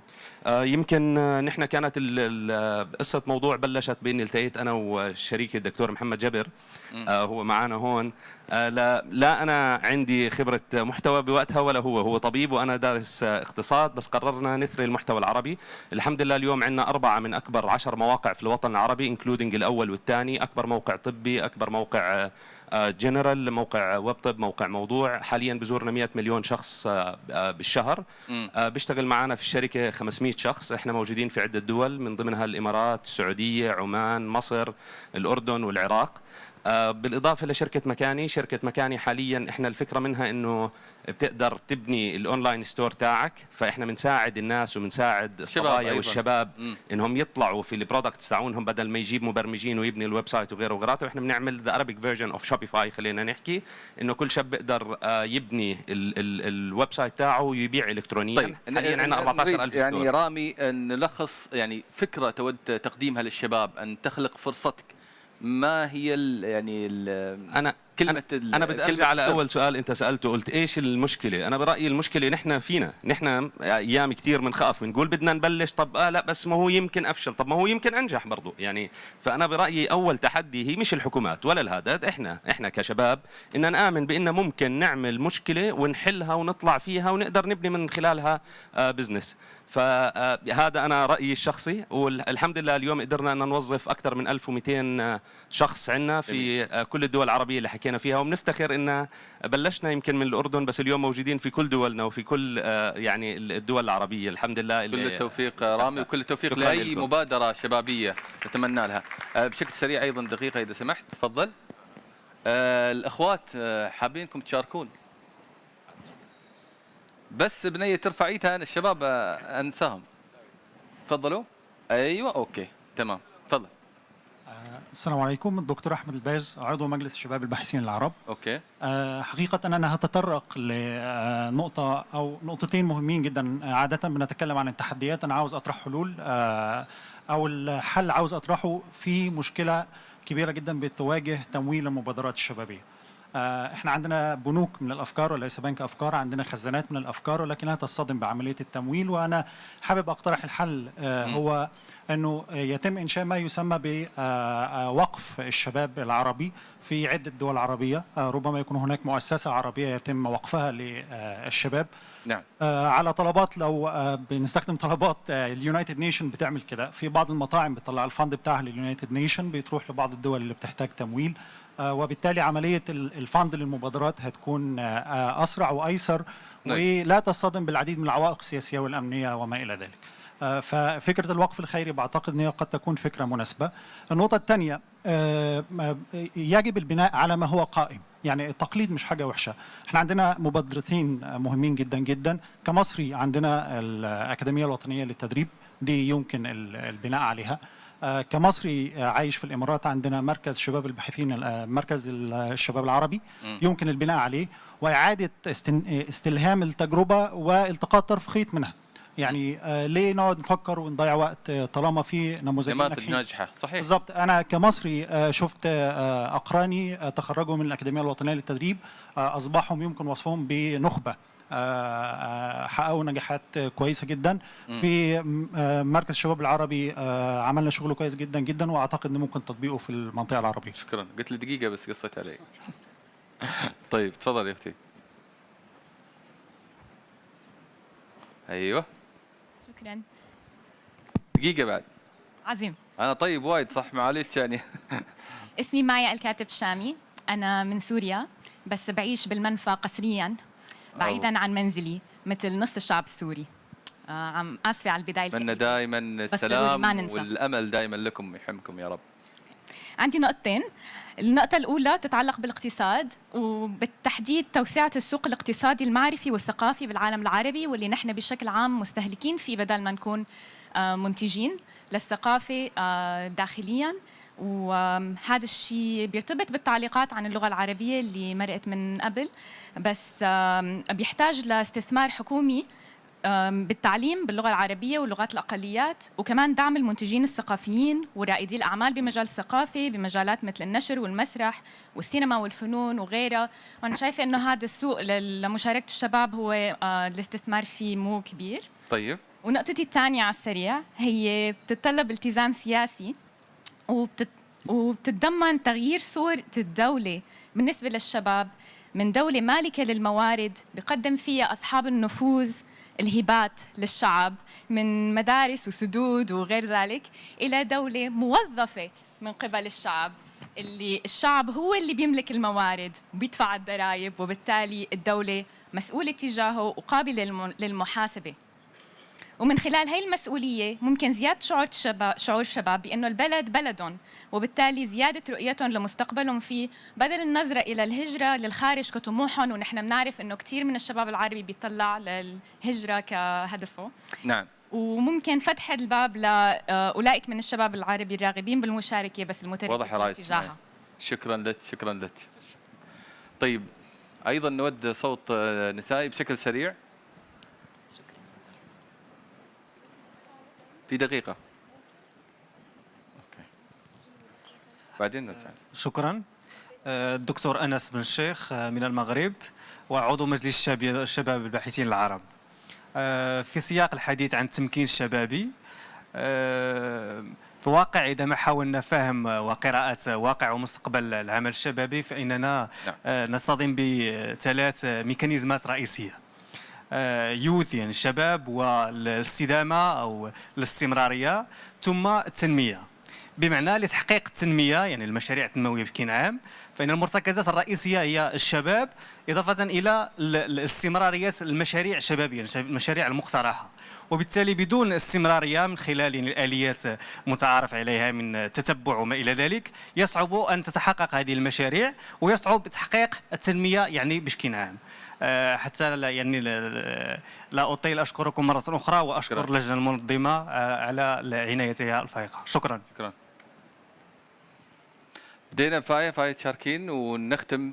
سمعنا صوتك بس ما سمعنا رايت. تفضلي. مرحبا. بس كنت بدي أحكي نقطة مهمة عن أهمية الفن، أهمية الدور اللي بيلعبه الفن بتمكين الشباب. إنه أول شيء ما فينا ننكر قديش الموسيقى تحديداً من كل أنواع الفنون لها تأثير على الشباب كتعبير، كأداة للتعبير وكمان أداة للتغيير. فلما بيكون لما بنقدر نحن نعمل فن يشبهنا، نقدر نعاصر بأصالة، ومثل ما تفضلت الدكتورة لوبانا أنه نتمكن من لغتنا من ثقافتنا ككل. كتير مهم نعرف الأصالة تبعنا بكل المجالات لحتى نقدر نعمل شيء معاصر بدون ما نقلد. فلما بنعمل فن عن جد بيشبهنا، يقدروا الشباب انه يستسيغوه يتفاعلوا معه، بنكون عم نبني اول شيء بنساعد لبناء ثقة بالنفس، انه الشباب بحس انه نحن قادرين ننتج صحيح بدون ما نقلد ونستورد، خاصة لما بيكون في يعني مثل قلة بالفنون اللي نحن بنصنعها. وهيدا الشيء بينعكس على باقي القطاعات مش بس بالفنون، لما بنحس انه نحن قادرين ننتج شيء منتج يعني اوريجينال خاص فينا، فقادرين نأثر بكل المجالات. شكرا. شكرا للكفاية. إذن في الختام دعونا نتعهد. أنا في واحد ورا هني رافع ايده من بعد، فأريد مخرج آمن بعد ما نطلع. بس طبعا الشباب دوركم مهم، الوقت انتهى، لكن نتعهد أن أصواتكم راح تكون دائما محط اهتمام. سنتعهد دائما أن ما رسمناه هنا في هذه القاعة الصغيرة سيحقق أحلام أكبر مما تتخيلون. كل فكرة طرحها شخص هي إكمال لفكرتك التي ربما هذا الوقت الضيق لم يسعنا، لكن فضاء الفرص، رحابة الأمل أكبر من أي فرصة. الأهم أن نترك السياسة وأن نفكر في الأمل وننظر بنظرة تفاؤلية للمستقبل، أن نمد أيدينا ونقول نحن نثق في هذا المستقبل لأننا سنصنع هذا. نحن نرى المستقبل ناصع البياض كقلوبنا المشرقة، كأفكارنا المبدعة. أنتم الشباب نراهن عليكم لتصنعوا المستقبل. لكن لكي لا تكون ربما هذه الجلسة فقط لطرح الأفكار، بل تتحول إلى ميثاق شرف، ميثاق الشباب العربي، نقول لأصغر مشاركة معنا هنا في تنظيم هذه الفعالية الجميلة التي جمعتنا بوزراء نعتز بهم، بشخصيات يمثلون مؤسسات، بوجوه شابة، نقول نتعهد ونعلن ميثاق الشباب العربي مع هيا الأسير، وبداية جميلة لمشوار أجمل للشباب العربي. هيا.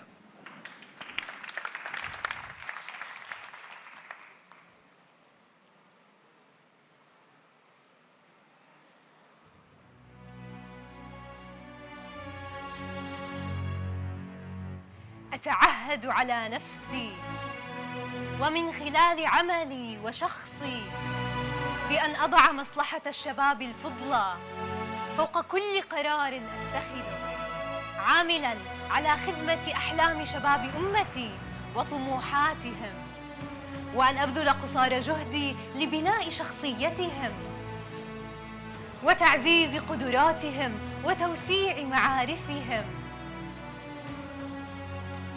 وتوفير مساحات آمنة وممكنة لهم ومنصات حاضنة لطاقاتهم للتعبير عن أنفسهم وللإبداع والابتكار ولتعزيز مشاركتهم ودورهم في المجتمع، وألا أدخر فرصة للاستثمار في طاقاتهم لخدمة أوطانهم وتحقيق غاياتهم، منطلقين من قيمهم العربية الأصيلة. وأثق بأن الشباب هم الحل وليس المشكلة، الفرصة وليس التحدي، المبتكرون وليسوا المستهلكين، المبادرون وليسوا المتلقين، وهم يقظة الأمل ونهضة الأمة. وعلى هذا أتعهد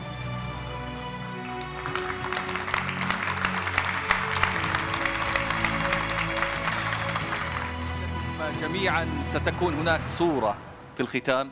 فيصل قبل الصورة بس لبداية أفق أجمل. اسمح لي قبل ما تختم، أنا أولا بشكرك على المستوى الشخصي. فيصل الشاب أدرت بمنتهى الحرفية ومنتهى الحكمة واديت الفرصة، وكان إدارتك لطيفة وسمحت للجميع يتحدث. أنا بشكرك يعني تضامنا مع معالي الوزيرة، الشكر موصول ليها. معالي الوزيرة احنا كمان بنشكرك لأن حتى شكل السيشن غير تقليدي وشكل القعدة غير تقليدية، وادت الانطباع الشبابي مع حكمة الكبار. فاحنا في بينفيتس عالية جدا من هذا الملتقى. اسمحي لي أعبر عنك. شكرا. يعني بالأصالة عن نفسي وبالإنابة كمان عن معالي السفيرة ووزراء الشباب والرياضة العرب، إذا سمحوا لي يعني، والمكتب التنفيذي. لا إذا سمحتوا لي يعني إذا سمحتوا لي. فإحنا بنشكر هذا الملتقى ومجسد في طبعا وزارة الشباب، وزارة الدولة للشباب، ومركز الشباب العربي. والدور المهم جدا إن إدى طاقة مدروسة لأن سبقت هذه الجلسة دراسات كتيرة جدا وراحت لنا، وكمان سيشنز كتيرة جدا مع الشباب، ثم هذا الملتقى الحواري اللي جمع فيه منصات وكيانات موجودة في الدول لها تجارب وكيانات رسمية وأيضا الوزراء. وبالتالي أنا هقترح الريكومنديشن أو التوصية اللي موجودة وهنقدمها في المكتب التنفيذي القادم على هذه التوصيات، ونقدمها كمان لمعالي السفيرة في جدول الأعمال القادم، بالإضافة إلى كل هذا العام يعني صندوق الأمل في البحرين والتجارب المختلفة اللي سمعناها في كل دولنا في الحقيقة النهاردة. يعني مش عايز أقول دولة لأن كلنا تقدمنا بحاجات، لكن النهاردة بعتبر بداية المستقبل واعد. كل الشكر والتقدير يعني إحنا كوزراء شباب ورياضة عرب في وجودنا وجامعة الدول العربية المنصة اللي دايما بنتحرك معاها واللي بتجمعنا. فكل الشكر والتقدير يا فيصل. شكرا. هي إذن بداية لنقول قطرة لسيل كبير من العطاء من الشباب وأفكارهم. نلتقط صورة تذكارية حتى نذكر أنفسنا أن هنا تعهدنا أن يكون المستقبل أفضل. تنقل بعض الكراسي بالخلف لتكون الصورة أجمل بمشاركة الجميع، والصورة يمكنكم مشاركتها أيضا عبر نحن ندعو كل الشباب العرب لزيارة كل الدول العربية، وهذا أيضا ضمن التعهد أن نبقى دائما جسور الأمل وجسور التواصل هي الأكبر. شكرا لك معالي الوزير، شكرا لوزراء، شكرا قلب لكم لبنان شباب. مفتوح لكل العرب. طبيعي، لبنان وسوريا في قلوب أيضا. الجميع وكل العواصم العربية. شكرا لكم. صورة تذكارية لكم معالي الوزراء، صورة أيضا لمجموعة من الشباب من يستطيع أيضا الانضمام للخلف. إضاءة أكثر إذا سمحتوا. more light please.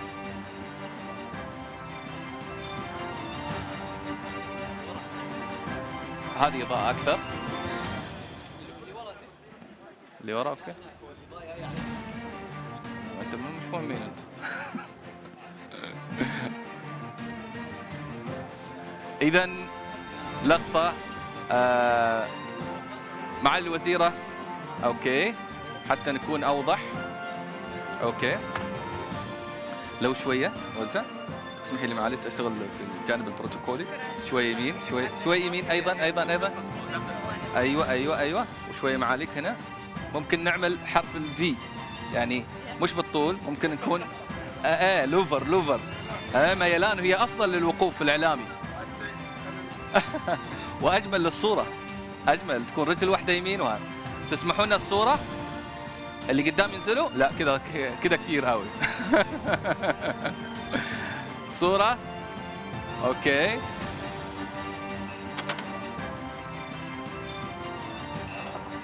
اوبس، اسمحوا لي انضم هني.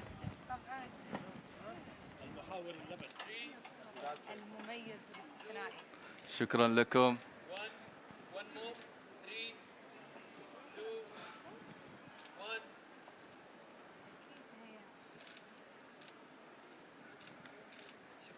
كل التوفيق للشباب العربي. شكرا لكم. شكرا. اوكي ها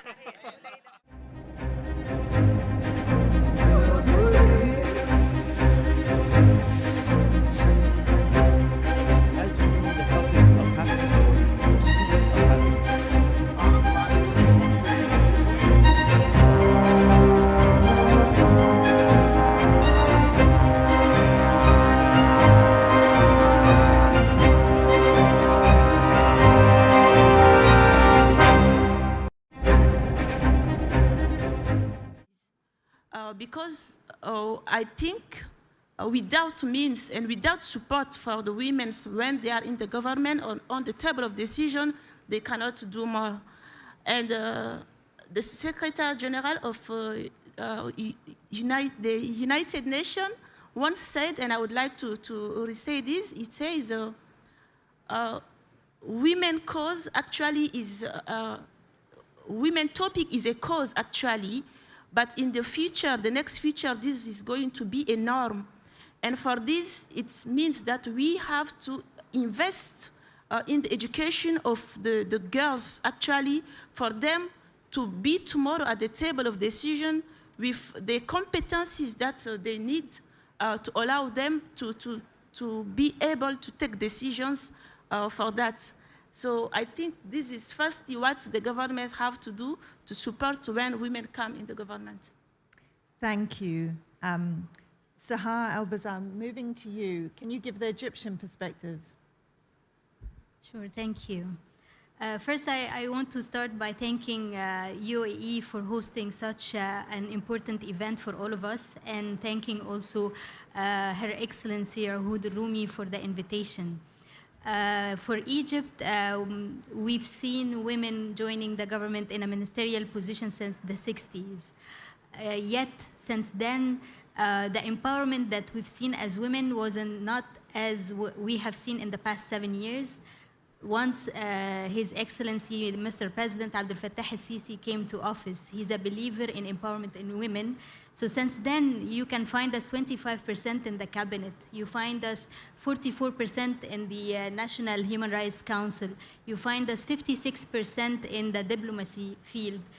You find us 28% in parliament. And not only this, you find empowerment in legislation frameworks. In 2014, the legislations granted a quota for women in local councils. It was 25%. And in the constitutional amendment in 2019, that we also granted the parliament 25% quota for MPs, for women. And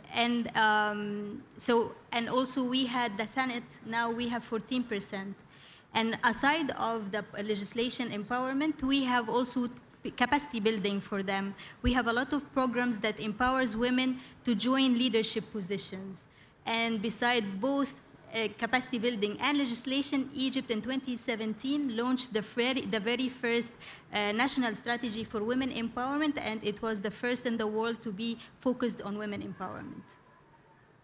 Thank you so much. And finally, moving to our hosts, and Sarah Falakna is representing them. Could you give your perspective on that question? Assalamu alaikum. Good afternoon. To begin with, I would like to thank Her Excellency for inviting us and us being part of Women in Government Forum. To answer your question, Robin, first I second what my fellow panelists have said. They touched upon some points, but if I had to answer your question, government should do more to create an environment where women can work and succeed. Governments should, because you have government in different parts of the world, so they know better and best what works best in their societies. For example, for instance, by mandating quotas for public and private sector, that's for instance, or providing affordable childcare, as well as raising awareness for women in leadership. Now, for instance, in the UAE, I've been fortunate enough that I have a seat in the parliament, and that's because a presidential decree was issued back in 2019, raising the women participation in parliament to 50%. That is a testament that government play a vital and crucial role in increasing that women participation in power. But not only that, you need a proactive, positive kind of government similar to the UAE. And the figure of equal participation in Parliament is so commendable and impressive. I'm going to now go in reverse order and continue with you for a moment and ask you to get personal and reflect on something that shaped your particular experience and helped you most in becoming the leader you are today. So one of the things that shaped my experience, let's go a step before. So what made me be or reach where I am today? It's the right educational system that we have in the UAE. Of course, prior to that, it starts from the household. I had parents who believed in my capabilities, and they kept on telling me and reminding me that I can be whoever I want to be. And that's basically also the idea in the UAE. We have, for example, a government that believes in the power of women. His Highness Sheikh Mohammed bin Rashid, the Vice President, said, and the ruler of Dubai, said that we no longer empower women, but we empower the community through women. So that is a testament and to shape who I am today. One of the things that really shaped is me joining the Federal National Council, the Federal National Service. It's a voluntary military service that shaped who I am today. Whether be it made me renew my patriotic and leadership traits. Thank you. Suhail. Well, I'm going to get really personal. As a human being, I've been always trying to stick to my true self and my true calling. And since I was 19, I felt that my true calling is community services. So once I joined college, I started a social club in the university to build capacity of the youth, the students, and avail opportunities for them to volunteer and serve the underprivileged communities in Cairo. And then when I graduated from college, when I was selecting the jobs that I want to apply to, I had the same mindset. Where is the job where I can really serve communities? So I joined the private sector in the branch of corporate social responsibilities. Then I joined the international organizations like the World Bank on youth empowerment programs. And then I moved to the governmental sector and worked as an advisor to the Minister of Social Solidarity. And here I am as an MP, a public servant, where I serve the citizens with initiatives and legislations. And I'm sure that the future will bring more opportunities and challenges that I will learn from. Thank you. And Amina, what shaped your experience? I will say firstly, my confidence, the endurance, and the trust in what I was doing. Because I came from a community in which girls don't have a voice. And I was growing, hearing like you are just a woman and you are just going to be married and have kids, and you will not be an important person in your life. So that has touched me so much, and it has helped me to be more endurant, to support a lot of things, but also to focus on my aims. I start also working with a foundation that I found to help young girls trust in themselves, but also to go far in their dreams. And after that, I came in the private sector with an oil company before coming to the public sector. So I love the taste of risk, and I learn from my mistakes, and I go for what I want. Well, I have been told that we have to end the session now because we're running behind, but I think there's no better note to end on than that. So thank you so much to Your Excellencies for that inspiring conclusion, and thank you to Your Excellency for hosting this essential and inspiring and global conversation. I hope you all go away with inspiration. Thank you. It's finished.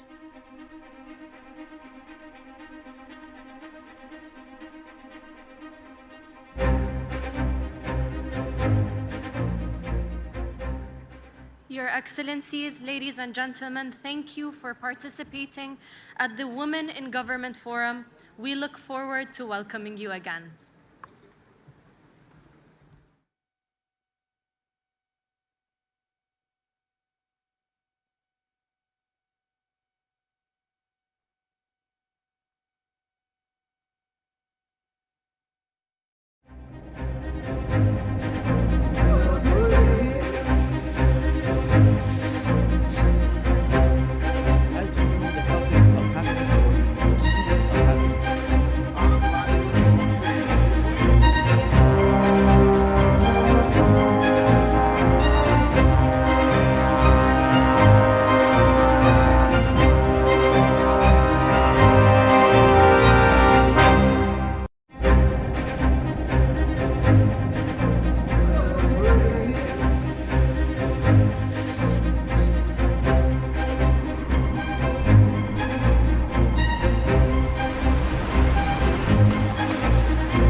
record for ice melt here in the Arctic.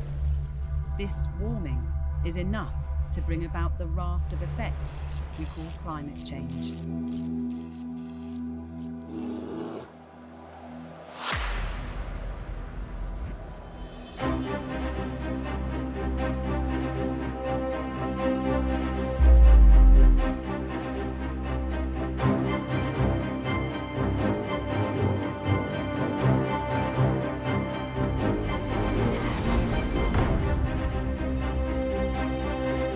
Our hosts for this essential summit understand that it's only through international cooperation that we can reverse the devastation caused by man-made climate change.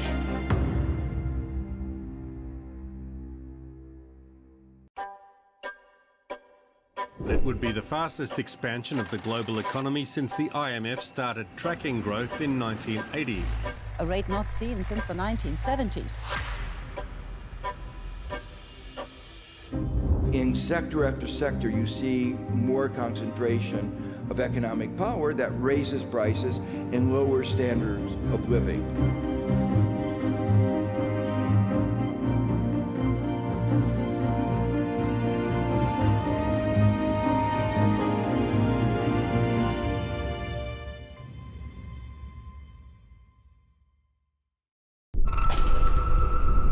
This year is on pace to set a record for ice melt here in the Arctic. This warming is enough to bring about the raft of effects we call climate change.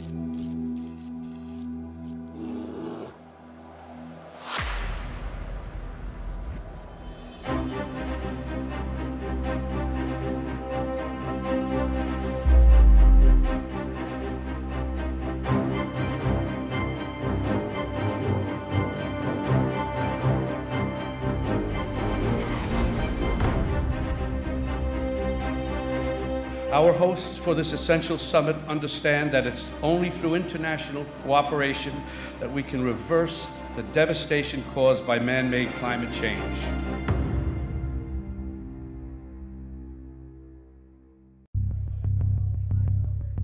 Those who struggle to read or do basic math. They can't read a street sign, a pay stub, or a menu.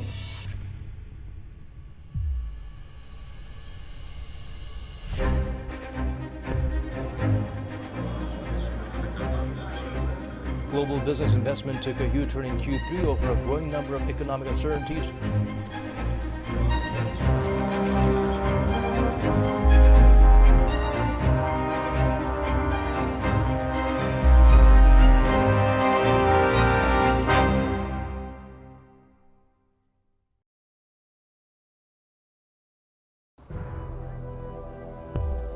By 2050, the world population is projected to reach 9.7 billion. By 2050, the number of people over 65 will triple.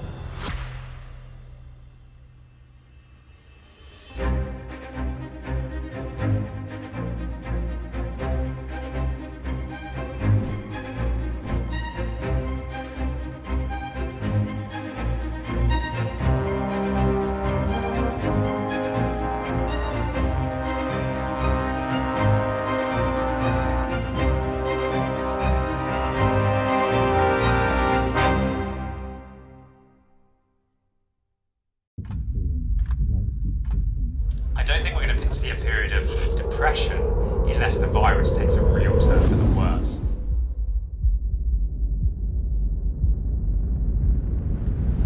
It may not be as serious as a depression. There are various shocks hitting the economy at the same time right now.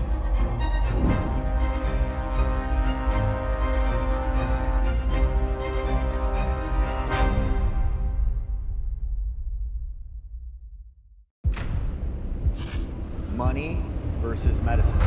Why is medical care so expensive?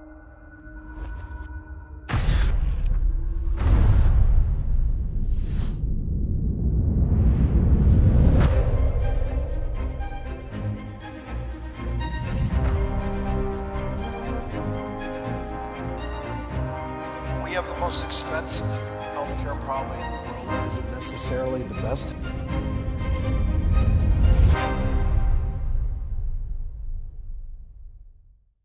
who's losing their jobs, who's able to keep their jobs, and who wants to change their job.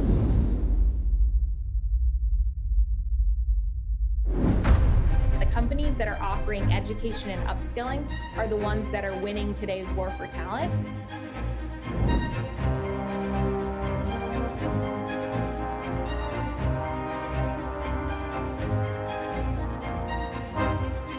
It's obvious that we need new abilities and new capacities.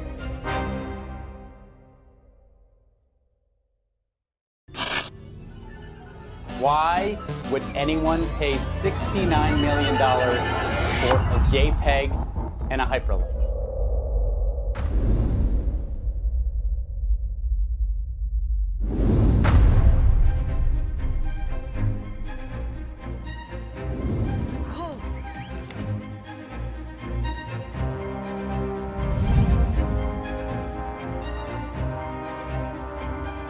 Artificial intelligence is going to create jobs. People and AI help each other.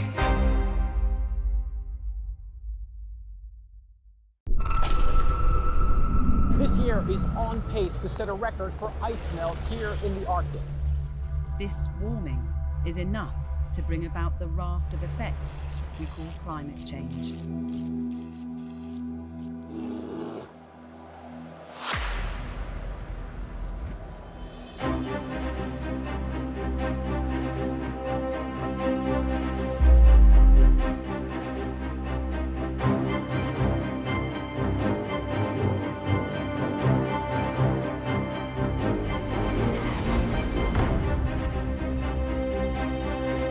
Our hosts for this essential summit understand that it's only through international cooperation that we can reverse the devastation caused by man-made climate change.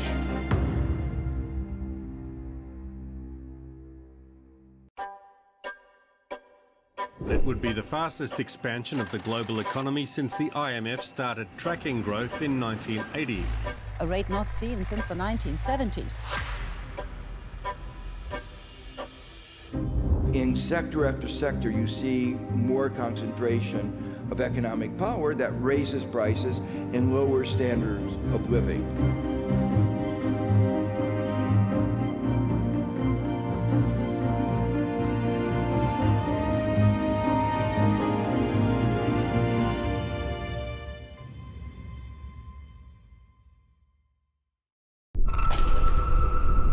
This year is on pace to set a record for ice melt here in the Arctic. This warming is enough to bring about the raft of effects we call climate change.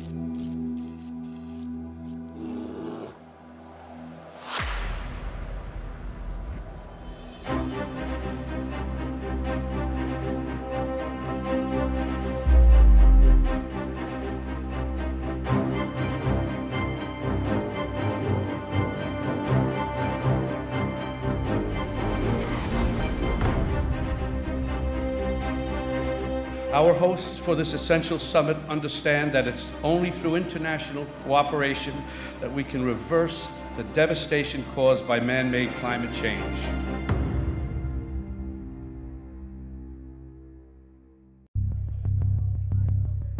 Those who struggle to read or do basic math. They can't read a street sign, a pay stub, or a menu.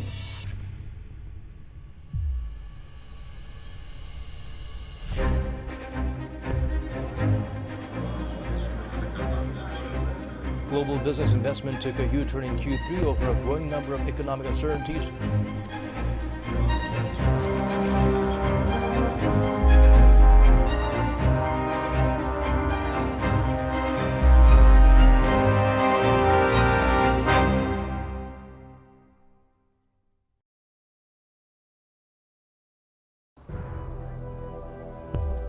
By 2050, the world population is projected to reach 9.7 billion. By 2050, the number of people over 65 will triple.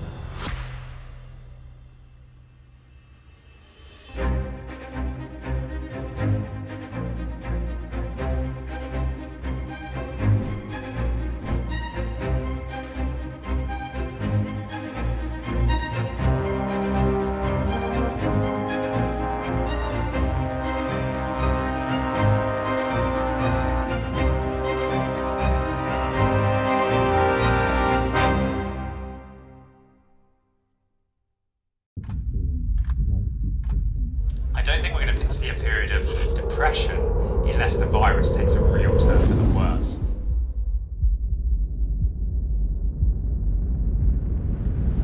It may not be as serious as a depression. There are various shocks hitting the economy at the same time right now.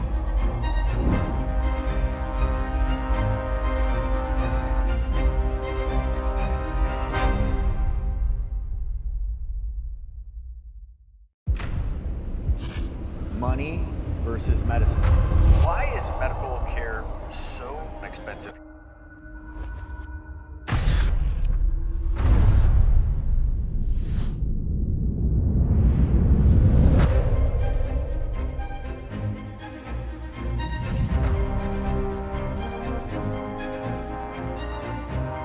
We have the most expensive healthcare probably in the world. It isn't necessarily the best.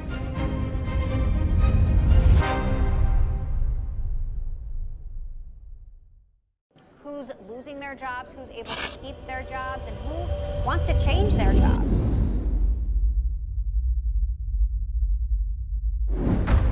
The companies that are offering education and upskilling are the ones that are winning today's war for talent.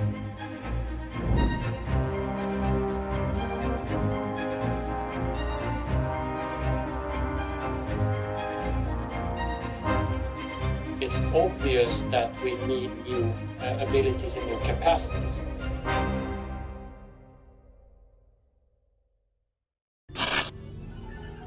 Why would anyone pay $69 million for a JPEG and a hyperlink?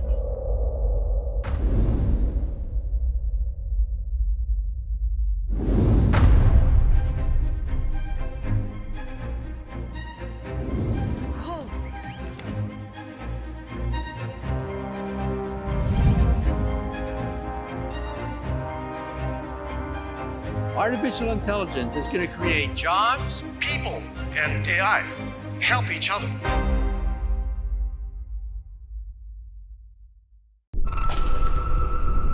This year is on pace to set a record for ice melt here in the Arctic. This warming is enough to bring about the raft of effects we call climate change.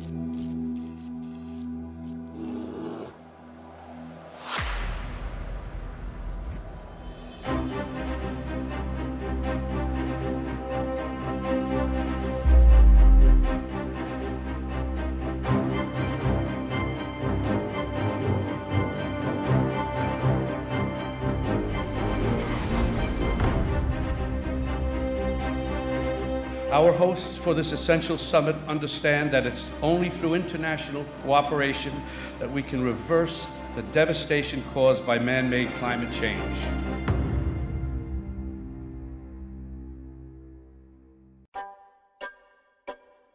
It would be the fastest expansion of the global economy since the IMF started tracking growth in 1980. A rate not seen since the 1970s. In sector after sector, you see more concentration of economic power that raises prices and lowers standards of living.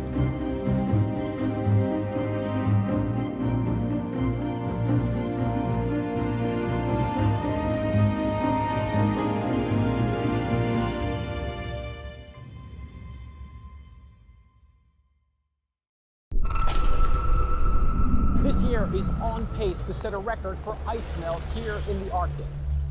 This warming is enough to bring about the raft of effects we call climate change.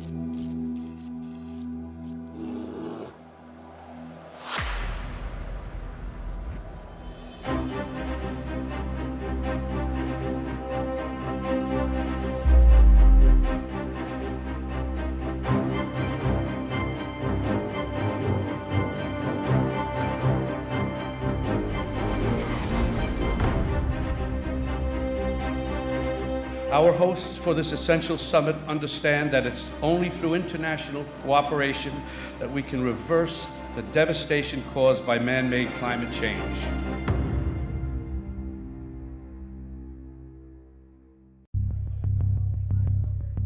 Those who struggle to read or do basic math. They can't read a street sign, a pay stub, or a menu.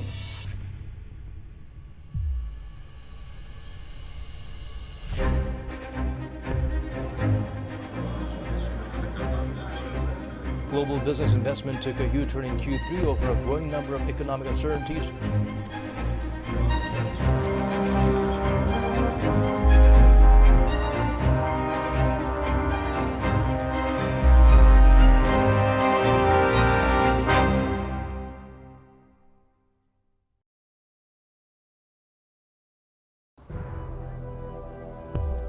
By 2050, the world population is projected to reach 9.7 billion. By 2050, the number of people over 65 will triple.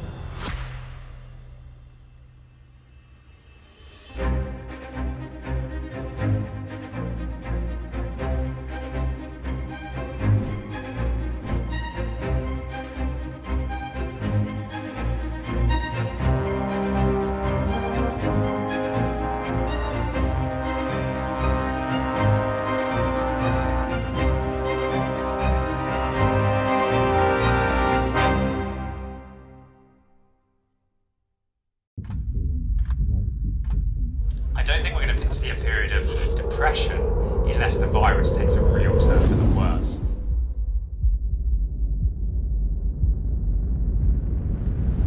It may not be as serious as a depression. There are various shocks hitting the economy at the same time right now.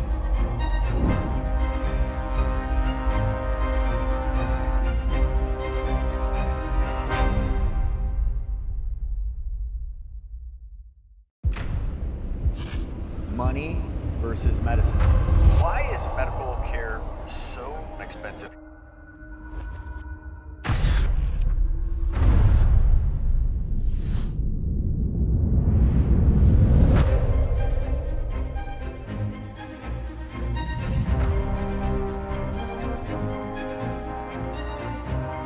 We have the most expensive healthcare probably in the world. It isn't necessarily the best.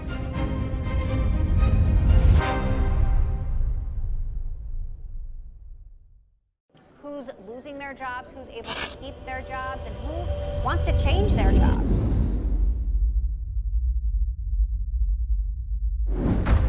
The companies that are offering education and upskilling are the ones that are winning today's war for talent.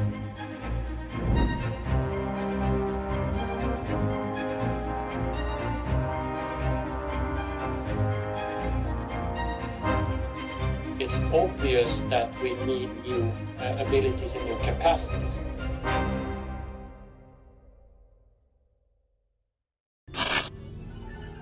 Why would anyone pay $69 million for a JPEG and a hyperlink?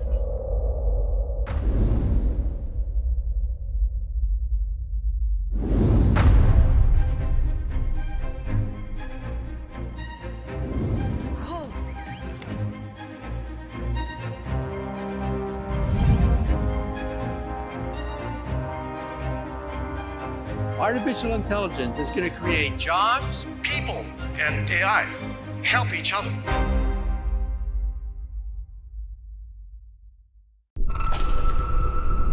This year is on pace to set a record for ice melt here in the Arctic. This warming is enough to bring about the raft of effects we call climate change.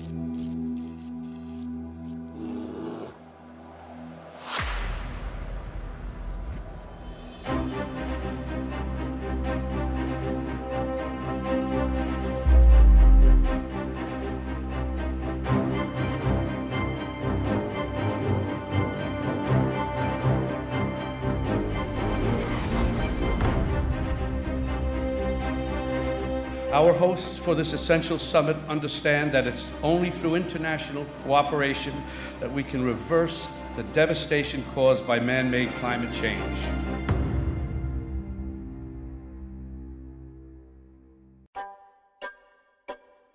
It would be the fastest expansion of the global economy since the IMF started tracking growth in 1980. A rate not seen since the 1970s. In sector after sector, you see more concentration of economic power that raises prices and lowers standards of living.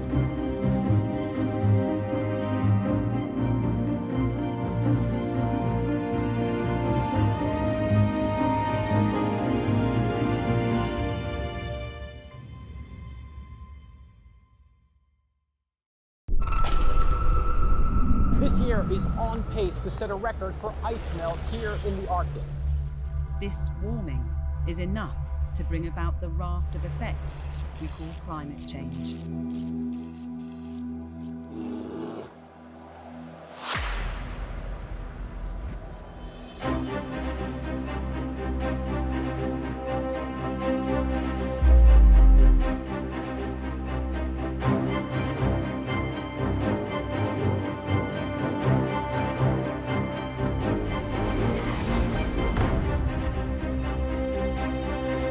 Our hosts for this essential summit understand that it's only through international cooperation that we can reverse the devastation caused by man-made climate change.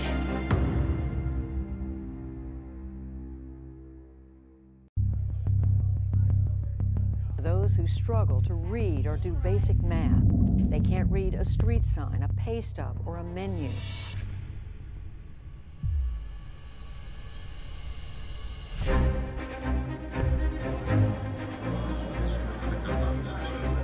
Global business investment took a huge turn in Q3 over a growing number of economic uncertainties.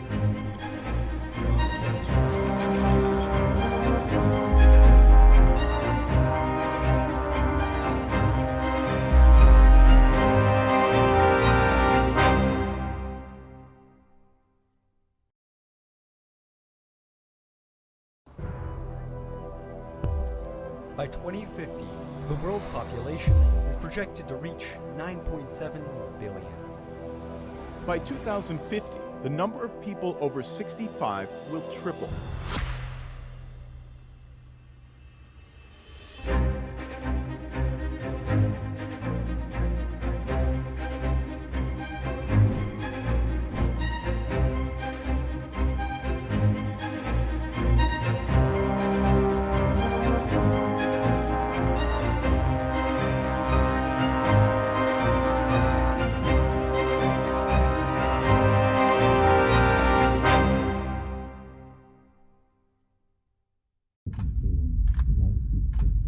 I don't think we're going to see a period of depression unless the virus takes a real turn for the worse.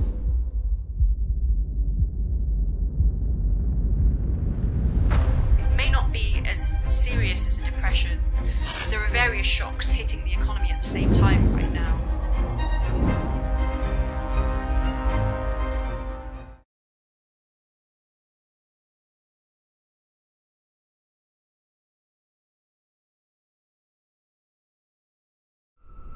This year is on pace to set a record for ice melt here in the Arctic. This warming is enough to bring about the raft of effects we call climate change.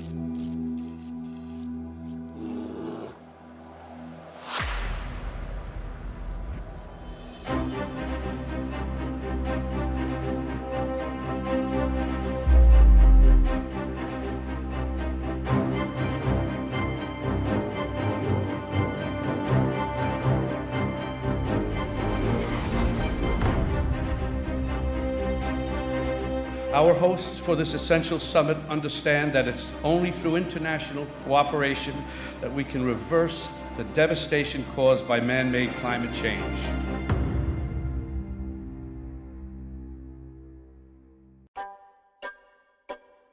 It would be the fastest expansion of the global economy since the IMF started tracking growth in 1980.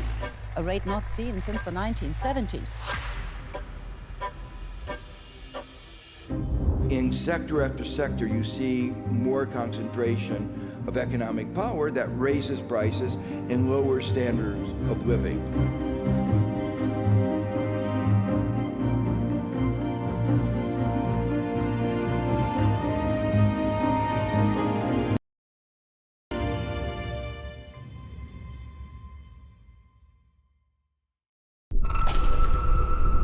This year is on pace to set a record for ice melt here in the Arctic. This warming is enough to bring about the raft of effects we call climate change.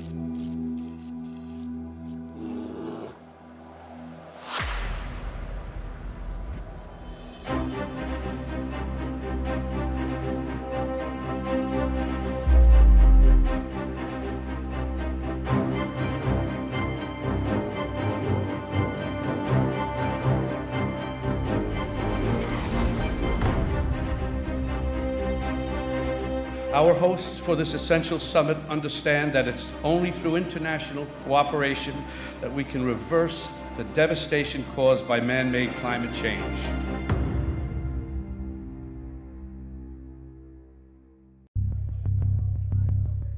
Those who struggle to read or do basic math. They can't read a street sign, a pay stub, or a menu.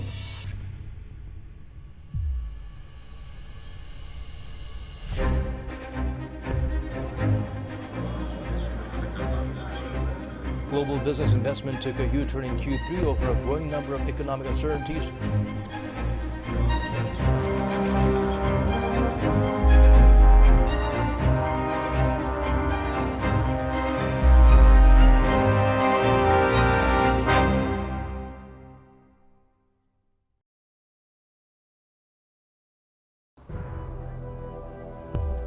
By 2050, the world population is projected to reach 9.7 billion.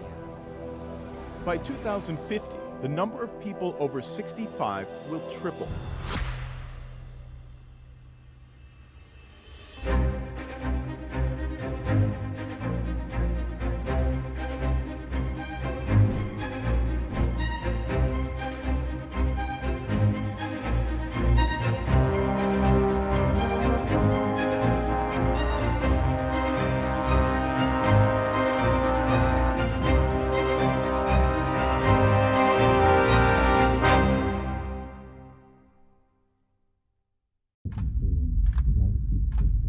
I don't think we're going to see a period of depression unless the virus takes a real turn for the worse.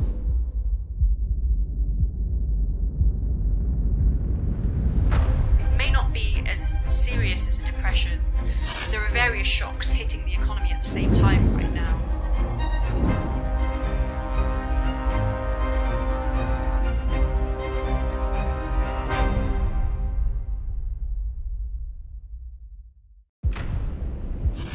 Money versus medicine. Why is medical care so expensive?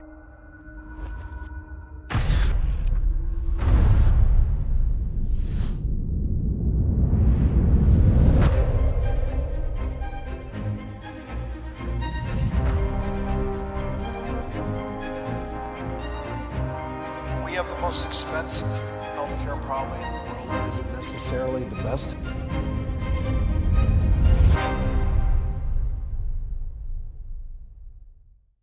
Who's losing their jobs, who's able to keep their jobs, and who wants to change their job.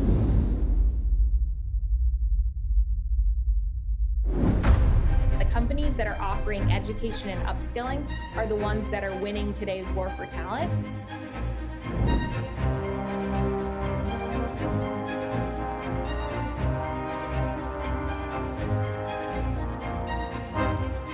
It's obvious that we need new abilities and new capacities.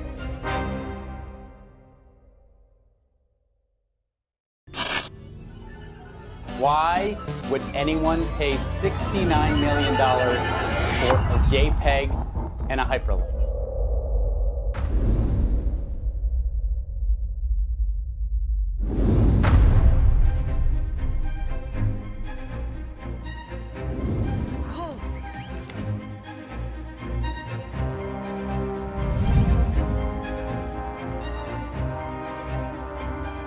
Artificial intelligence is going to create jobs. People and AI help each other.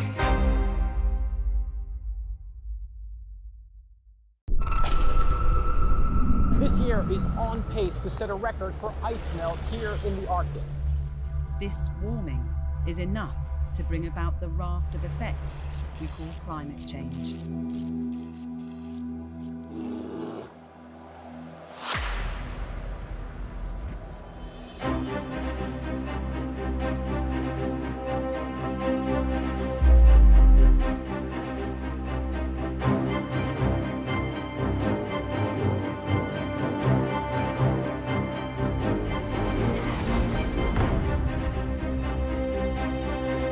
Our hosts for this essential summit understand that it's only through international cooperation that we can reverse the devastation caused by man-made climate change.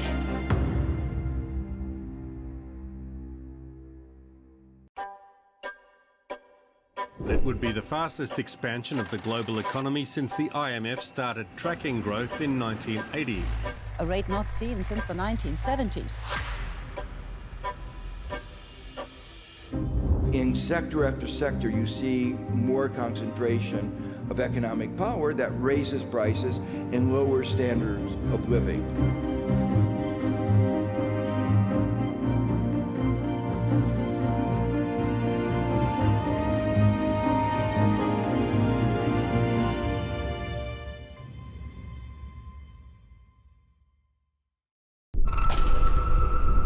This year is on pace to set a record for ice melt here in the Arctic.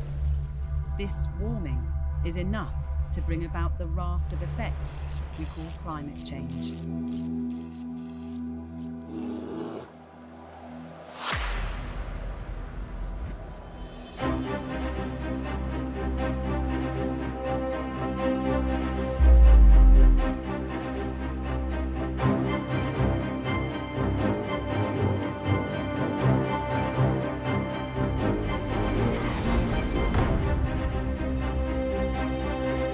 Our hosts for this essential summit understand that it's only through international cooperation that we can reverse the devastation caused by man-made climate change.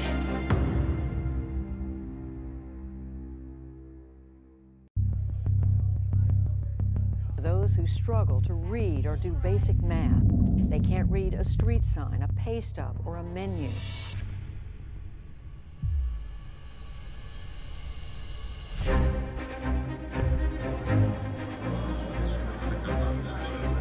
Global business investment took a huge turn in Q3 over a growing number of economic uncertainties.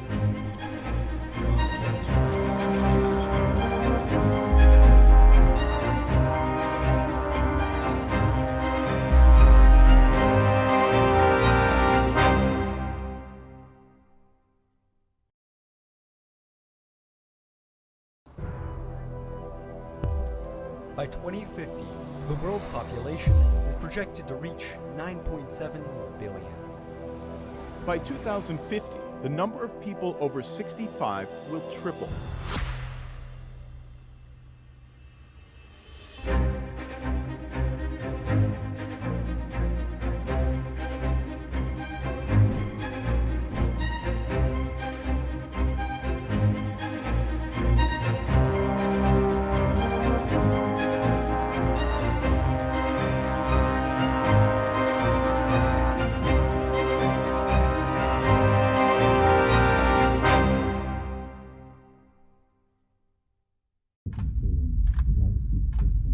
I don't think we're going to see a period of depression unless the virus takes a real turn for the worse.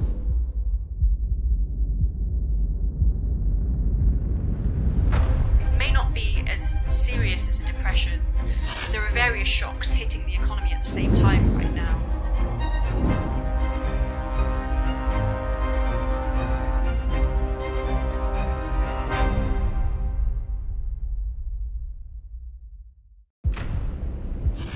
Money versus medicine.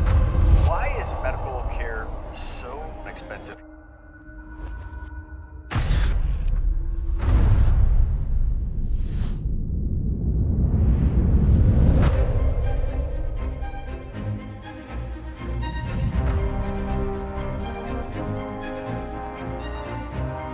We have the most expensive healthcare probably in the world. It isn't necessarily the best.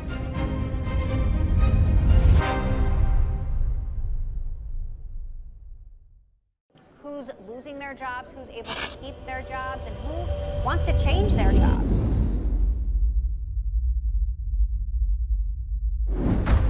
The companies that are offering education and upskilling are the ones that are winning today's war for talent.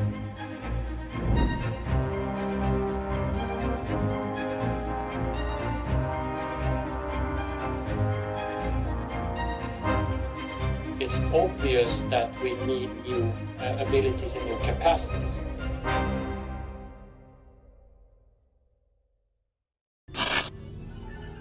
Why would anyone pay $69 million for a JPEG and a hyperlink?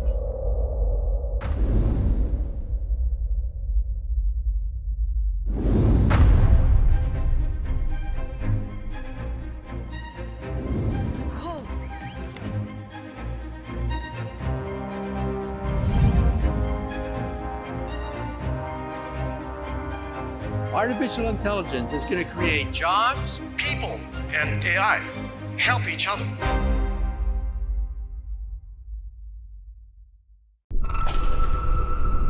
This year is on pace to set a record for ice melts here in the Arctic. This warming is enough to bring about the raft of effects we call climate change.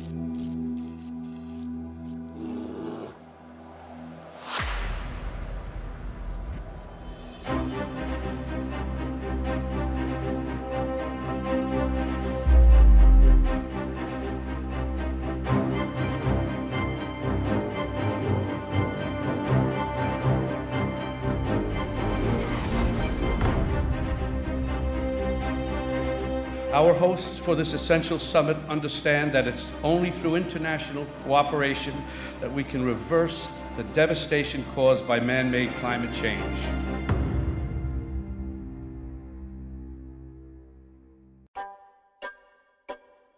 It would be the fastest expansion of the global economy since the IMF started tracking growth in 1980.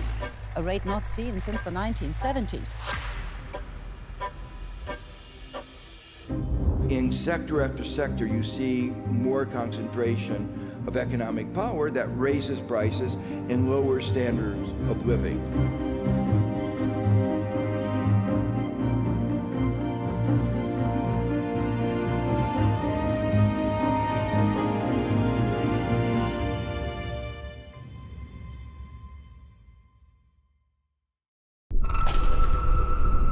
This year is on pace to set a record for ice melts here in the Arctic.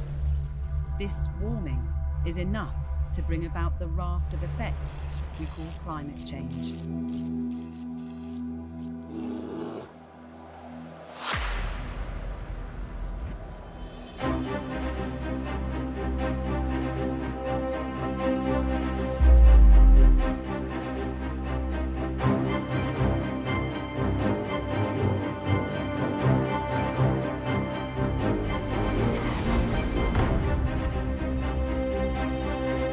Our hosts for this essential summit understand that it's only through international cooperation that we can reverse the devastation caused by man-made climate change.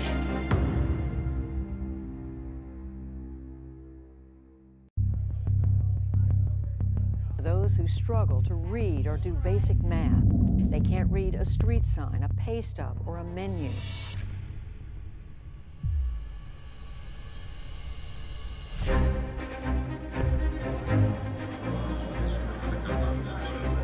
Global business investment took a huge turn in Q3 over a growing number of economic uncertainties.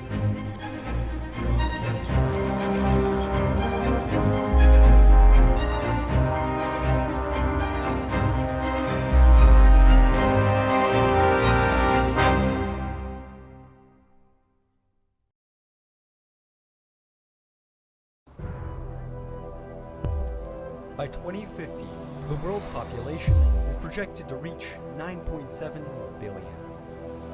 By 2050, the number of people over 65 will triple.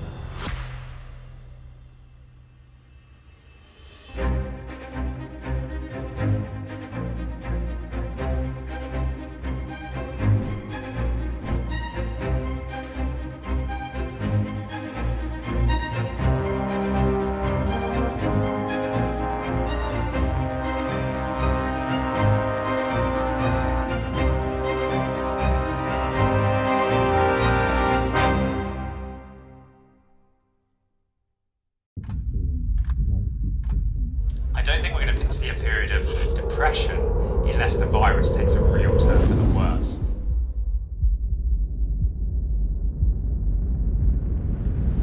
It may not be as serious as a depression, but there are various shocks hitting the economy at the same time right now.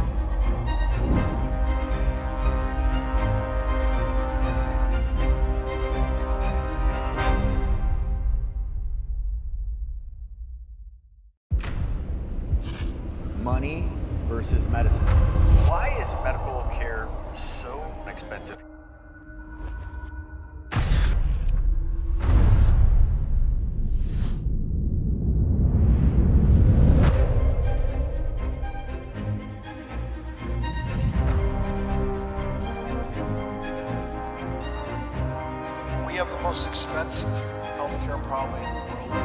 necessarily the best.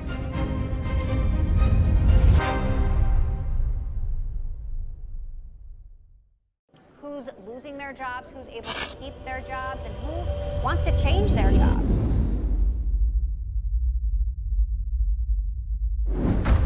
The companies that are offering education and upskilling are the ones that are winning today's war for talent.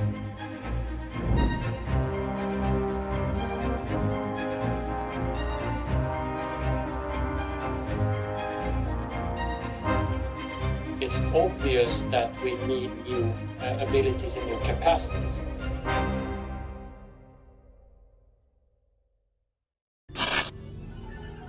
Why would anyone pay $69 million for a JPEG and a hyperlink?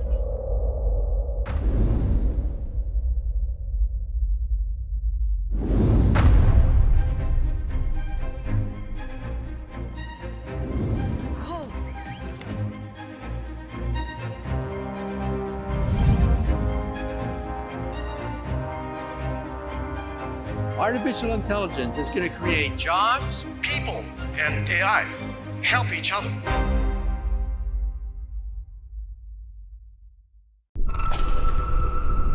This year is on pace to set a record for ice melt here in the Arctic. This warming is enough to bring about the raft of effects we call climate change.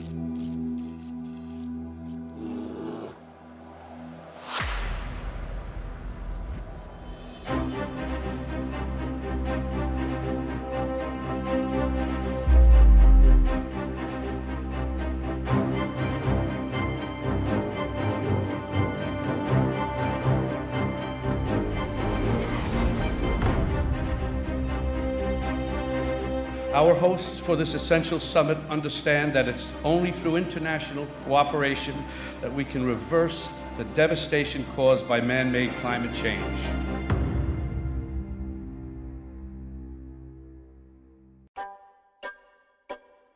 It would be the fastest expansion of the global economy since the IMF started tracking growth in 1980. A rate not seen since the 1970s. In sector after sector, you see more concentration of economic power that raises prices and lowers standards of living.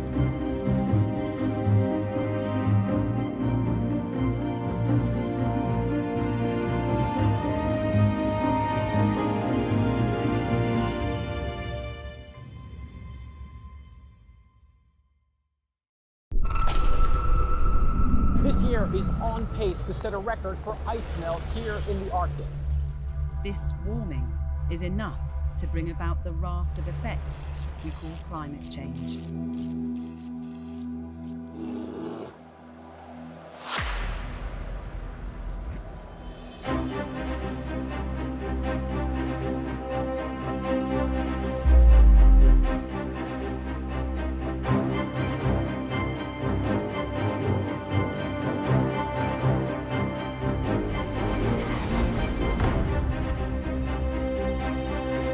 Our hosts for this essential summit understand that it's only through international cooperation that we can reverse the devastation caused by man-made climate change.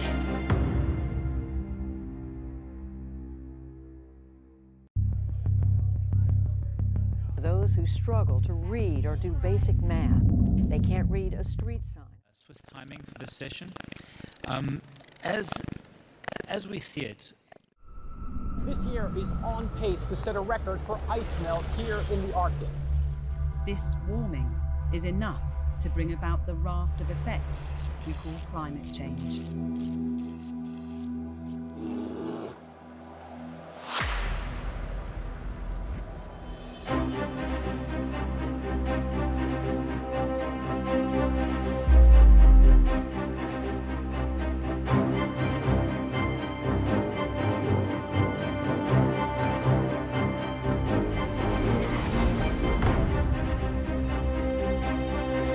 Our hosts for this essential summit understand that it's only through international cooperation that we can reverse the devastation caused by man-made climate change.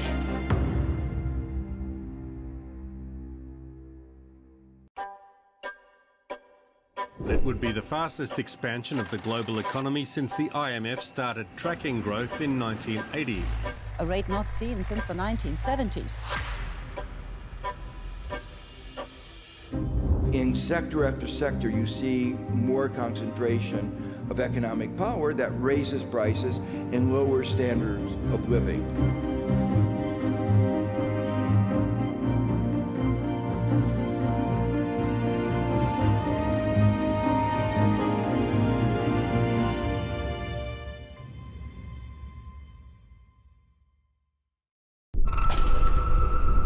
This year is on pace to set a record for ice melt here in the Arctic. This warming is enough to bring about the raft of effects we call climate change.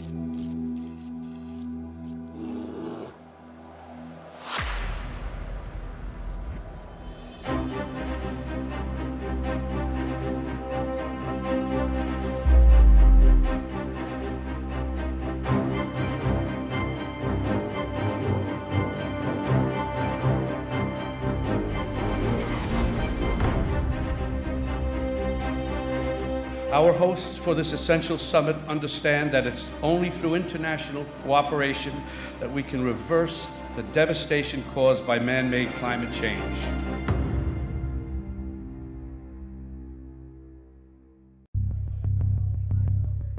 Those who struggle to read or do basic math.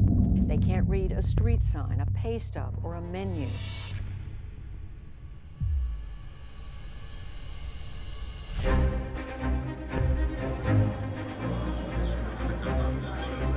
Global business investment took a huge turn in Q3 over a growing number of economic uncertainties.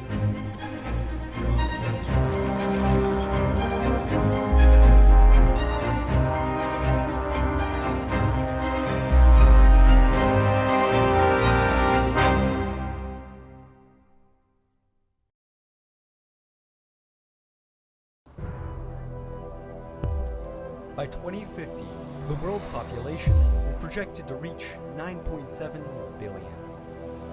By 2050, the number of people over 65 will triple.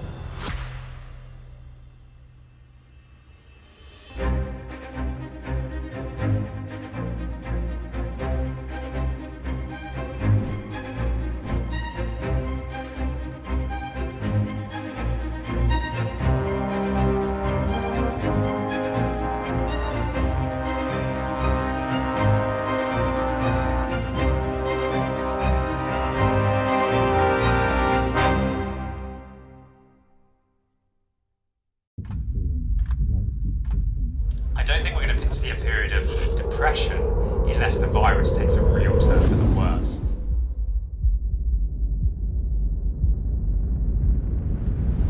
It may not be as serious as a depression. There are various shocks hitting the economy at the same time right now.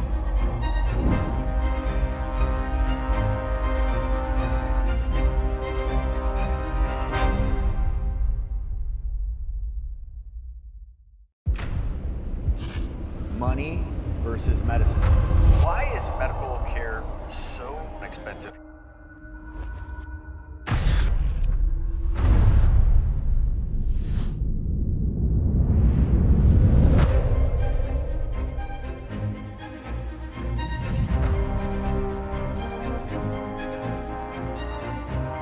We have the most expensive healthcare probably in the world. It isn't necessarily the best.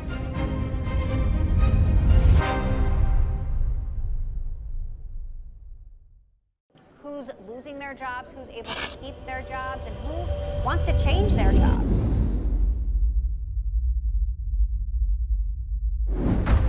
The companies that are offering education and upskilling are the ones that are winning today's war for talent.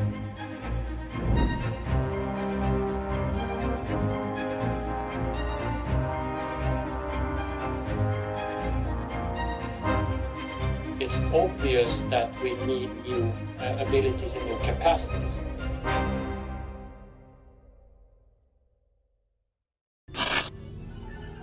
Why would anyone pay $69 million for a JPEG and a hyperlink?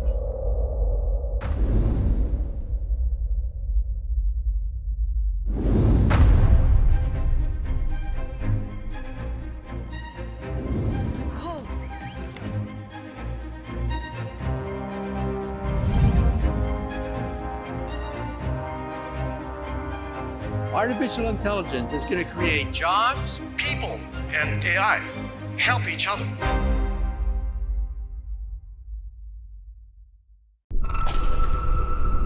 This year is on pace to set a record for ice melt here in the Arctic. This warming is enough to bring about the raft of effects we call climate change.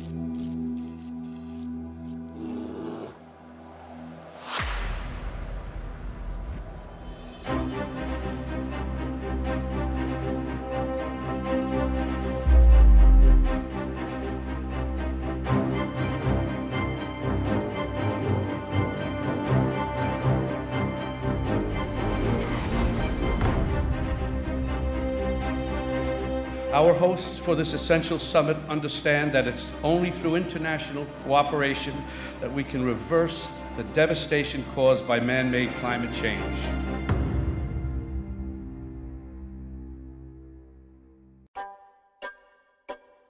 It would be the fastest expansion of the global economy since the IMF started tracking growth in 1980. A rate not seen since the 1970s.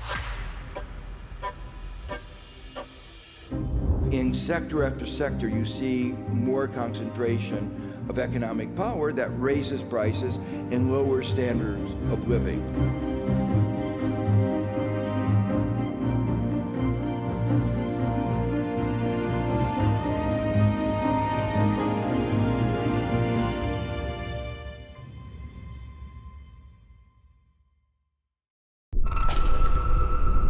This year is on pace to set a record for ice melt here in the Arctic.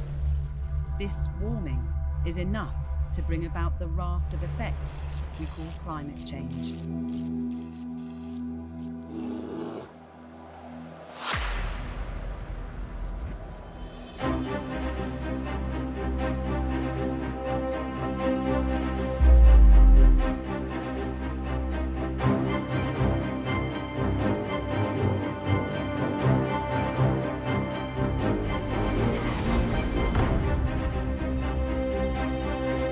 Our hosts for this essential summit understand that it's only through international cooperation that we can reverse the devastation caused by man-made climate change.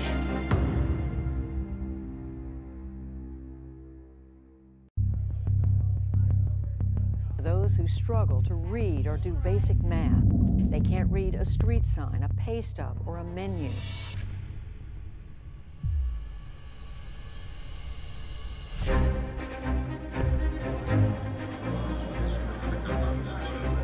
Global business investment took a huge turn in Q3 over a growing number of economic uncertainties.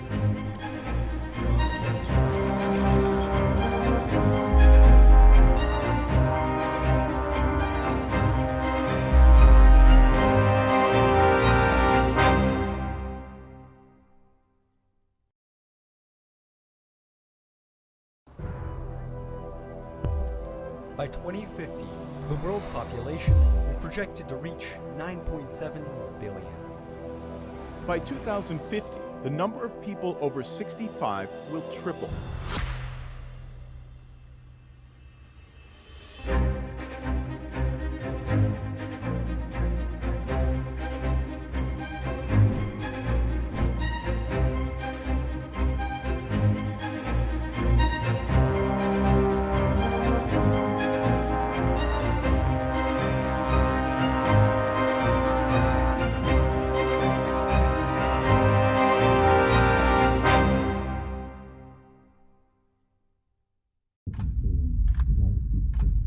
I don't think we're going to see a period of depression unless the virus takes a real turn for the worse.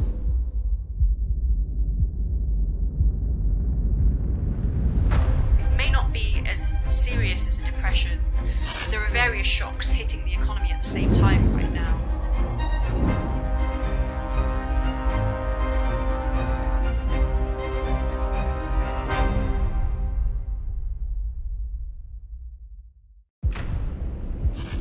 Money versus medicine. Why is medical care so expensive?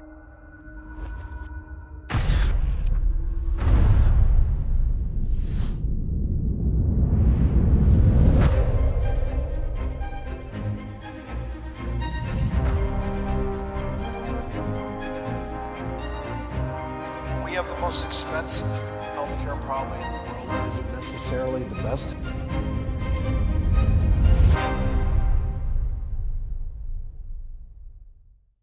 Who's losing their jobs, who's able to keep their jobs, and who wants to change their jobs.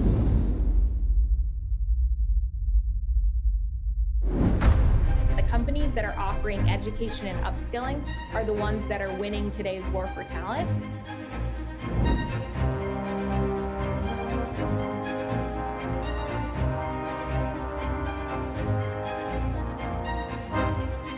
It's obvious that we need new abilities and new capacities.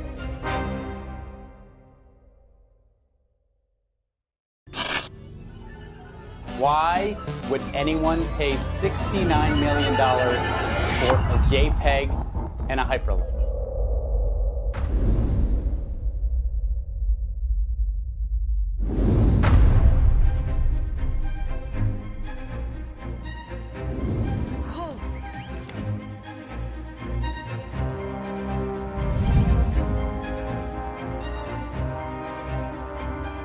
Artificial intelligence is going to create jobs. People and AI help each other.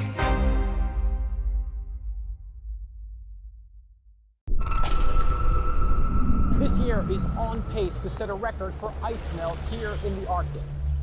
This warming is enough to bring about the raft of effects we call climate change.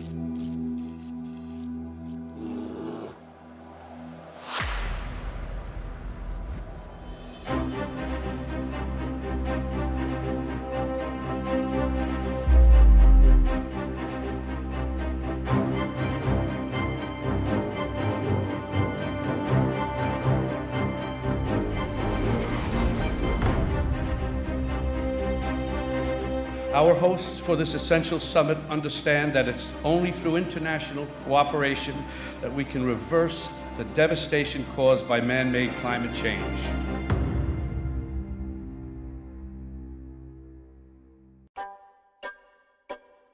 It would be the fastest expansion of the global economy since the IMF started tracking growth in 1980. A rate not seen since the 1970s. In sector after sector, you see more concentration of economic power that raises prices and lowers standards of living.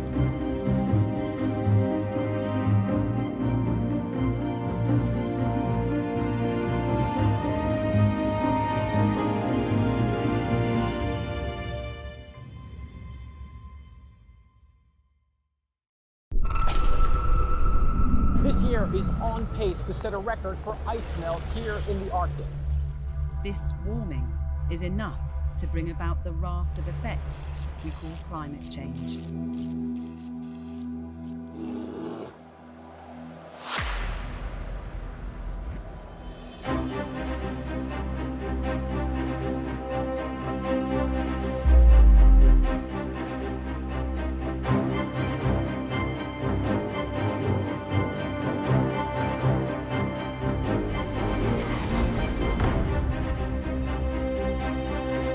Our hosts for this essential summit understand that it's only through international cooperation that we can reverse the devastation caused by man-made climate change.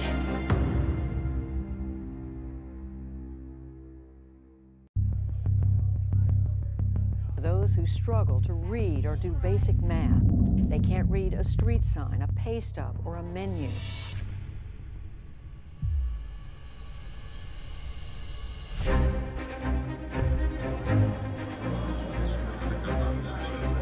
Global business investment took a huge turn in Q3 over a growing number of economic uncertainties.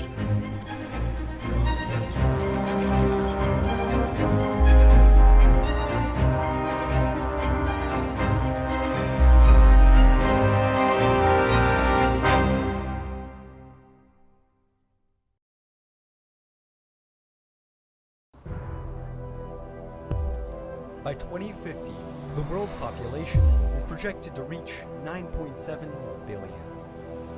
By 2050, the number of people over 65 will triple.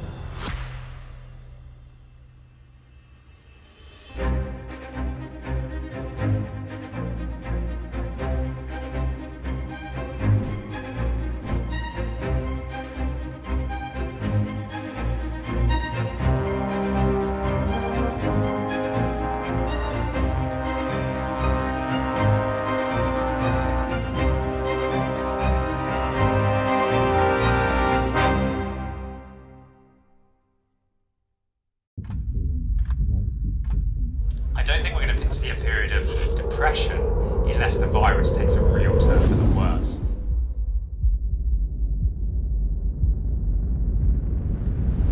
It may not be as serious as a depression.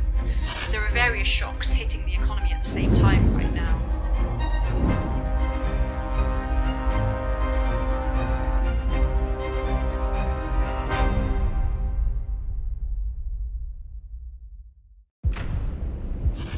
Money versus medicine. Why is medical care so expensive?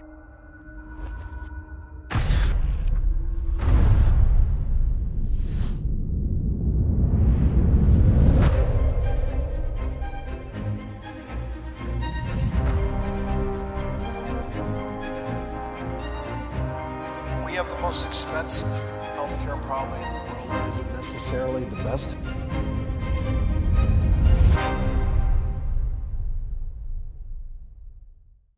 Who's losing their jobs, who's able to keep their jobs, and who wants to change their job.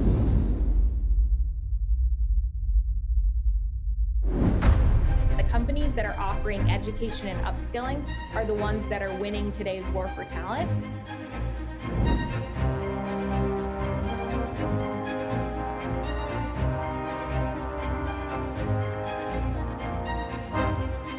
It's obvious that we need new abilities and new capacities.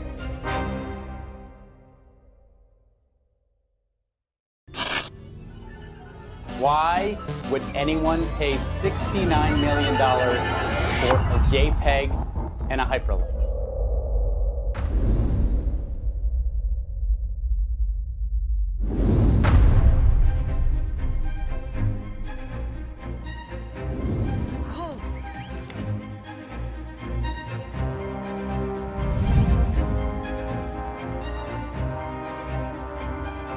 Artificial intelligence is going to create jobs. People and AI help each other.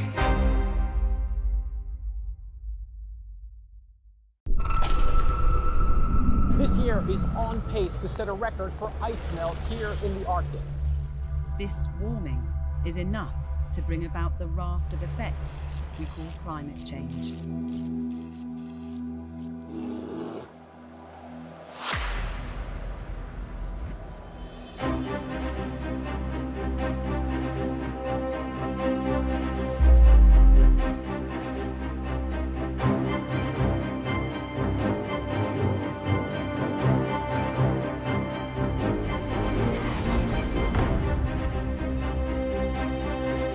Our hosts for this essential summit understand that it's only through international cooperation that we can reverse the devastation caused by man-made climate change.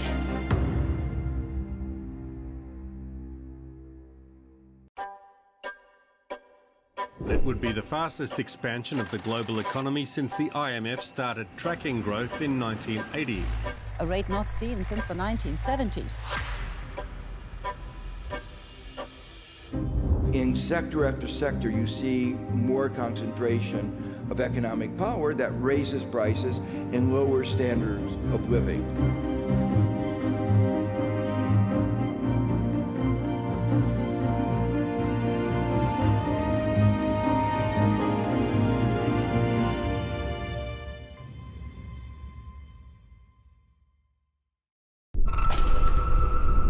This year is on pace to set a record for ice melt here in the Arctic.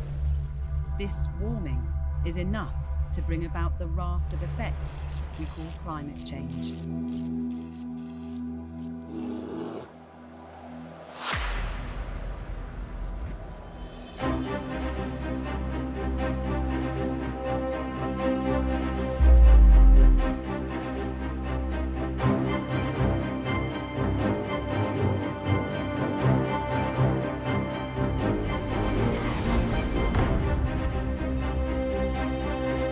Our hosts for this essential summit understand that it's only through international cooperation that we can reverse the devastation caused by man-made climate change.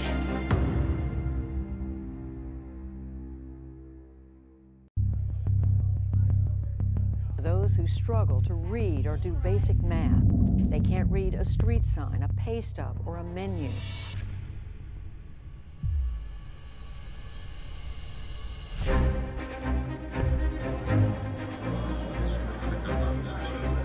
Global business investment took a huge turn in Q3 over a growing number of economic uncertainties.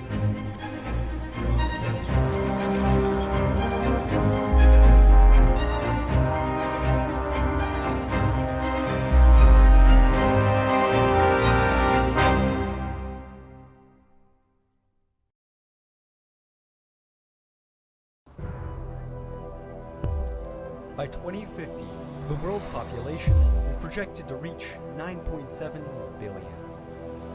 By 2050, the number of people over 65 will triple.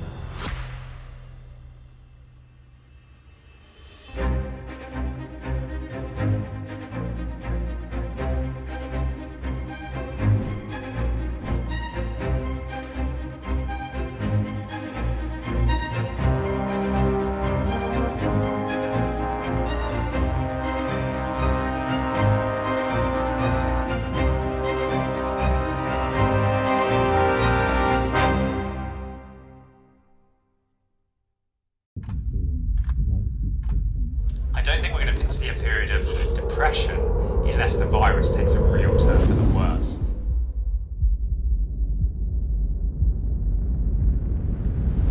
It may not be as serious as a depression, but there are various shocks hitting the economy at the same time right now.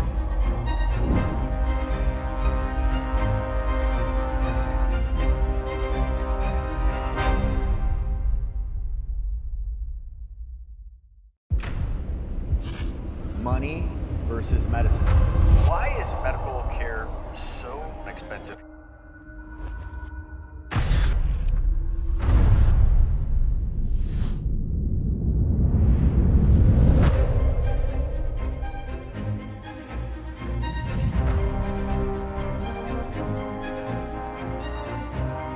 We have the most expensive healthcare probably in the world. Is it necessarily the best?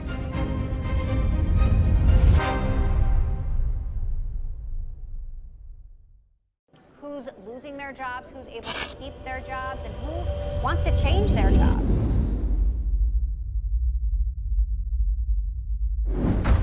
The companies that are offering education and upskilling are the ones that are winning today's war for talent.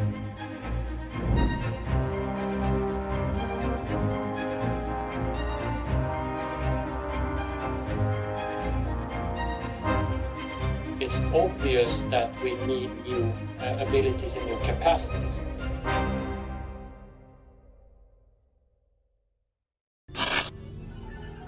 Why would anyone pay $69 million for a JPEG and a hyperlink?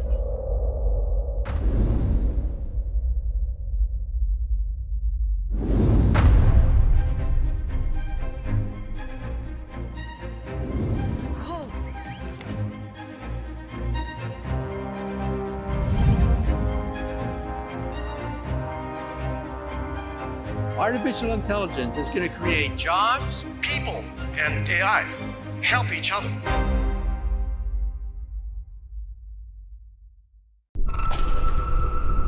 This year is on pace to set a record for ice melt here in the Arctic. This warming is enough to bring about the raft of effects we call climate change.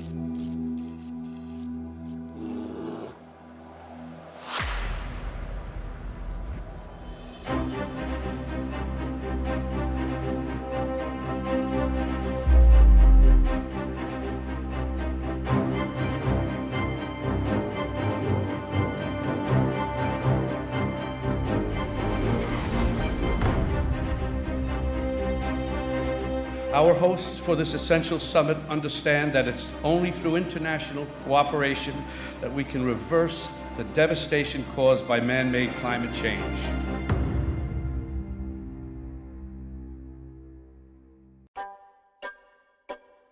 It would be the fastest expansion of the global economy since the IMF started tracking growth in 1980. A rate not seen since the 1970s.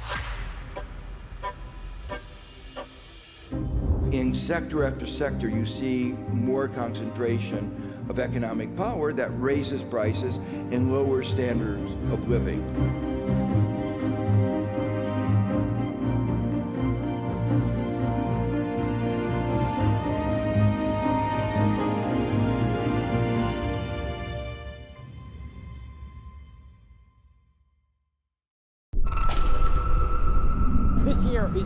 pace to set a record for ice melt here in the Arctic.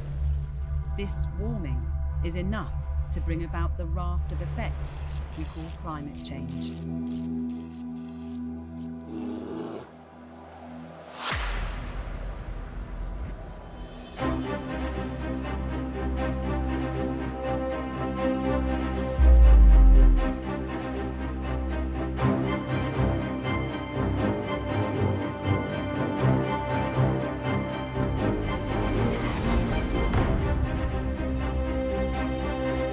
Our hosts for this essential summit understand that it's only through international cooperation that we can reverse the devastation caused by man-made climate change.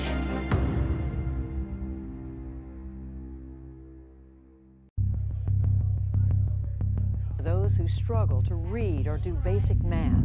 They can't read a street sign, a pay stub, or a menu.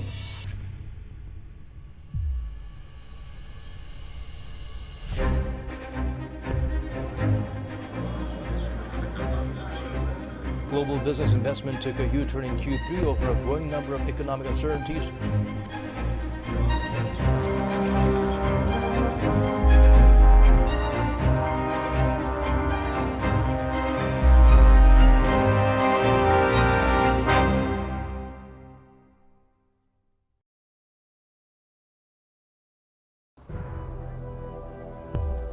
By 2050, the world population is projected to reach 9.7 billion.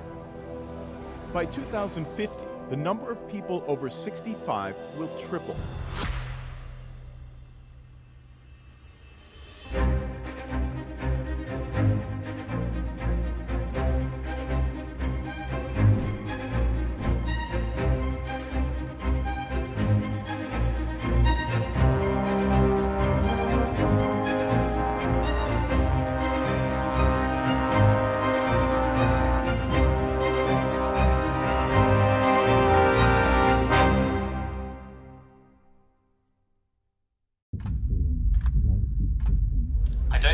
See a period of depression unless the virus takes a real turn for the worse.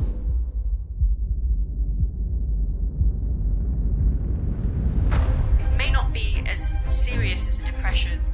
There are various shocks hitting the economy at the same time right now.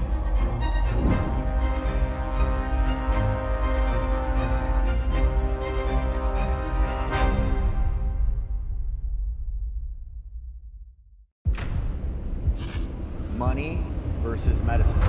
Why is medical care so expensive?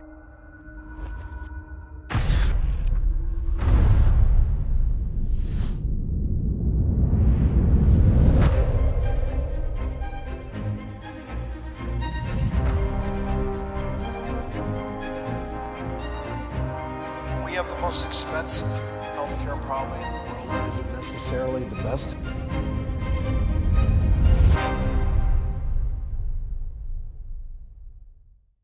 Who's losing their jobs, who's able to keep their jobs, and who wants to change their jobs.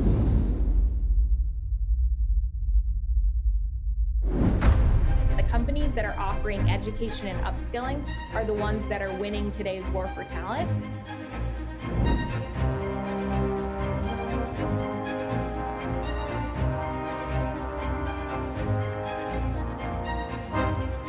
It's obvious that we need new abilities and new capacities.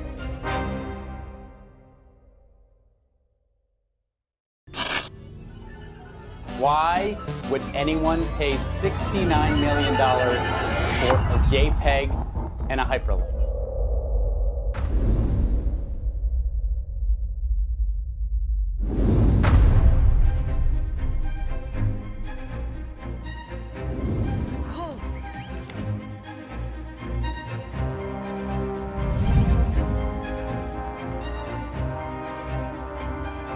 Artificial intelligence is going to create jobs. People and AI help each other.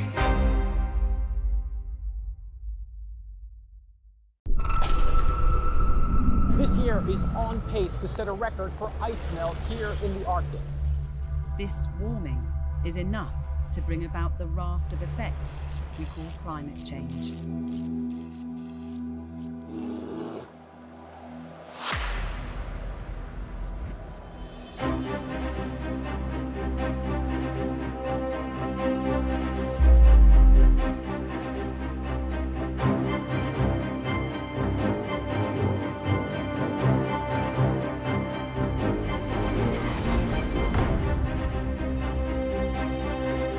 Our hosts for this essential summit understand that it's only through international cooperation that we can reverse the devastation caused by man-made climate change.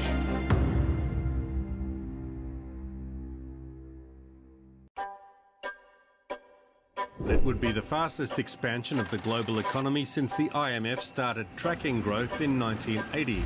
A rate not seen since the 1970s.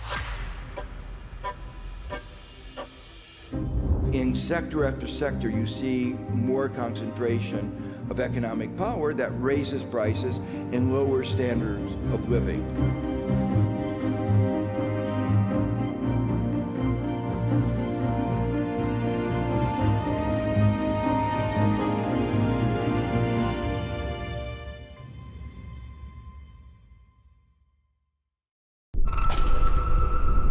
This year is on pace to set a record for ice melt here in the Arctic. This warming is enough to bring about the raft of effects we call climate change.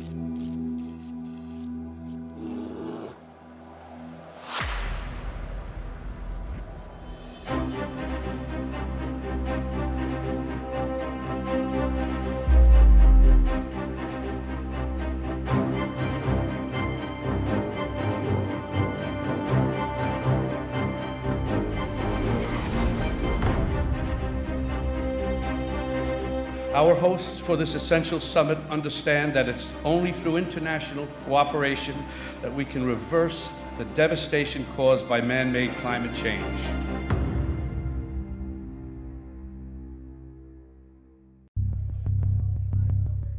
Those who struggle to read or do basic math. They can't read a street sign, a pay stub, or a menu.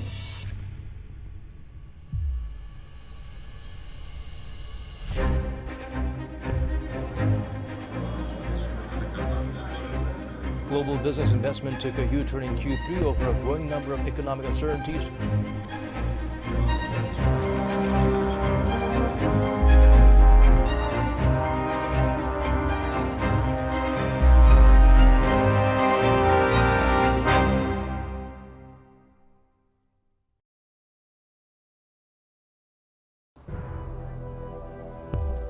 By 2050, the world population is projected to reach 9.7 billion. By 2050, the number of people over 65 will triple.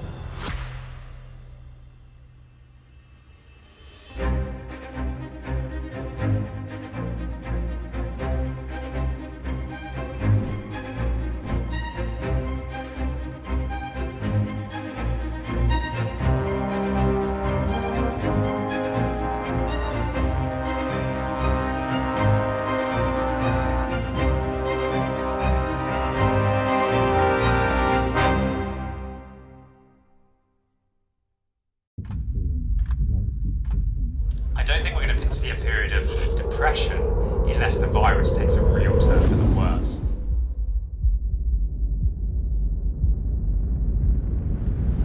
It may not be as serious as a depression, but there are various shocks hitting the economy at the same time right now.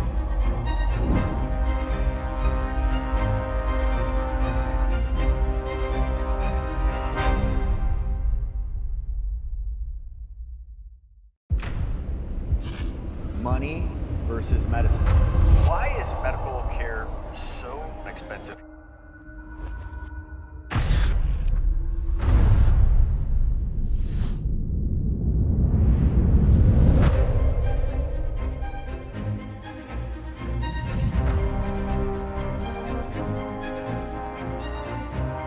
We have the most expensive healthcare probably in the world, but is it necessarily the best?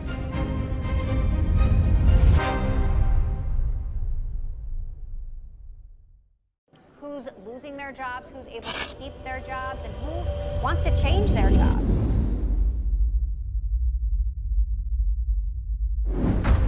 The companies that are offering education and upskilling are the ones that are winning today's war for talent.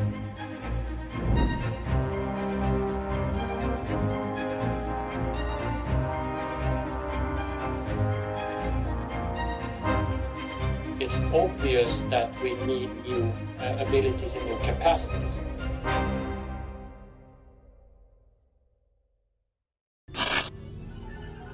Why would anyone pay $69 million for a JPEG and a hyperlink?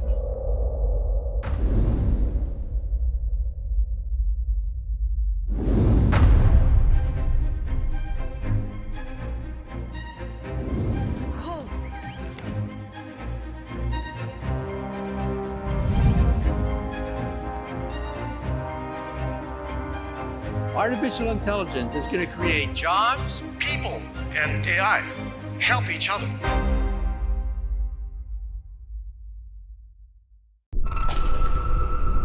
This year is on pace to set a record for ice melt here in the Arctic.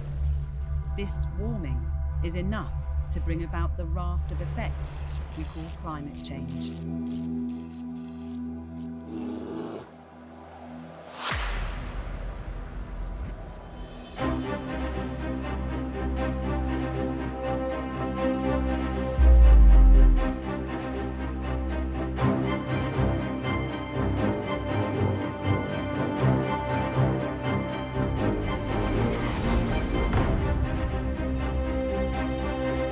Our hosts for this essential summit understand that it's only through international cooperation that we can reverse the devastation caused by man-made climate change.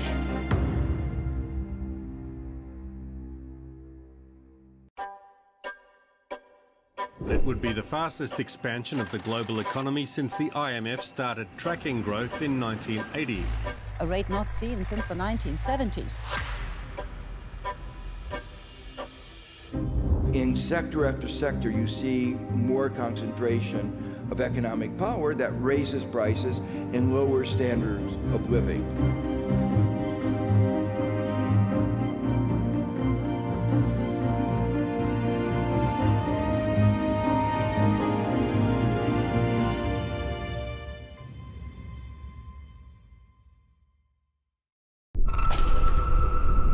This year is on pace to set a record for ice melt here in the Arctic. This warming is enough to bring about the raft of effects we call climate change.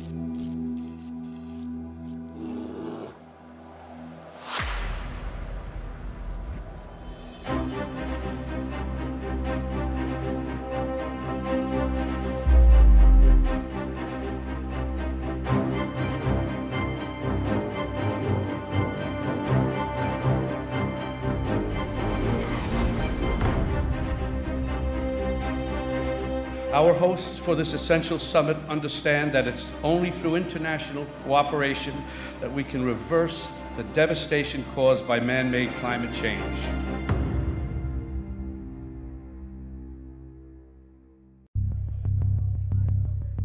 Those who struggle to read or do basic math.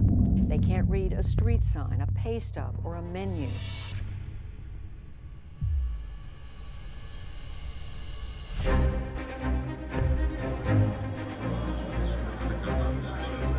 Global business investment took a huge turn in Q3 over a growing number of economic uncertainties.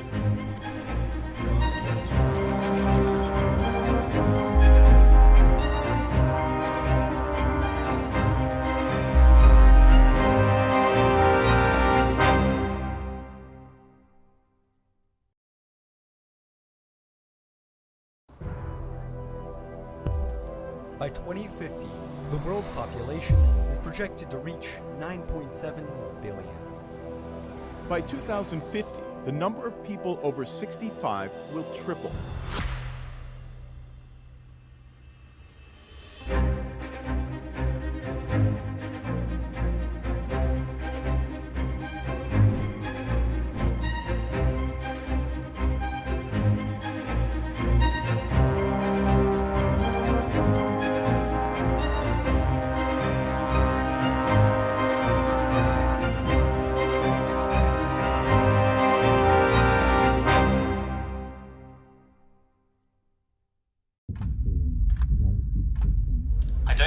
See a period of depression unless the virus takes a real turn for the worse.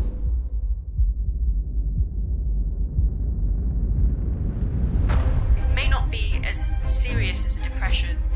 There are various shocks hitting the economy at the same time right now.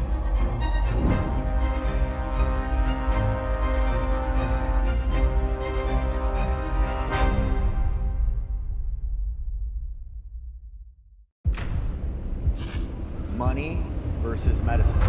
Why is medical care so expensive?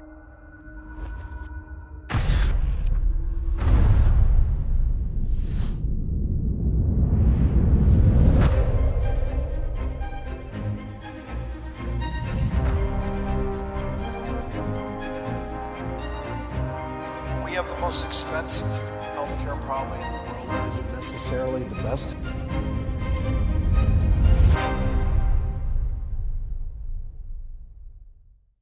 Who's losing their jobs, who's able to keep their jobs, and who wants to change their jobs.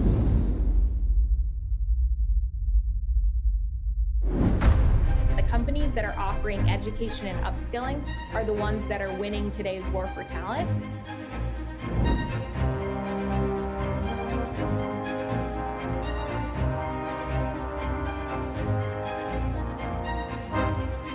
It's obvious that we need new abilities and new capacities.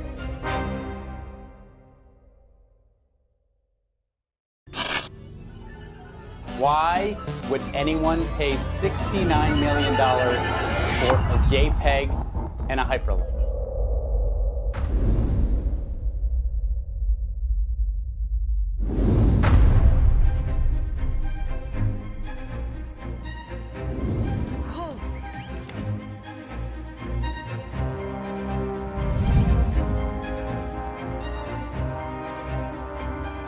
Artificial intelligence is going to create jobs. People and AI help each other.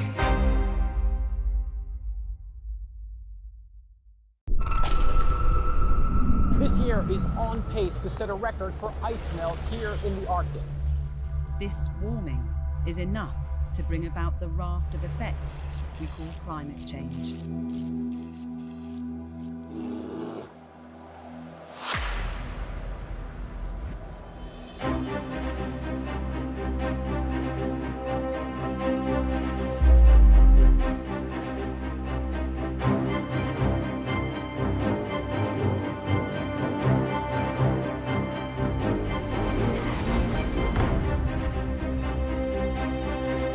Our hosts for this essential summit understand that it's only through international cooperation that we can reverse the devastation caused by man-made climate change.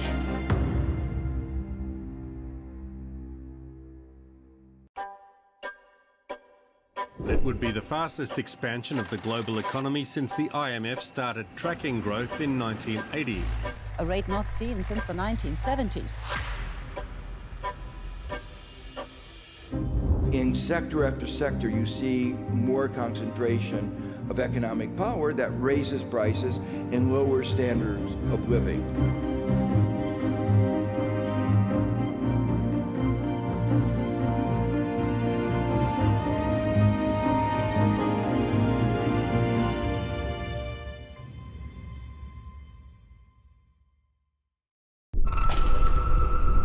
This year is on pace to set a record for ice melt here in the Arctic. This warming is enough to bring about the raft of effects we call climate change.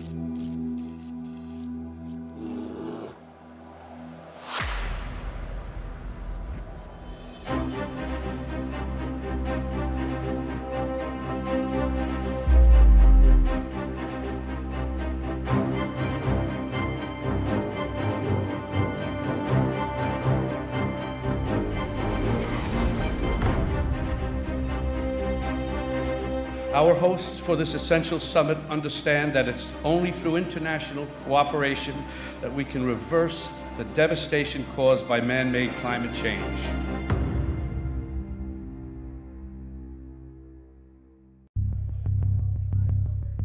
Those who struggle to read or do basic math. They can't read a street sign, a pay stub, or a menu.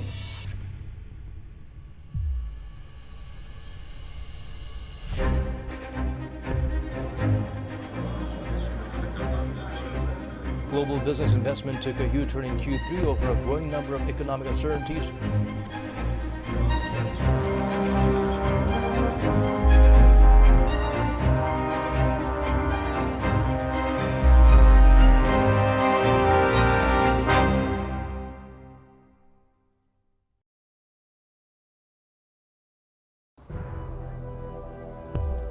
By 2050, the world population is projected to reach 9.7 billion.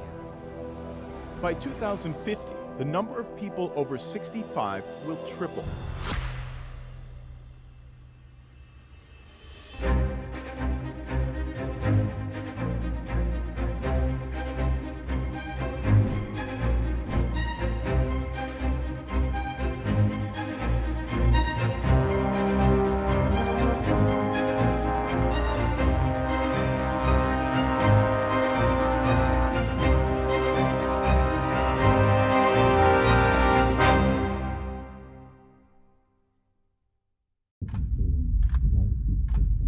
I don't think we're going to see a period of depression unless the virus takes a real turn for the worse.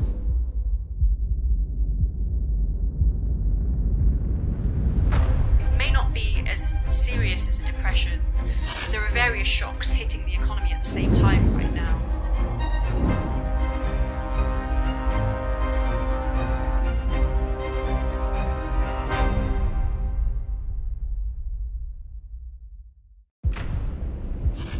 Money versus medicine. Why is medical care so expensive?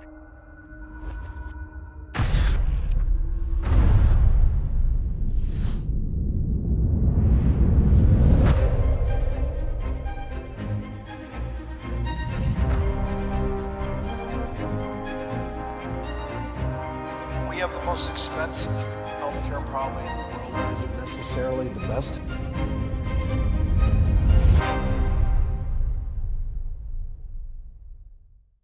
Who's losing their jobs, who's able to keep their jobs, and who wants to change their job.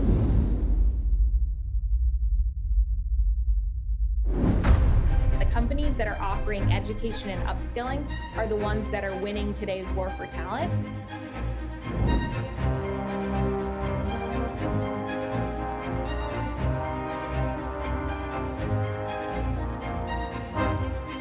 It's obvious that we need new abilities and new capacities.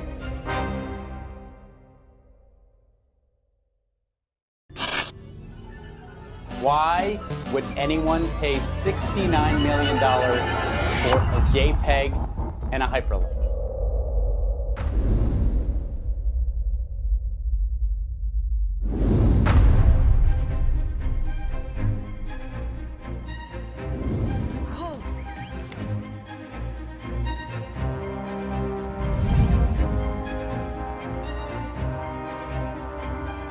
Artificial intelligence is going to create jobs. People and AI help each other.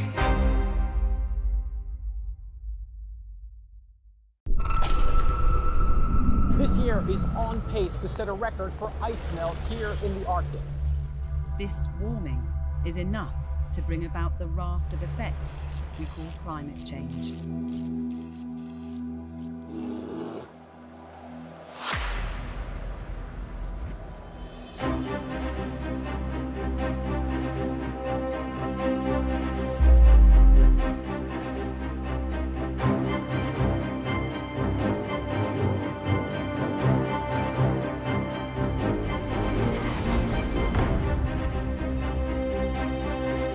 Our hosts for this essential summit understand that it's only through international cooperation that we can reverse the devastation caused by man-made climate change.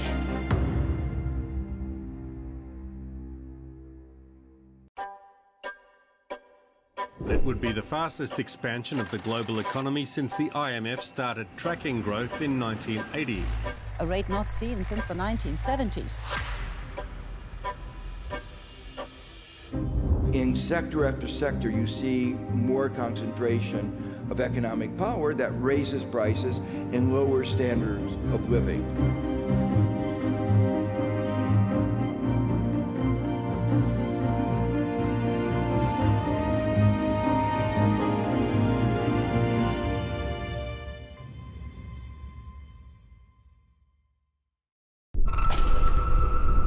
This year is on pace to set a record for ice melt here in the Arctic.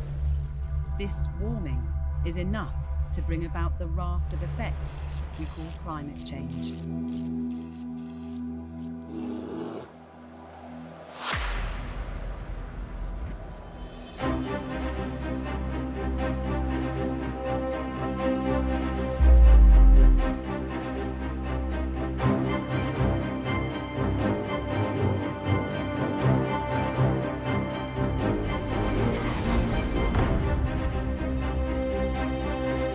Our hosts for this essential summit understand that it's only through international cooperation that we can reverse the devastation caused by man-made climate change.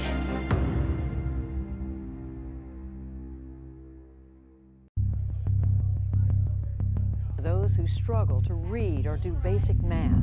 They can't read a street sign, a pay stub, or a menu.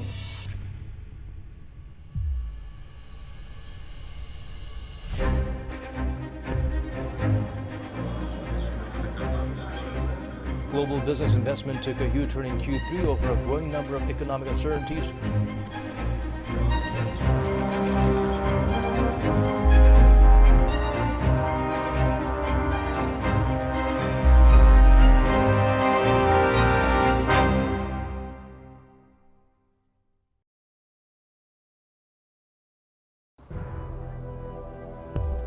By 2050, the world population is projected to reach 9.7 billion. By 2050, the number of people over 65 will triple.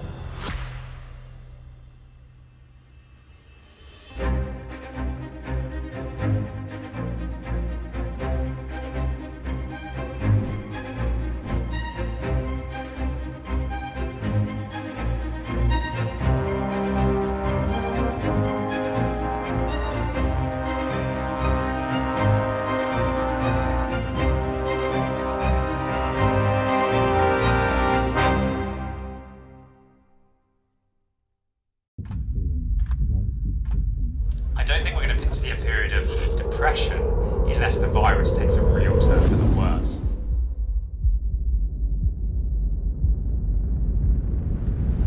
It may not be as serious as a depression. There are various shocks hitting the economy at the same time right now.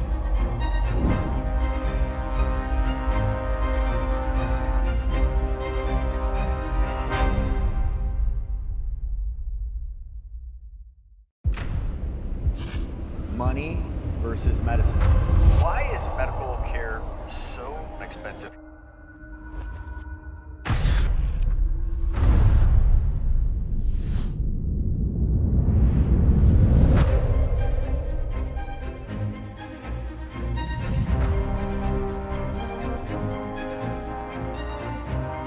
We have the most expensive healthcare probably in the world. Is it necessarily the best?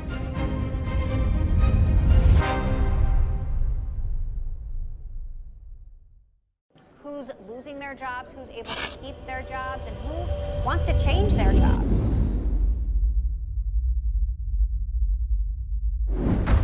The companies that are offering education and upskilling are the ones that are winning today's war for talent.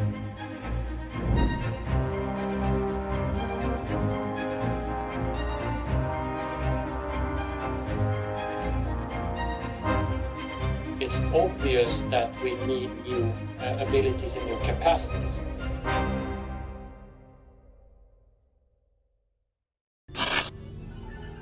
Why would anyone pay $69 million for a JPEG and a hyperlink?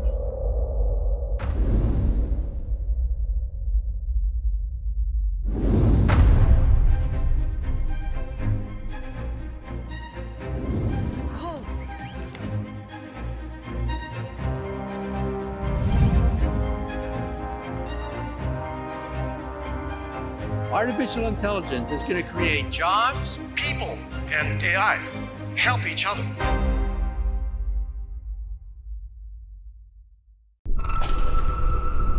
This year is on pace to set a record for ice melt here in the Arctic. This warming is enough to bring about the raft of effects we call climate change.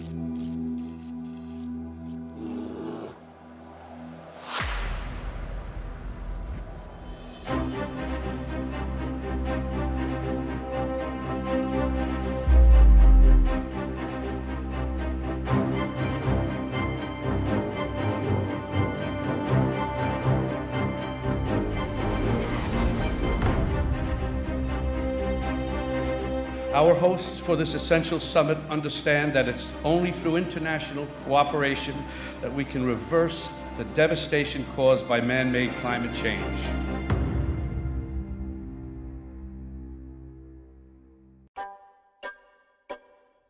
It would be the fastest expansion of the global economy since the IMF started tracking growth in 1980.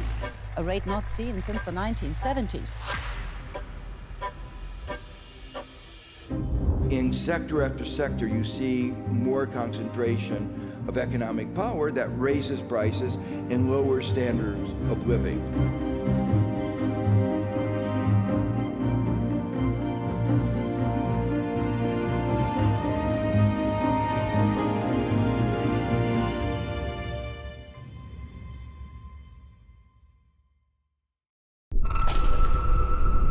This year is on pace to set a record for ice melt here in the Arctic. This warming is enough to bring about the raft of effects we call climate change.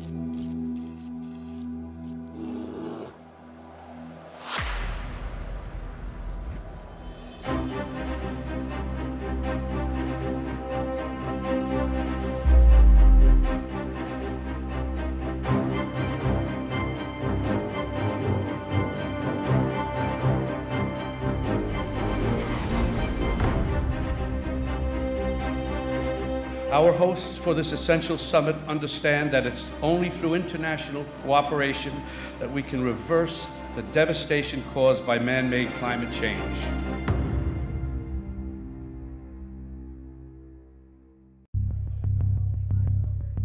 Those who struggle to read or do basic math. They can't read a street sign, a pay stub, or a menu.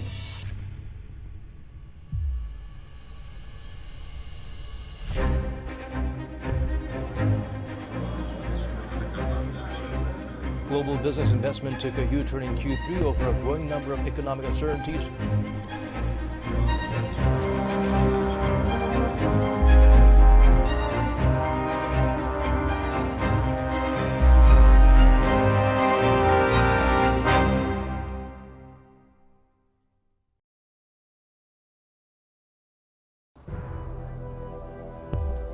By 2050, the world population is projected to reach 9.7 billion. By 2050, the number of people over 65 will triple.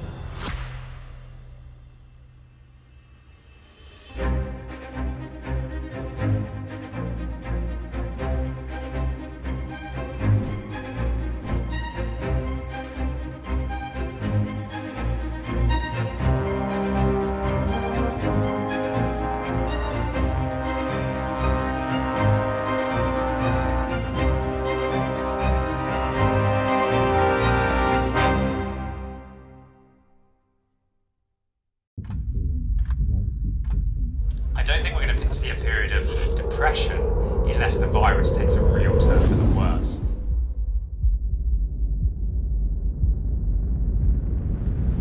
It may not be as serious as a depression. There are various shocks hitting the economy at the same time right now.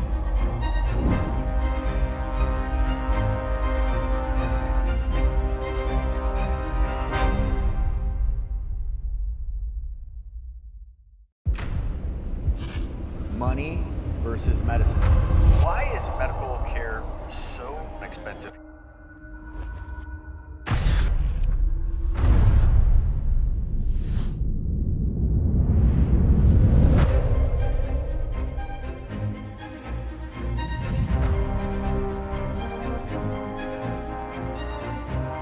We have the most expensive healthcare probably in the world. It isn't necessarily the best.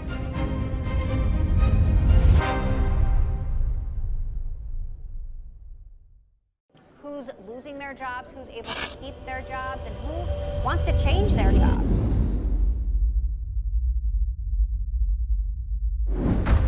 The companies that are offering education and upskilling are the ones that are winning today's war for talent.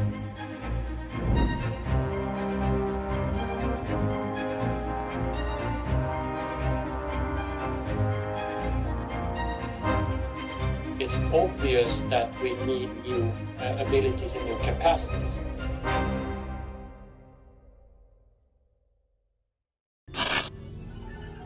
Why would anyone pay $69 million for a JPEG and a hyperlink?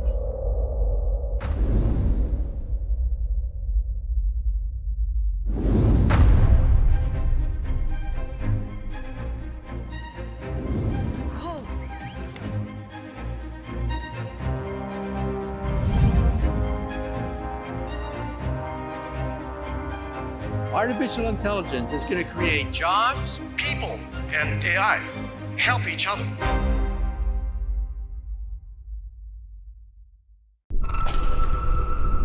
This year is on pace to set a record for ice melt here in the Arctic. This warming is enough to bring about the raft of effects we call climate change.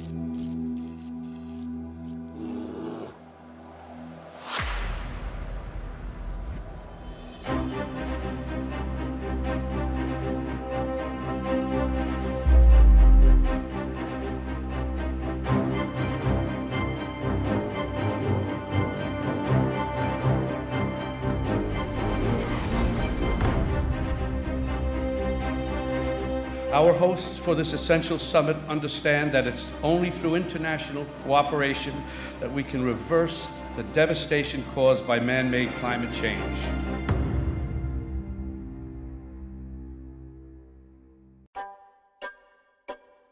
It would be the fastest expansion of the global economy since the IMF started tracking growth in 1980. A rate not seen since the 1970s. In sector after sector, you see more concentration of economic power that raises prices and lowers standards of living.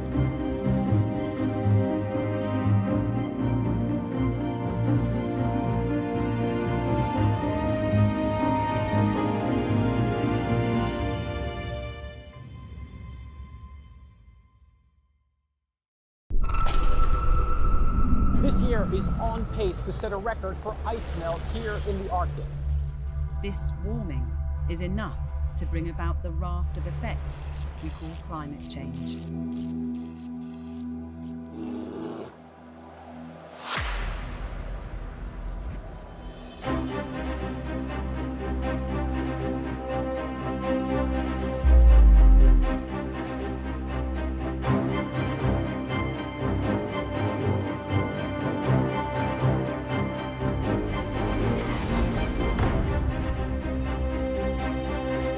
Our hosts for this essential summit understand that it's only through international cooperation that we can reverse the devastation caused by man-made climate change.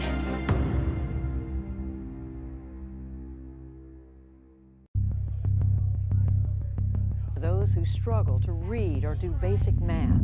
They can't read a street sign, a pay stub, or a menu.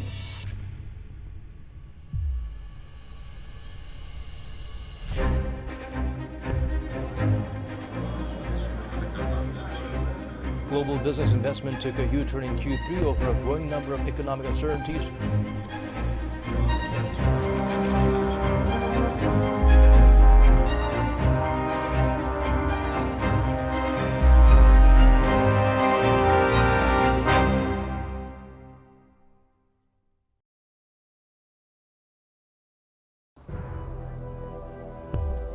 By 2050, the world population is projected to reach 9.7 billion. By 2050, the number of people over 65 will triple.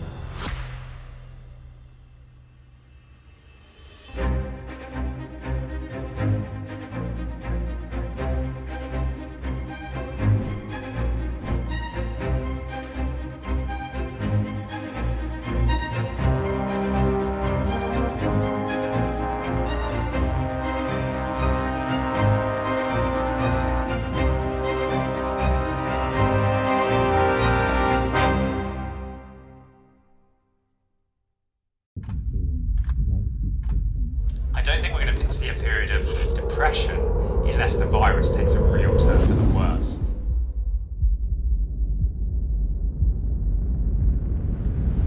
It may not be as serious as a depression, but there are various shocks hitting the economy at the same time right now.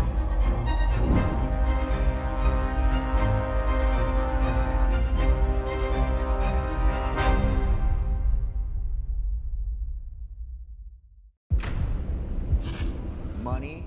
Please get seated and we will start the final session in few minutes. Thank you.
Your Excellencies, dear guests, we have reached the final session for today.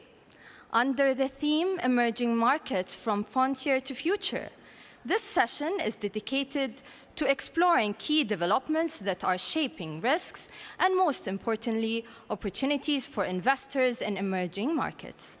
It's with great pleasure that I welcome on stage His Excellency Abdullah bin Tog, Minister of Economy, United Arab Emirates, Her Excellency Hala Sayed, Minister of Planning and Economic Development, Egypt, Maktar Diop, Managing Director, International Finance Corporation, His Excellency Piyush Goyal, Minister of Commerce and Industry, India.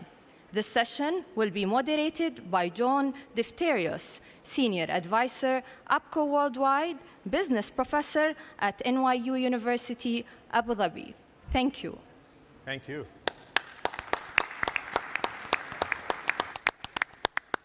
Well, first off, I must have an all-star lineup because the room is full and it's 5 o'clock in the afternoon, so credit. I said I'm going to travel with a rock star all the time because the photographer's around, you wake up with the flashes and the rest. All jokes aside, this is going to be one of the best panels of the day because the state of play worldwide, if there's any sector or any grouping of countries that will be affected most by the post-pandemic surge, and then the challenge of Russia and Ukraine, it is the emerging markets. And I think that's why we have so many people in the room. We're very eager to see how do you stamp out the inflation, what's the calibration by the G7 countries with the higher interest rates we're starting to see, the reactions we've seen already in Egypt to respond quickly to the challenge, to reach out to the International Monetary Fund to send the right signal that we have our hands on the wheel and it's under control. But our game here for the next 38 minutes is to analyze the choppy waters, the clear and present danger, if you will, but also look to the medium term of how do we get out of that trough and continue the growth recovery that we're hoping for. Let's be frank, in the last 12 years, we've had everything and the kitchen sink thrown at us. We had a global financial crisis, 8 to 10, a recovery led by a very challenging Arab Spring in this region, which created a great deal of strains, and then a global pandemic that hit all global supply chains, which are not healed just yet. And then who would expect a conflict in Eastern and Central Europe and the migration that we see into the European Union? That's a great deal. I couldn't ask for a better panel. I'm going to ask the panelists, because of our 40-minute window, to keep their answers to 2 minutes or less so we can cover all the different topics. I'd like to start with our host, His Excellency Abdullah bin Tog Al-Mari. And I know you had a very ambitious agenda for 2022, and that is to sign 8 trade agreements or CEPA agreements. We had one with India that's been outlined, so you went with the biggest market. There's conversations taking place with Israel this week. So is the message today to this audience of very educated bankers and those in governments and those in international organizations is you don't take your eye off the original objective despite the turbulence we see? And then how do you respond economically to the turbulence, the higher grain prices, for example? We're living in a higher energy environment, which I'm sure you don't want to spiral even higher, which puts pressure on your trading partners. What's the message on that front, Your Excellency? I think, first of all, it's accelerated the need for more CEPAs. Yes, we announced 8, but what's really happening on the turbulence at the moment really makes sure that we want to align together and diversify the economy and bring supply chains more closer to consumers. That's something which is very vital and important. The rise of inflation is happening so fast, it has a discussion with the central banks. But with the ministers of economy, we have consumer protection. People are going to come and complain about the rise of food, the rise of wheat, the rise of prices and so forth. Let's not forget the Arab Spring happened because of the rise of bread. The challenges that we'll fight with inflation is huge. So what means that what we need is we are more mature at the moment. We're more agile at the moment and more nimble as well to understand that In order to actually look at what's going to happen globally in a world where it's very foggy, we need to understand how do we need to navigate such planes and how to actually navigate through that. Now, the point is, we look at this fog and we understand we're navigating through it. The question is that really plays, are we in a lake or are we at the middle of an ocean? That's something which is very important and vital, and what to really determine in the next couple of months is how do we navigate through this. Now, when we look at that, I think because of the turbulence, you're protected. Exactly. So we want to land one day towards a place where we can actually look at more diversity of economy, more policies in the economy that actually looks at a recovery. You know, this is something which is challenging. But the good thing is, I took the Ministry of Economy in July 2020, the post-pandemic time. So that gives me, you know, nothing to lose, to push all the buttons and to make sure that we have an economy that's very agile, that is very nimble and very active as well with the globe. Good. Dr. Joop, I think it would be interesting to hear from your perspective. These are very directional mics, so I'm going to have you bring your microphone closer to you there. Thank you. Super directional. How deep is this inflationary spiral we're in right now? I was talking to others, and you have experience probably studying at the time of 79, 80, 81, 82, when Paul Volcker, the U.S. central bank chief, had to raise interest rates to 20%, and people were freaking out because of the inflation and then the stagflation that followed. We're not in that sort of phase right now. Is this a temporary phase because the supply chains are disrupted? And I know you have concerns about this falling disproportionately on Africa, disproportionately on the developing world. But how bad is the inflation cycle in your view? It's very interesting that you talk about Paul Volcker, because I was listening recently to a podcast about the challenge that he had at that time to have this big hike in interest rate and curb inflation. We are at a time where I have two words to a little bit characterize what is happening. It's fragmentation. Fragmentation of capital market, fragmentation of supply chain, fragmentation of value chain, and low access to those. This is leading to security. A term that we didn't hear in the recent past was security. Now we talk about energy security, security in your supply chain, security in a certain number of things, which has affected actually the efficiency of markets. So these are the three elements for me that are interesting. But it comes at a time where I was 20-something years ago, a Minister of Economy and Finance, and I don't envy the economy minister today, because at that time it's not like you have an easy job, though, which makes me laugh. You just didn't want to be in the front line in the government. Exactly. But at that time you had a certain type of shock, and you have the tools and instruments to address it. Today you have multiple shocks. You have supply shock and demand shock at the same time. So if you tighten money supply, you'll find yourself with high interest rate, and high interest rate affect disproportionately emerging economy because the risk bias is much higher in those countries. So what can we do and what needs to be done? Today, I think we have an opportunity to think collectively, and I think the World Government Summit is a good opportunity. In the past, you have grant money coming from DFIs, coming from philanthropy, going and supporting a particular group in the society. Today, I think this is time of blending all these, because the risk level is so high today for developing countries that if you want to keep the flow of capital flow, we need to de-risk it, to de-risk. And for that, I think that we have a good conversation going on now between philanthropy, global aid. And I think to close, a good example is what happened at the COP26, where at the COP21, it was separate tracks. At the COP26, people said, if you want to change what is happening in the world, we need to de-risk and therefore to bring the money of philanthropy with the money of capital market, mixed with the aid. And I think that's what will help us progressively coming out of it and keeping the flows that are needed in emerging economies. Okay, what worries me the most, and I'll just ask a question because your role as Managing Director of the IFC, I remember in my coverage at CNN, I was saying we're not going to get the vaccines to the developing world, the emerging markets, but in particular the least developed countries. That's exactly what played out. We still have vaccine penetration of 10, 12, 14, 15%. So this hoarding that was taking place. So there was a discussion with Larry Fink of BlackRock this morning about globalization being broken. We're not responding to the challenges quickly enough, though, Maktar. What do you think in terms of I know what you're trying to do, but what's the reality of the cocooning or protectionism we see in the developed world? No, it's interesting. I just came back from Senegal, my home country, where mRNA plant will be built by the end of this year, which is something that people didn't think about. And you'll be having a 3 mRNA vaccine plant in Africa by the end of the year. It was very interesting to see that today 50% of the world is vaccinated, only 11% in Africa, 2/3 in Asia, and in this country, 100%. So you see that it varies a lot across countries. And we have seen that countries have been able to vaccinate their population, have been able to be more resilient.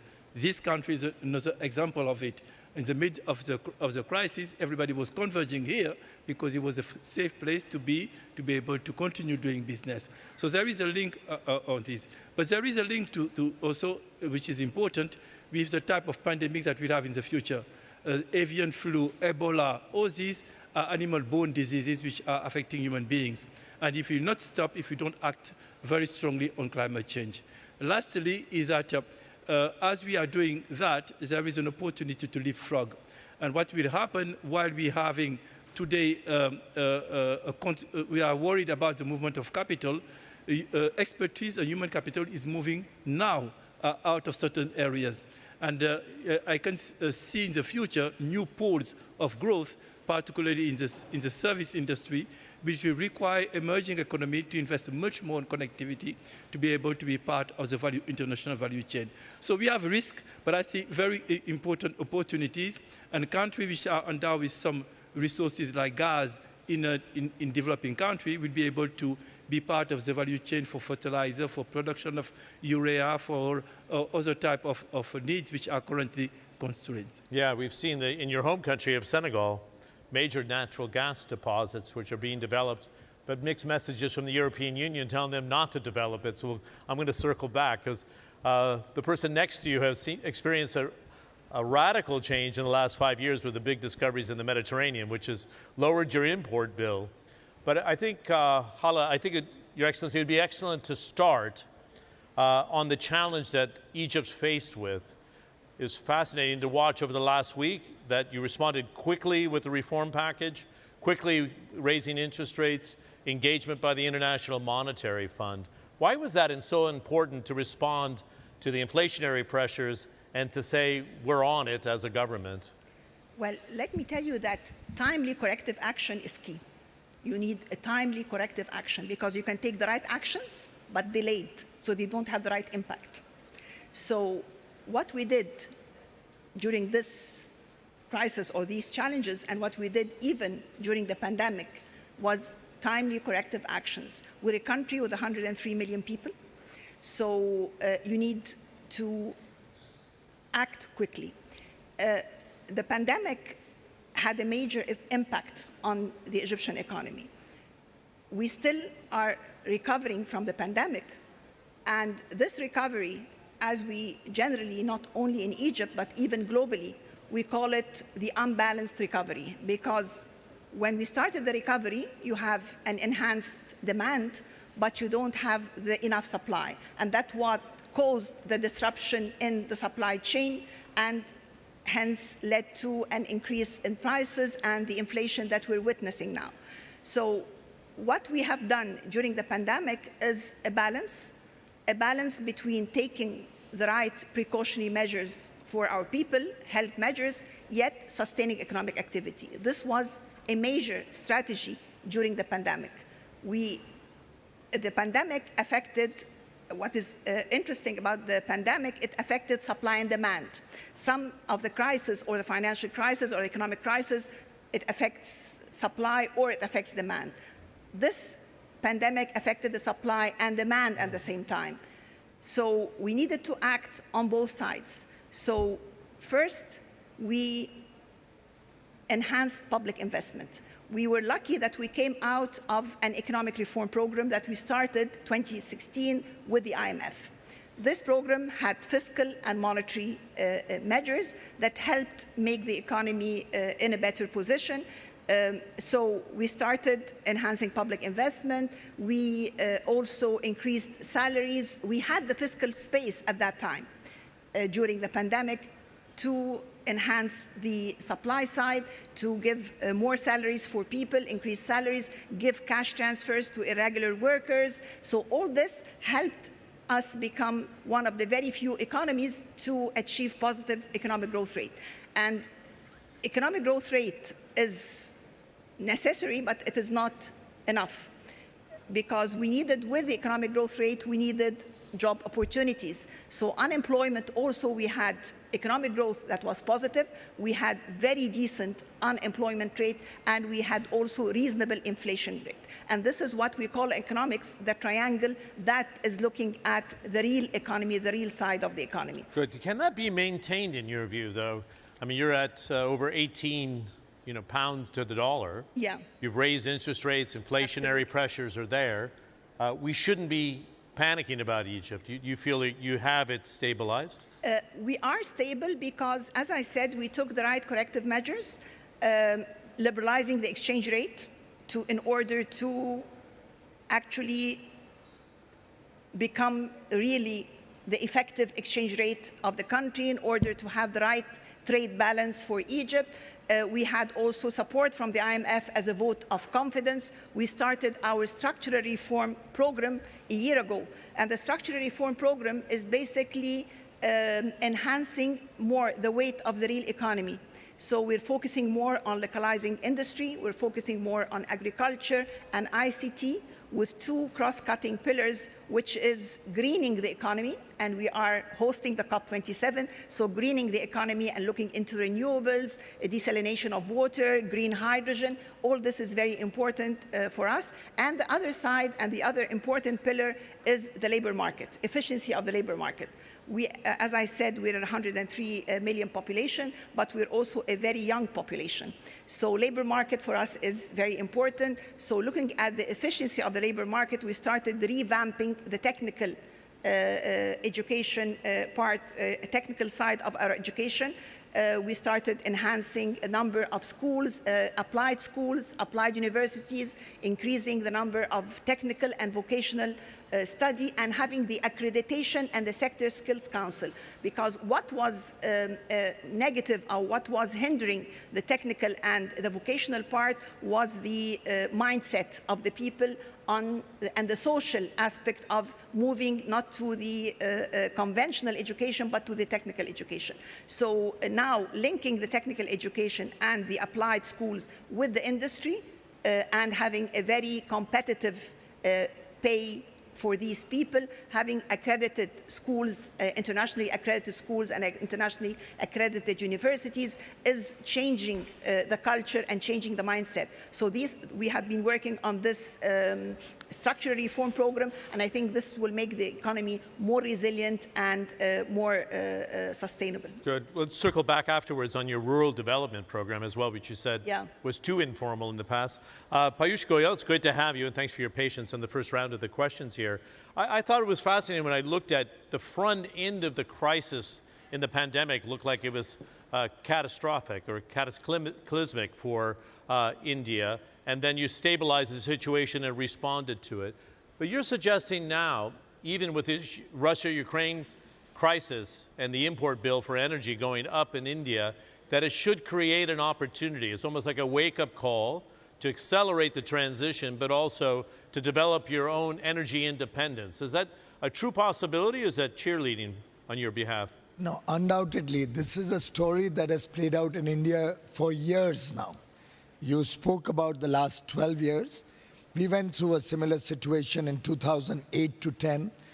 We went through a crisis in terms of high energy prices around 12, 13, 10 years ago, 9 years ago. And therefore, ever since 2014, and at that point of time, if you recall, we were considered one of the fragile 5 economies. But ever since 2014, we've been focusing on structural reform. We've been focusing on strengthening processes, making it easier to do business, accumulating greater foreign currency reserves, stabilizing the economy in terms of more secular growth rather than the high ebbs and tides that we used to see earlier. And our own experience is that the various programs over the last 7 or 8 years focused on the one hand towards a better life for the people of India, particularly the teeming masses who didn't have elementary utilities like electricity, cooking gas, healthcare, drinking water. We've been focusing on the one hand through public investment on improving the lives of the people, and on the other hand to ensuring our economic security, which includes energy security. You may be aware we have one of the world's fastest growing renewable energy programs. Yeah. And we brought prices down through sheer scale and technology adoption to levels where today our clean energy is at lower cost than our fossil fuel-based energy. And now we've reset the target almost so many times that we are losing track whether we have to do 450 gigawatt by 2030 or 500 gigawatt. And our Prime Minister is very demanding. He finds a way that there's something happening and he'll immediately up the ante on the story. So I can tell you that we've been able to recognize the crisis well in time, convert that into an opportunity. And you spoke about 2020 when COVID first hit the world. It was an animal nobody knew. Nobody knew what the protocols are, what the cure is, where the solutions are. And at that stage, I remember Prime Minister studying the Spanish flu, and in fact getting some of us also to research that. And you'll be amazed at what we found.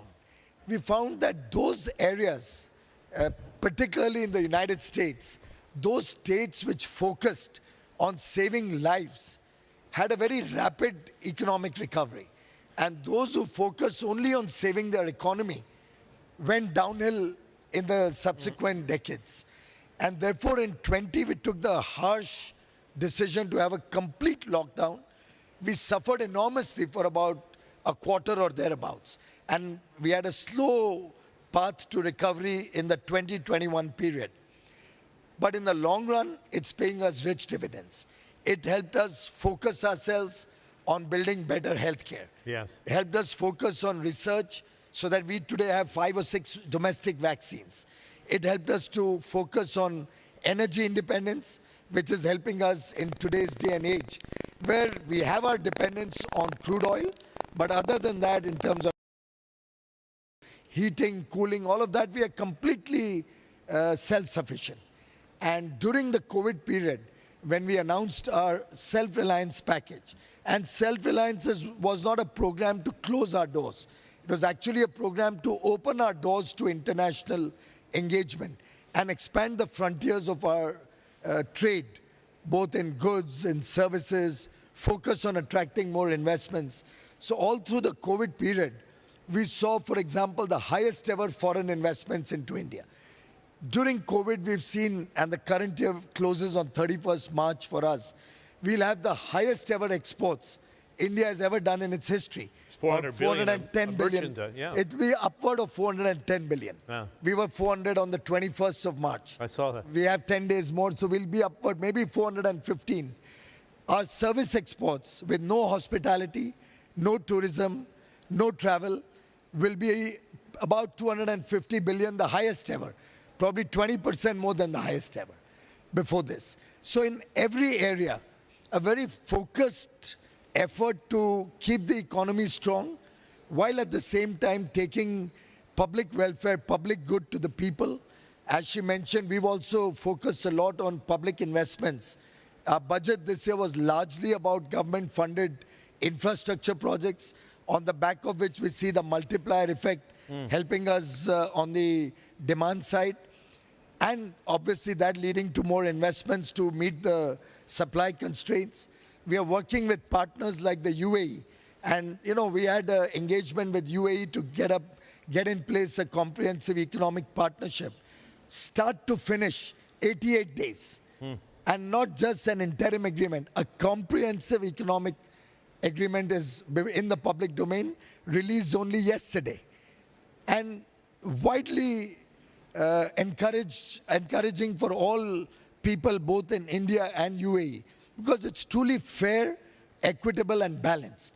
So our effort is with those strategic partners who believe in a rules-based system, who believes in transparency, who believe in equity in terms of engaging with us on trade. We are looking at expanding our relationship. We are looking at a two-way trade which helps India. We are looking at encouraging technology adoption in our country and taking it to the rest of the world. For example, I'm going to have you wrap it up One quickly. minute. We saw 40 startups in calendar 21, and we've already seen 13 startups in the first 2 months of this year becoming unicorns. Yes. So I'm seeing India and the youth of India really responding to these challenges with great enthusiasm and energy. Very good. Interesting. Okay, so we have 15 minutes left, so we have to keep very tight answers. Everybody made a very good, bold opening statement. I want to get to the heart of, are we dividing the world because of Russia and Ukraine? Is there a risk here that the UAE is neutral, Egypt's neutral, India's neutral on Russia and Ukraine? Probably a pretty good long-term or medium-term decision. But is the Iron Curtain coming back down again, where we divide Europe and the United States from the emerging market world? Is there a risk there of that transpiring? You straddle East and West. You have to be a global economy. But is this going to backfire because people are picking sides, trying to stay neutral, don't want to show their hand too early in the game, but the U.S. is weaponizing the dollar on the sanctions on Russia? How do you see this playing out? Are we going back in time and putting up trade barriers, or can we stay engaged between the developed and developing world? I think for the UAE's part, we learned a lot from the last decade, understanding crisis, understanding pandemics, and understanding issues. And when we look at the crisis globally, the geopolitics, we can go back to history.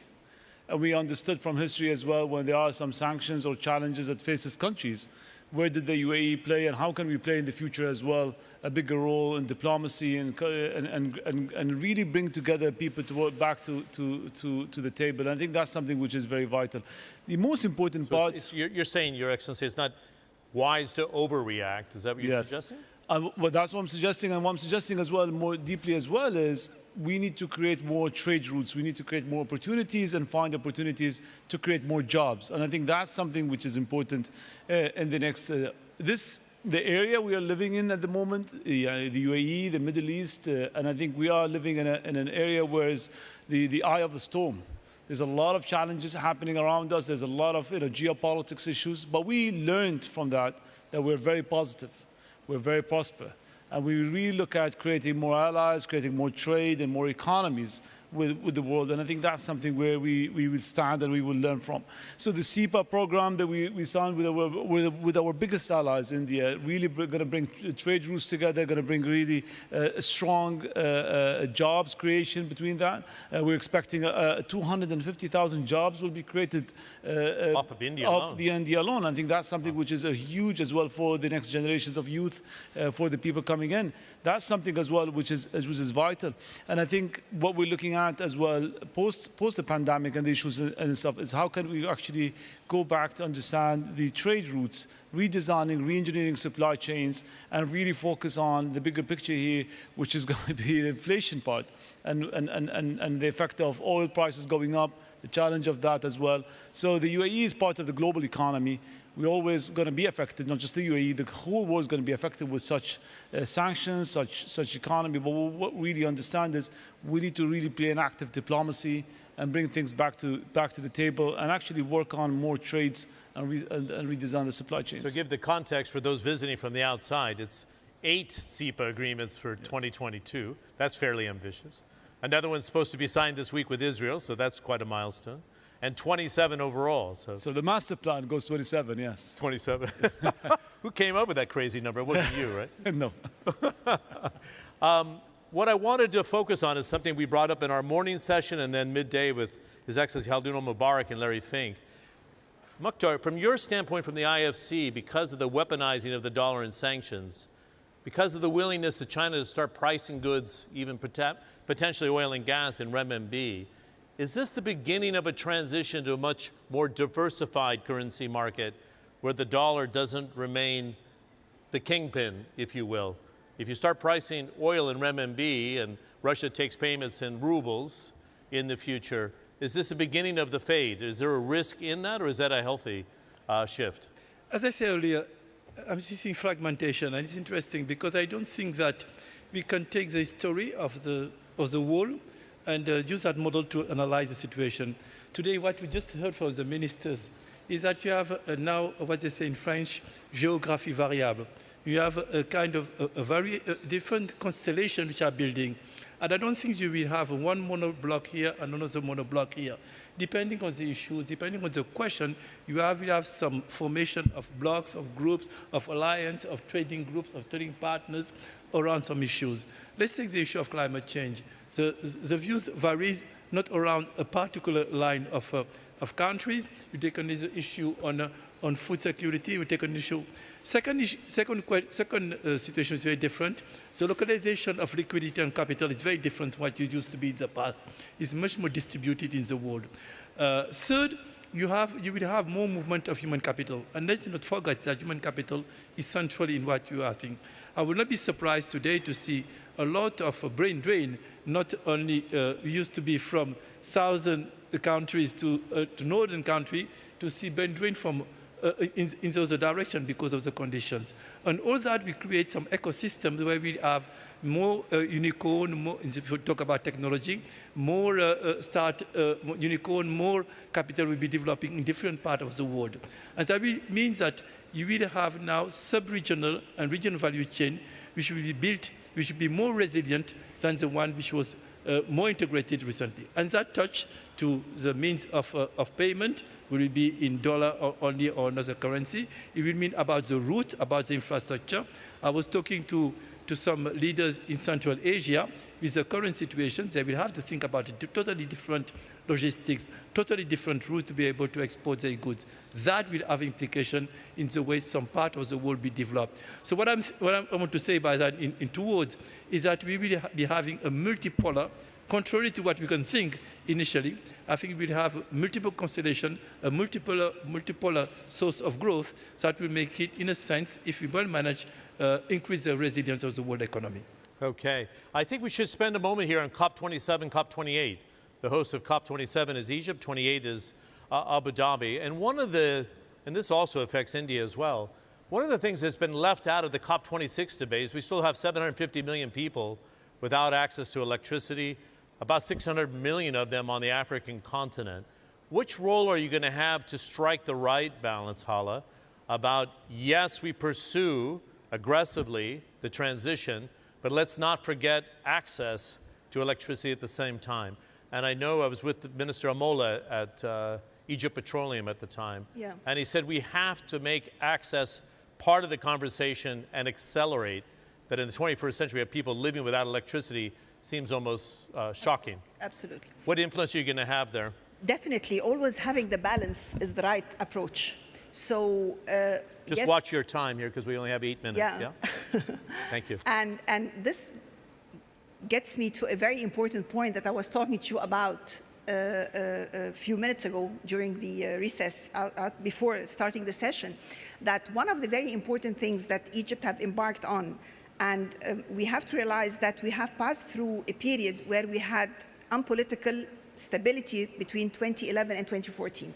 These were 4 years of total political instability. We had absolutely negative growth rates during this time until His Excellency the President came to power.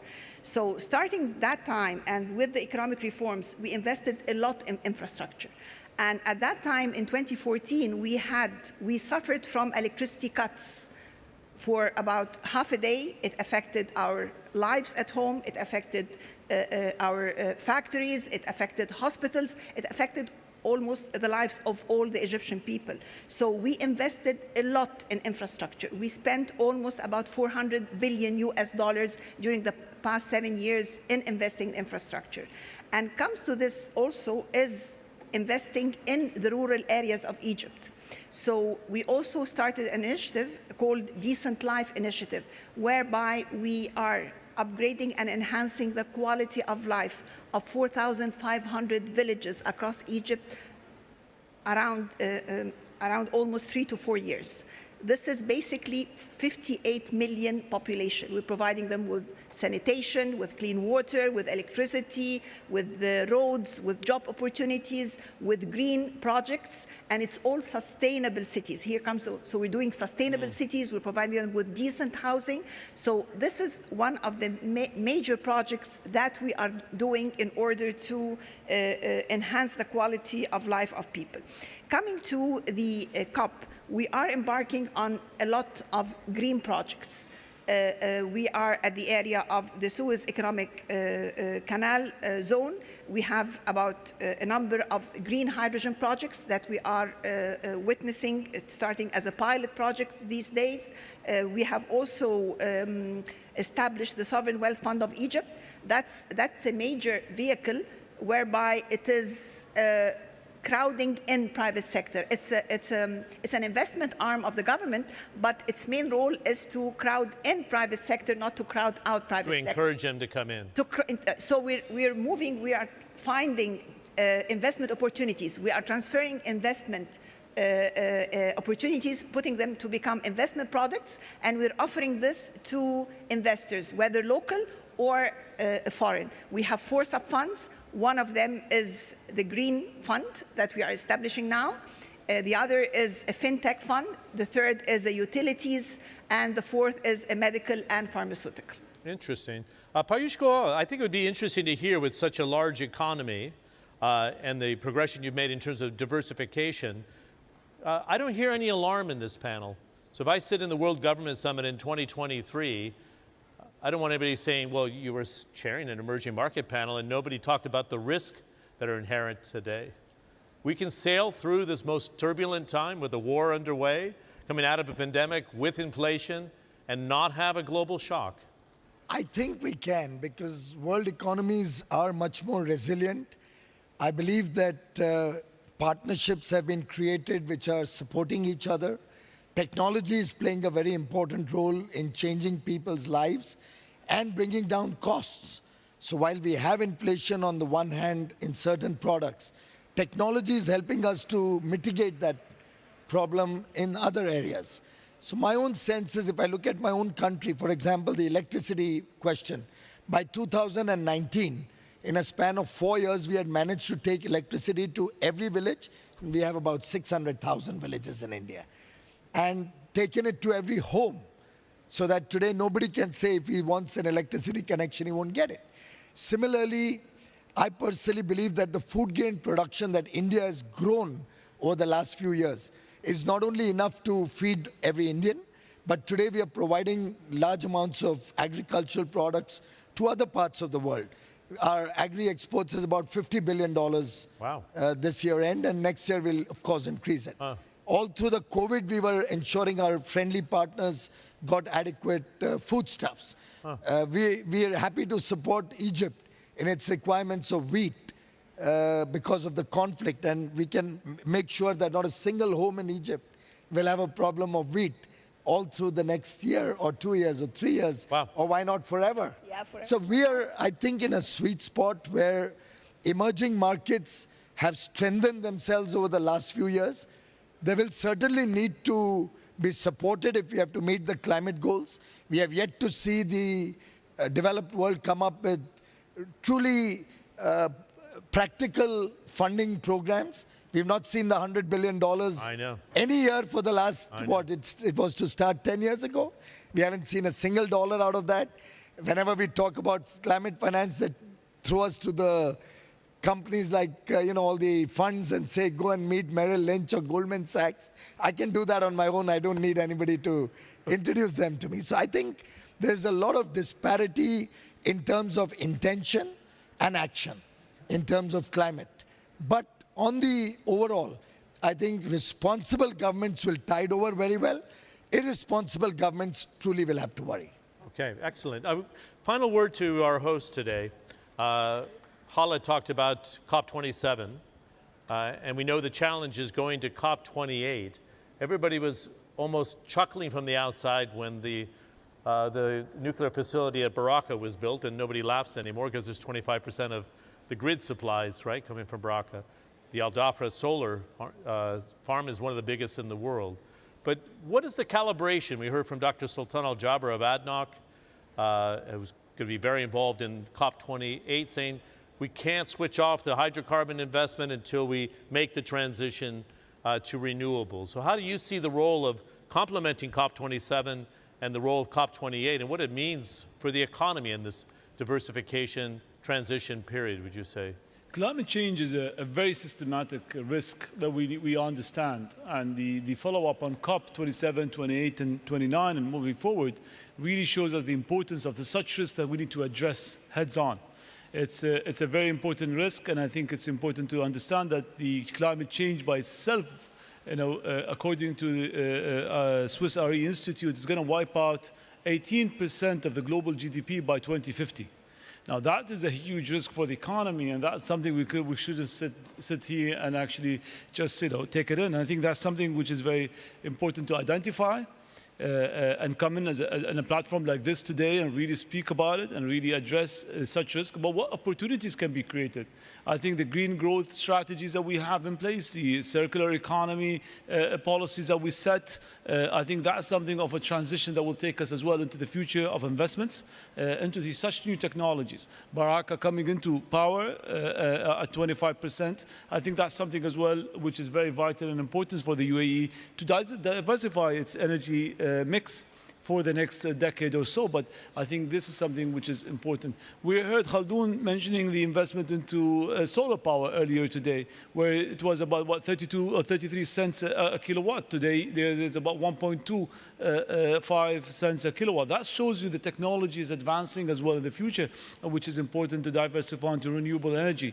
I think COP28 and COP29, this dialogue of really addressing this climate change risk in a systematic way where we need to really understand and that transition and push it forward is something which is important. But nevertheless, this challenge as well will create a lot of opportunities. There's a lot of job creation is going to come out of it for the economy, into circularity, into green growth, and this is something we need to capitalize on. Good. Bakhtar, we have less than a minute because we went through the time, but I think it's only right to have an international institution say, are we rising to the challenge? We have daughters that are 16 and 19. If you talk to any child between 10 and 18, they think the world's going to fall apart in 20 years, that they're not going to have the lifestyle that we did in the baby boom. My daughter thinks the same. Yeah, this is the point. So are we responding fast enough? How do we get the alarm out of the next generation so they don't point the finger at us and say, you didn't do enough? Is the question. What do you think from your position? We're responding, but not fast enough. It's like someone who has a lot of potential and not use it as a full potential. I see the world a little bit as a runner who can run a sprint in 9.5 seconds and running still at 11 seconds. So I think that what are the bottlenecks? We are doing very interesting things. For instance, we are working with India on battery storage, which will be an important part of the, and I see the cost going down and it will go down. We're working with Egypt on solar energy. It's one of the largest one. We're working with Dubai on cooling. District cooling is very important. We are not talking enough about it, but the impact on things, we are investing in a company in Dubai. But I think that we have two things that we can do together. We can go out of this crisis by being more efficient. The waste in food production are huge. The waste in energy are huge. I just came from the World Water Forum. The waste in water are important. So continue working on efficiency. We save the planet, but at the same time, help us move out of the crisis much faster. So we have an opportunity. The second one is technology is available, is abundant. Accelerate the path of technology adoption will be an essential part of doing that. The third one is to bring the youth in defining the solutions. We should not do the mistake of the past, thinking that leaders can do it without hearing what the youth is doing. And I think there are different fora now where more and more this dialogue is happening and ideas coming from startups, from the youth, are adopted by leaders and policymakers to make the change we're talking about. Great. I was wondering how it'd work having 4 summits under one umbrella. On day 0, as we're calling it at World Government Summit today. But I personally have to thank you for the invite to Investopia. But this went off extremely well, having all these. It's almost like a train station with different tracks and different trains coming in and out. But congratulations for pulling Investopia off, and to you and your team. Let's give a nice round of applause to all our panelists for playing along for the full hour and very directly. We'll see everybody back here tomorrow for day one, officially, of the World Government Summit. Thanks again. Thank you.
نرحب بكم في القمة العالمية للحكومات 2022 في دورتها الثامنة.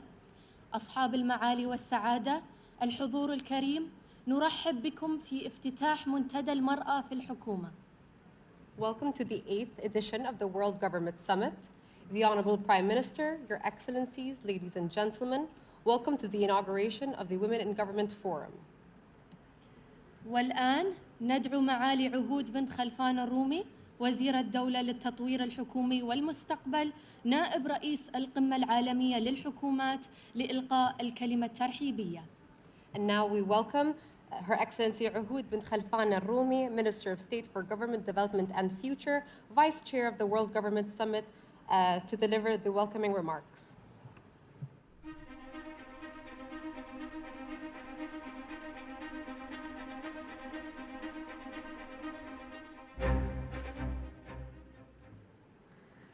Good morning, Excellencies, ladies and gentlemen. I'm honored to welcome you to the United Arab Emirates for this Women in Government Forum, an integral part of the World Government Summit. This global platform brings together a remarkable network of leaders to think collectively and build global networks for shaping a better shared future for our nations and our world. Thank you all for being here to contribute to this timely and important global conversation. It is a pleasure to be able to welcome you all in person after a physical separation of more than 2 years, which makes our gathering here at Expo 2020 especially meaningful. In the run-up to our gathering today, many asked, why a forum for women in government? The answer is simple. We simply cannot have a conversation about shaping a better future for the world without placing women at the center of this conversation. We must advance the global dialogue and action on this front, and this forum offers an opportunity to do that. We simply need more women in government leadership all over the world. The reasons are many, and all are net positive to our societies.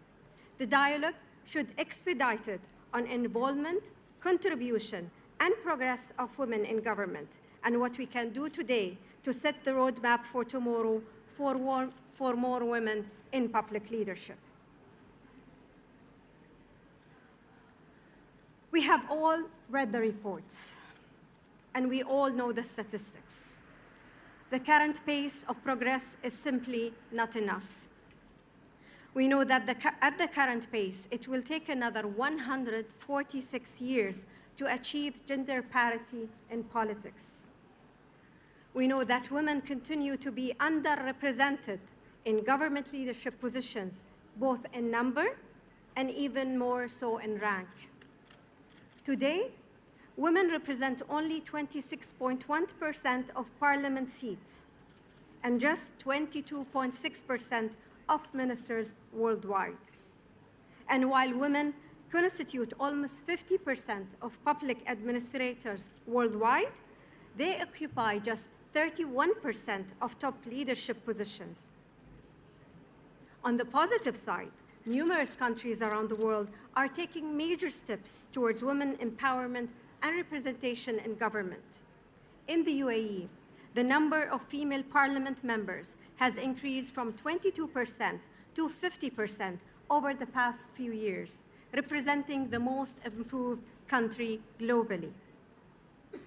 Female ministers represent 27.5% of the cabinet, holding strategic portfolios like space, climate change, advanced technology, education, community development, culture, youth, international cooperation, and the future. And we continue to aspire for more. Every society around the world has an equal split of around 50% females to males. This should be reflected in public jobs and leadership. This is not about gender parity per se.